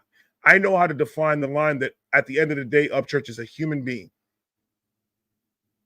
A smart one, a person that I could learn from, but at the end of the day, he's a human being. So he's not going to be right 100% of the time. The problem with some of these people is they're taking every word that these rappers say as gospel. So every word is right, just like the religion. You read that Bible, these religious nuts, they're going to read that Bible, and every word is right. There's no wrong in the Bible. It's the same way that these people are looking at these artists. They do no wrong. They say no wrong. Nothing you could say to me is going to convince me that they're wrong in any situation. And that is unhealthy. That is you latching on to something that you deemed to be the most important shit in your life. And it's not, and it's not good health-wise for you, and it's not good health-wise for your children. Because your children are going to see that. Now they're going to learn how to idolize a figure and not find themselves. Do you think that, but do you think that that is, see, I have a hard time with that because what is the difference between being a fan and idolizing? Like, I just told you the difference. Yeah, I know, but being a fan is knowing when that artist is wrong, or not even knowing when that artist is wrong, not agreeing with that artist on everything that he says or does. Okay. You mean okay, I got you. You mean like on the internet leaving comments, agreeing. You mean because I'm trying to picture it as like. So for example, let's say this never happened. Let's get this out now. It's never happened. But let's say Upchurch puts out there, I hate black people. Let's just say. Right. He puts a big, huge comment out there like that. That person is going to start looking into what he said. And you know what? I don't like black people either. You think so, bro? Just because they said it. They may not feel that way. Yeah, there's people that they said it. Yeah, you're right. And those ones that get in the comment section and start saying all this crazy shit that we need to learn how to just say. Yeah, hey, you're right. Keep on talking to yourself, buddy, because you're losing it. So that's why all this whole beef shit with everybody, I'm not gonna waste my time with it. Dude, I don't understand that, but that's crazy that this is what we're talking about. So there's a group of people that tell you, hey, you shouldn't agree with everything that somebody says. Then there's another group of people that tell you you should call them out every time you don't agree with them. It's like, bro, so what you're saying makes the most sense. It's you don't have to agree with them, but you don't have to put out a whole fucking exactly just because why you don't agree with them. Just because right now, me and you, if we're online and we're live and we're doing a debate, of course, I'm going to state my facts why I don't agree with you, and you're going to agree with me because we're right here. We're in the right setting for it. Yeah. What am I going to win by going in there and saying, I hate this fucking song. This song is trash. I'm gonna fuck this mom watching it. Why is this video 45 minutes on a 56-second song? Why is this? Why is that? That's why those type of people have other issues than what's going on right now. It would be like you going in my comments tomorrow and talking shit on one of my videos rather than just fucking hitting me up at this point. Like I get what you're saying. Like there's a certain time and place for everything. If I have an issue with something that you said, I'm not going to go to your comment section and say, man, Kurt, you know what? I thought you were a real one, but now I see how you think and I don't agree with it, so fuck you. Yeah. Or I could do this. Yo, Kurt, you got time to talk? Yeah? All right, cool. Listen, you did a video yesterday and you said some shit, and I just need a little bit more clarification on what you said, bro, because it sounded crazy to me. And then you're going to explain the difference. Yourself. Yeah, that's the difference, though, because I can't do that with everybody in the comments. But if I can't that's why what Wolf said made me really think about that. If I can't pick up my phone and call you for your comment in my comment section, it shouldn't matter to me. It shouldn't. It shouldn't If it's matter at not all. somebody I could call on the phone personally and say, "Hey, why'd you say that?" It shouldn't matter to me. I don't know, bro. I don't know. These people nowadays, they're taking this shit they're taking it to the point where it's not even fun It's not anymore. fun. Yeah, I knew you were gonna say that. It's so like so toxic and so like I don't know, man. I don't know. It's sad, but at the same time, I do see a light at the end of the tunnel when it comes to what we can control. Yeah. Instead of everything else. And I do see a lot of these artists coming up and they're stepping out the normal and they're coming into themselves and they're becoming their own artist and they're rapping and singing and doing all these things that is making somebody's day a little bit better. And as long as that's the main goal, yeah, then nothing else matters. Because you know what? Once you get to that point where you're doing shit to help others and you're feeling good about, you know, seeing somebody win and you're humbled and everything, all that money and all that stuff is eventually going to come to you. You don't have to run and chase it. It's going to take a little longer doing it this way. But at the same time, not only are you going to have the money, but you're also going to have the peace of mind that you worked your ass off to get it. And that's the best feeling that you could ever have in your fucking life. It's just wild, bro, to think like, and I'm sure maybe you can relate to this a little bit. When you first start doing YouTube, you realize your opinion really don't mean shit, right? And then as you go, I don't know when it changes to where your opinion starts to kind of hold some sort of weight. But if you don't realize that, like I didn't, bro, I'll be honest. Sometimes I'll say shit and I don't realize I got anybody that's gonna watch the shit. I weld for a living. I'm a fucking, you know what I'm saying? I don't even think sometimes it don't even cross my mind what I'm saying. That's different than typing something, right? I feel like there's a lot of thought that goes into when you type something, and I think that's the difference for me, bro. I think it's hard for me to understand typing something because I feel like that's like the biggest form of hatred because you have to take the time to think about what you're typing and then type it and say it. So I can't hold any value to comments, right? But I know deep down inside, like when you say stuff, sometimes you don't mean it how you say it or you don't realize it. And especially Right. early on in any type of content creation or an artist, I don't think people realize your opinion changes pretty quickly once you get, a little bit of people watching you. Oh yeah. And that's the way I feel how this will ever work is killing people with kindness. And what I mean by that is the same way they're saturating the negativity, use the same amount of saturation to pull out the positivity. That's the only way. And that's going to be the only way. And then at the end of the day, guess what? You're a little bit happier. You got a little extra pep in your step. You're a little bit less stress. Because once you pull out so much positivity out in the world, and then you start getting all that positivity back, you're gonna feel like you just smoked the fucking blunt laced with cocaine. Mm-hmm. You're gonna feel like you went sky nine because that positivity hits you different when you work for it. Do you think if every artist, if we go back, we flash back to like the early 2000s, maybe the 90s even, and every artist only put out music, do you think it would change? Like, say no artist went live and talked about anything in their personal life. They simply just come on here and drop music. Do you think we would still have the hatred that we have in the comments? Nope. Why not? Absolutely not. There's a thing out there that if you seclude yourself away from, let's say, you're Eminem and you're secluding yourself from the rest of the world. You see how much hate Eminem has? Even when he secludes himself, you see how much hate Eminem still gets throughout all these years. He's still getting the fucking hate. And he's still getting the hate. Right now, I guarantee that if you ask Eminem, this is the most happiest that he's ever been in his whole entire life. Because he learned how to not, because he's staying away from it. It is what it is. I'm going to tell you how I feel on my time.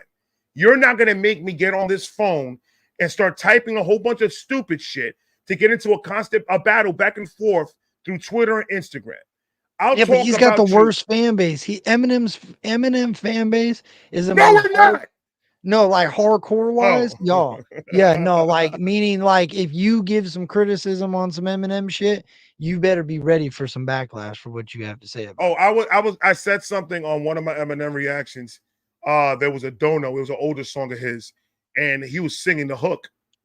And all I said was, I paused it and I said, I love you, Eminem, but you could have gotten anybody to sing that fucking hook. That shit was horrible.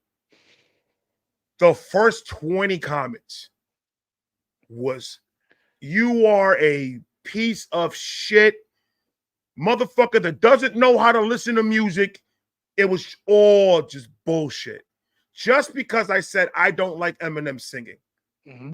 That's what I'm saying. I think the speculation will still be there because I think the speculation in that the idolization of the person will still be there, right? So that's why I like what Ryan does. I think it's dope that he still shows all of his shit. He'll show his trials and tribulations through all of his problems in life. Because people, you know what, and it's smart because it's like, what are you gonna say about me that I haven't said about me already? Facts. He B-rabbit the fuck out of everybody. I'm gonna tell you, right? I'm gonna tell you everything that's going on. So like that, when you say it, it's not gonna hit as much. It ain't gonna hit hard because I've already said it 300 times. What are you saying that's gonna make a difference? Nothing. So when you do that, you're kind of unstoppable. That light bulb video proves that, bro. Because I laughed at that more than I fucking took offense to that. Because that was funny. Like it goes way deeper, bro. Literally just passed out because you didn't. He probably did. He probably did. That fucking light bulb video goes. Anyway, Bulldog, I got you, bro. Bulldog, we'll play it here in a second on the way just to leave because I gotta go to work in 4 hours. I gotta do that though. Fuck! It's 2:30, bro. Yeah, we chop it up all the time, and we got to figure out when we're gonna do this. I know we got to do this again recent, and we still got to do it on your. This is the one on your channel. There we go. We did that, bro. No, dog, I like chopping it up with you. I could talk to you for another 2 hours, but then I'm gonna be tired of shit tomorrow. Yeah, you're gonna be welding your fucking boot to the fucking side of a boat or some shit, man. Well, my luck, bro. When I go to work and there's not a lot of shit to do, I slept great throughout the night. I didn't have nothing to do the night before. The day that I stay up all night and have all types of crazy shit going on, or I'm having a good conversation, or I'm busy doing something, dude, the work will pile up sky high. Like they've just been waiting for the fucking day. And it ain't easy out here in this Florida heat with that welding helmet on and that torch, bro. Oh, I bet, bro. That's horrible, man. Listen to this shit too. You know what an intake is? Okay, like not like an intake, like I'm not talking like on a Honda Accord intake. I'm talking like a big block Chevy intake that's built for a carburetor to go on top. So we take a lot of those and we drill them for an EFI conversion. So you could put the electronic fuel injection in them. Yeah. But it still looks like the old custom big blocks or whatever, right? Well, some guy brought one in and I'm telling you, bro, he must have gotten to a head-on collision. But all it is the intake. And he's like, I got a crack. He said, I got a crack on the inside of the intake. Can you do it? I'm like, yeah, I just grind it out with a die grinder, open it up, clean it out, and I'll weld it. He's like, yeah, it's just the inside. So I get it there. I look underneath it. There's like this much room and it's cracked under the bottom, but it's not that bad. So I start welding the bottom. I get that welded up as much as I can because I can't grind it. I weld in the inside, dude. This thing breaks in like 4 different spots all along. Yeah. And he's like, oh, I don't know what happened to it. Do you know how much it takes to crack an intake like that? Boy, it takes a lot. I've thrown intakes through the shop and not one fucking crack on it. It takes a lot to crack that shit. UPS ships them and they throw them across the fucking floor. No problem. That's crazy. I mean, this dude's intake was completely cracked all the way through. How rusted was it? It's aluminum. So there was no rust at all. How the fuck did he do that?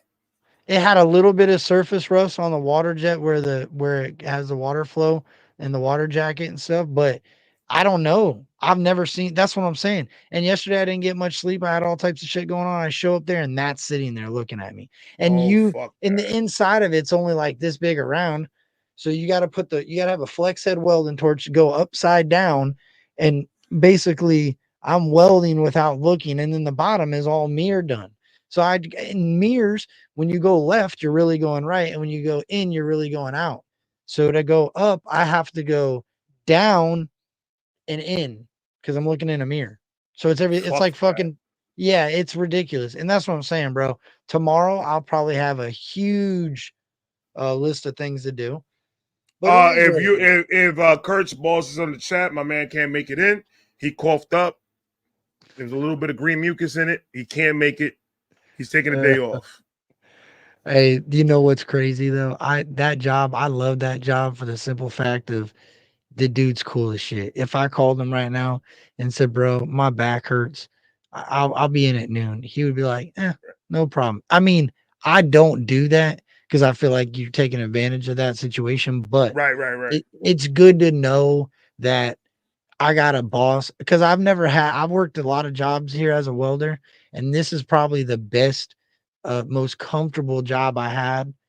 And I'll tell you why. Corporate, dude. It's not a corporate job. Yep. Corporate jobs suck.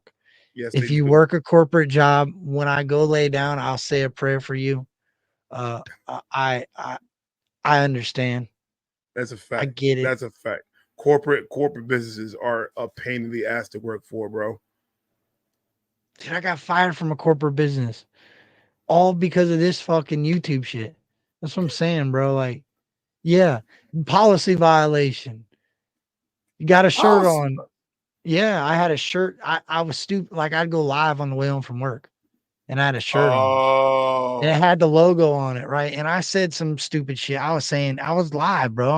I'm on the way home from work. I'm talking my shit. You know what I'm saying? Well, then you got the trolls that are super fans that are would you say they were loyal I forget what you call it. Anyway, they didn't like me because they liked somebody else that I liked. So they started calling my job and reporting me. It's like, what? That's that's why. crazy. Yeah, and you know what it made me think about it? I'm kind of glad that was like a blessing in disguise because I learned something from that. Don't ever put yourself in a situation in life that you can lose your livelihood because of somebody else's opinion, right? So Right. I won't ever work a corporate job again because I like doing YouTube. And as I know if I'm doing YouTube and working a corporate job, that's not going to work because there's a good chance that the corporate job is going to change corporate people that are working there. And one day what I was saying is okay, but then next week it ain't because we got Bob that works in the department that goes against everything that Kurt believes in and says, Right. fuck this dude, he's fired. And now my life is changed all because of my opinion. Never again will I do that. Never. That's why I got a Uh, lot of respect for what you did, Ray. You're brave, dog. Like I don't know how you do it, knowing that you go from one to another and you didn't do it and you didn't look back, dog. I never will. The best thing, I've worked for corporate businesses for 20 something years, and they were all corporate. And it was hard financially to leave, like a little harder than what I thought it was going to be. But I've never been happier than I am right now in my whole entire life. Just because, like, I'm able to pay my bills and still have a little cash in my pocket, and I'm happy. I'm doing what I love to fucking do. I don't have to worry about what the fuck I say. I can wear whatever the fuck I want. Nobody Yeah. can tell me shit. They could try to Yeah. tell me something. It ain't gonna get. I'm not gonna register it. I'm just gonna have fun with it, and I'm just gonna do what I do.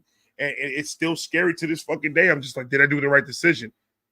Well, Did I? you're letting talent speak for itself. Like that's what I figured out that in life is that as long as you can have a talent that can override your misfortunes in life, then you're good. Right. Like that's what you good thing you had a talent. Good thing you have a personal understanding of people and you can carry conversation and you can be entertaining and you can have humor. Because there's a lot of people that aren't blessed with that ability and they will never be able to leave the corporate job and do what you did. So like, yeah, I get what you're saying. And it probably was hard But it goes back to what you said earlier. You know yourself better than you know anybody else. And this is kind of what it sounds like early on you were destined for. You know what I mean? In a way, I feel like I'm starting to realize it a little bit more as I keep on doing this, that I am here for a reason. And Yeah.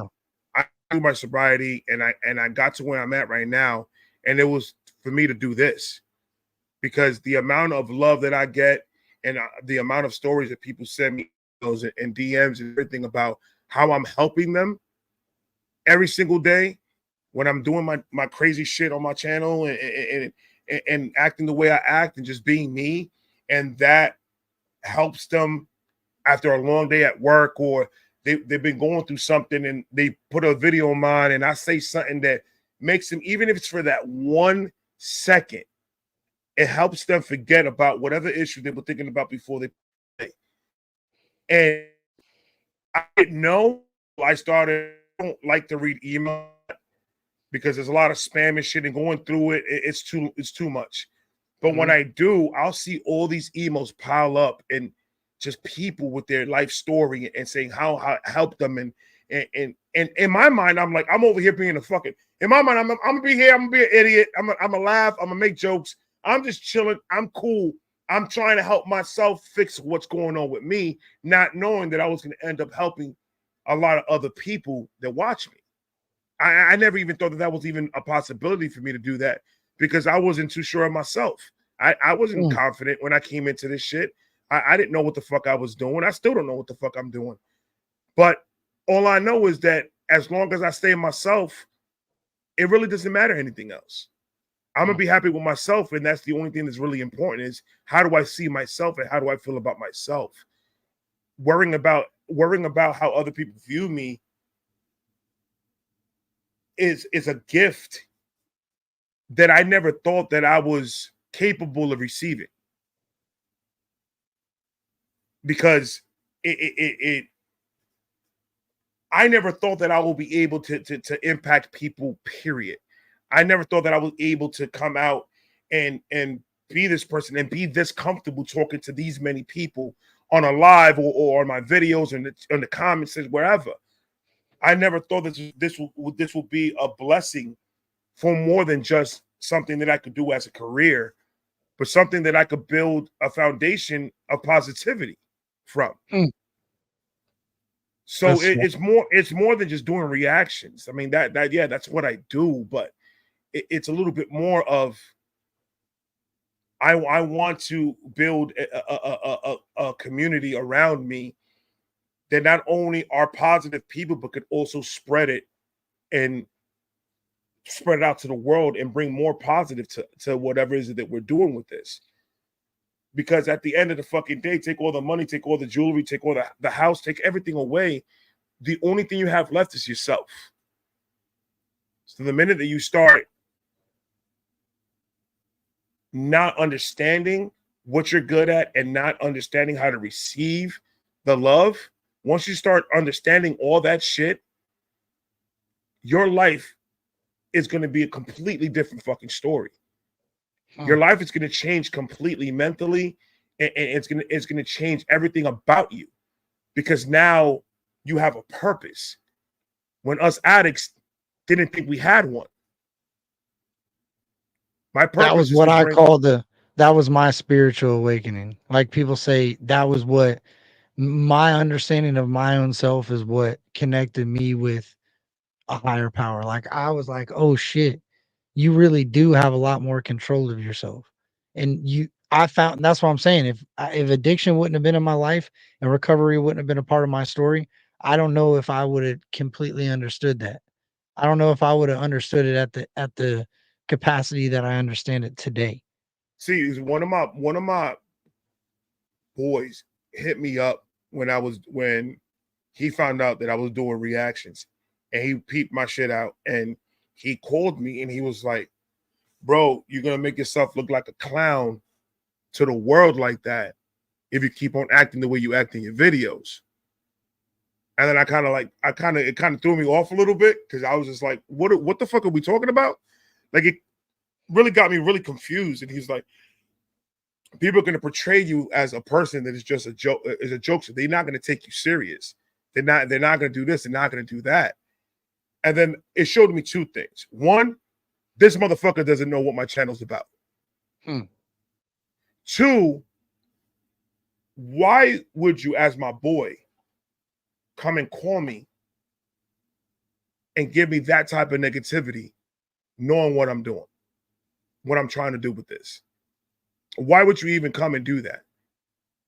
Because my page, yes, the majority of the time, I'm trying to have as much fun as possible with this music shit. But when it's time for me to come down and talk about a subject or talk about what I feel about a certain subject, there's no joking in when I'm talking. I'm talking to the camera the same way I'm talking to you right now. And so when people put me in this thing like, oh, I'm just a comedian and I'm just trying to make people laugh and that's it, I don't take nothing serious, those are the ones that I have to ignore. Because obviously you have to open your mind and understand that person obviously doesn't see my page. So they don't know what I'm about and they don't see my videos.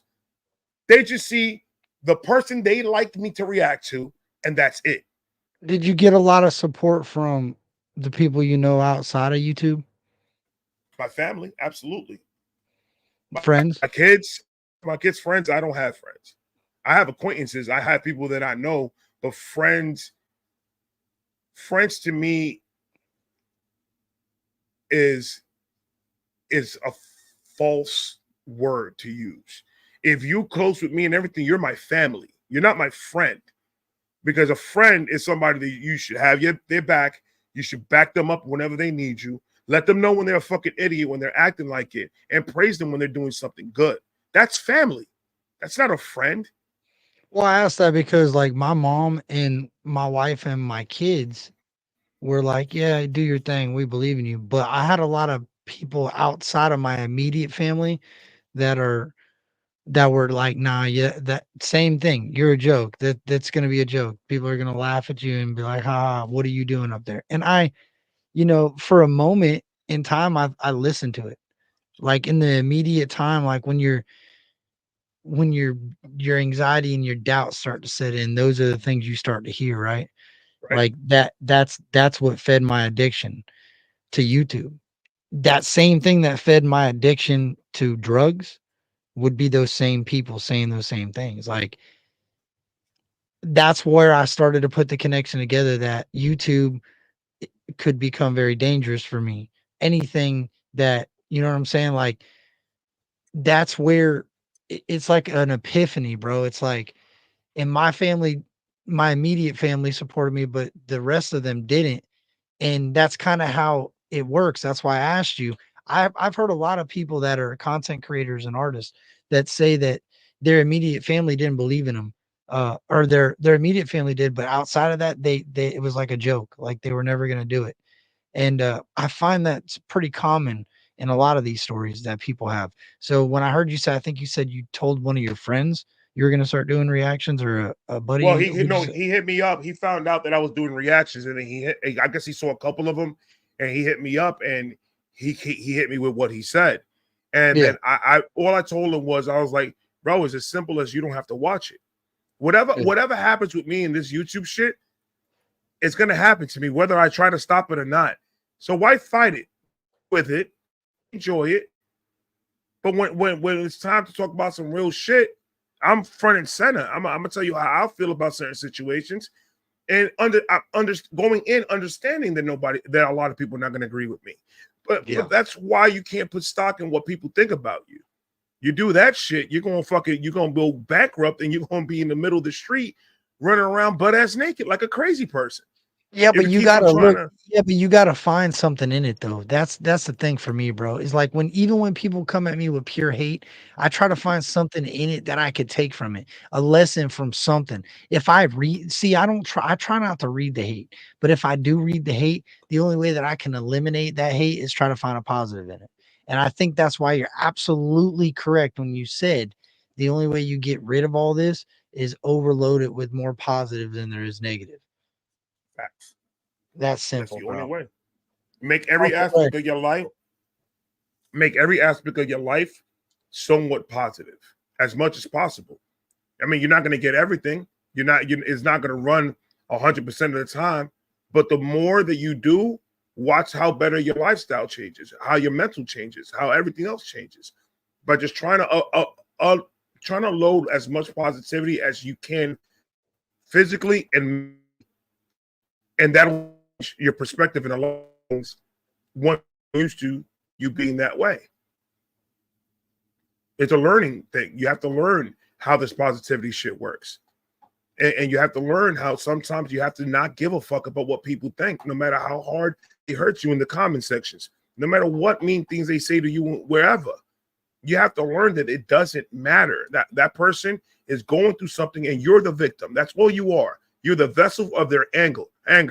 And they're just going to attack you because they're angry themselves. And then try to separate that from what your feelings are telling you to feel.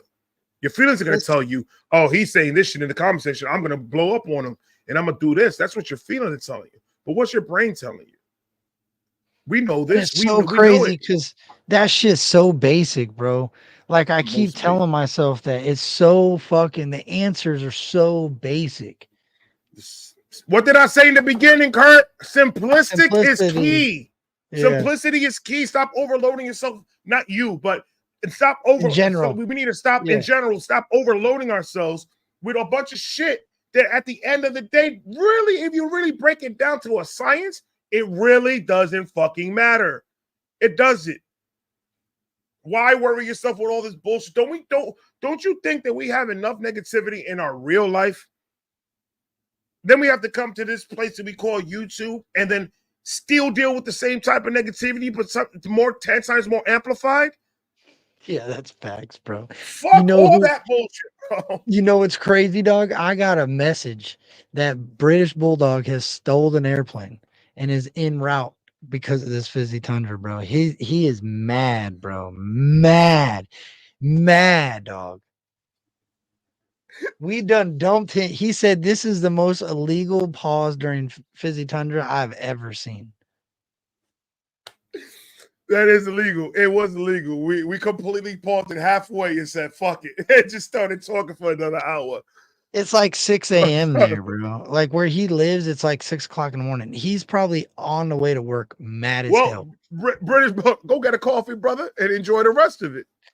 Yeah, where do they go in England? They go to the cafe. Go to the cafe and get you a Joe. He wants to transfer to Dancing with the Stars Go Blue. What do you think? Whatever you want to play, but it's almost 3 o'clock in the morning, my guy. I know. And you got to go to work. Yeah, here we go. Uncle Ray, I appreciate you, dog. We will do this again soon, bro. Absolutely. I'll be here. Let everybody know where to find you. Vibe Reactions all over, everywhere. Our Ray Vibe 9 on all my platforms, Instagram, Twitter, TikTok, and Vibe Reaction 05 on YouTube. Yeah, go over there and check Uncle Ray out, man. I appreciate you. You staying for the song, or are you gonna go? Because I'm gonna probably I'm gonna head out because I gotta go and do a couple of things before I go to bed. But I'm gonna head out, guys. Thank you so much for joining the chat. I appreciate all of you. Kurt, I always appreciate you getting me up here. Thank you for the platform. Thank you for the great conversations that me and you have. You're a real one. You family. Yes, sir. Blank. Much love, Uncle Ray. I love you guys. I'm out of here. Good night or morning, wherever the fuck you guys are at. Good morning and good night. Much love. All right, y'all. I appreciate you guys. Thank you for coming in. I'm sorry Church couldn't make it tonight. He had some weather issues. With some power issues. There were some pretty brutal storms out in Tennessee, but we will be back. If you're out in Tennessee experiencing all that rain, stay safe. I appreciate everybody that stopped in. Thank you again and much love. We're out. Bulldog, sorry we had a pause, dog, but we had things to talk about.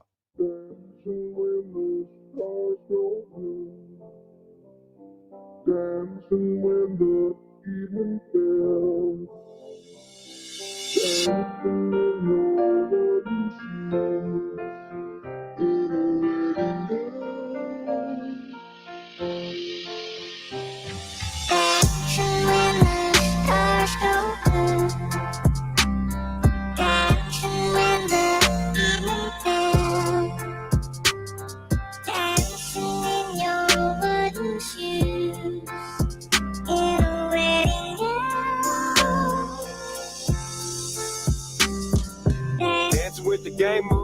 on vinyl. Going down the grade, I'm a Tennessee Titan. Tell them put my DNA in an airlock vial. Remembering the soul of a Southside rider in the SRT, burning keep on flower. Up in early 2000s in the nighttime hours, soul searching like my heart froze on the web browser. But the devil down under can't match this fire. Yeah, this level of ignorance don't get much higher. Put my plain face on a plane, tell them go fly. This backwood magic, a lane with no traffic. Texas Cowboys and them Tennessee Bandits. I'm dying trying to live through the FM static. Dust covered in the attic, so the future gon' jam it. We immortal through the sound of a down south spirit, so the next generation can remember how we live it. Dancing when the stars go blue.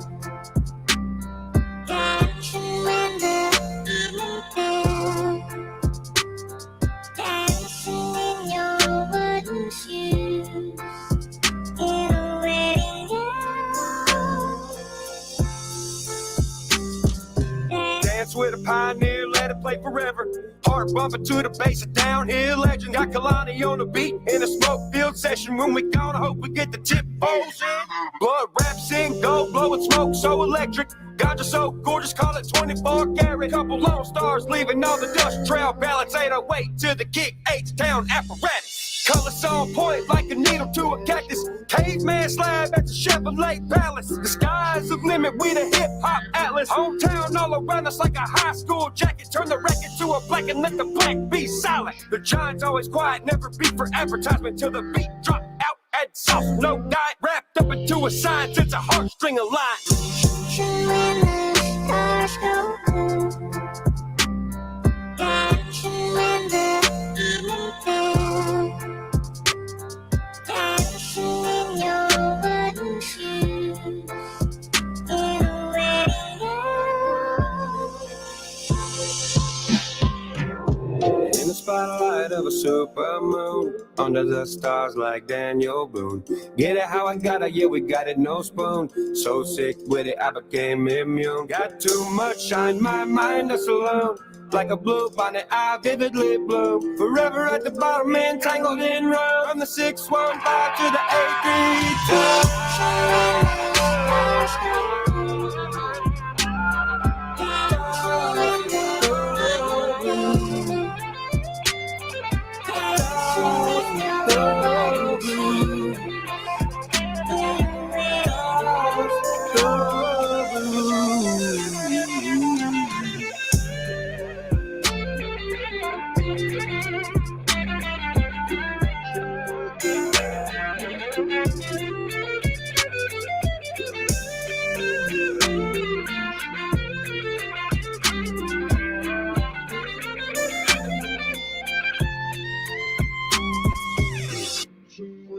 Freak Squad.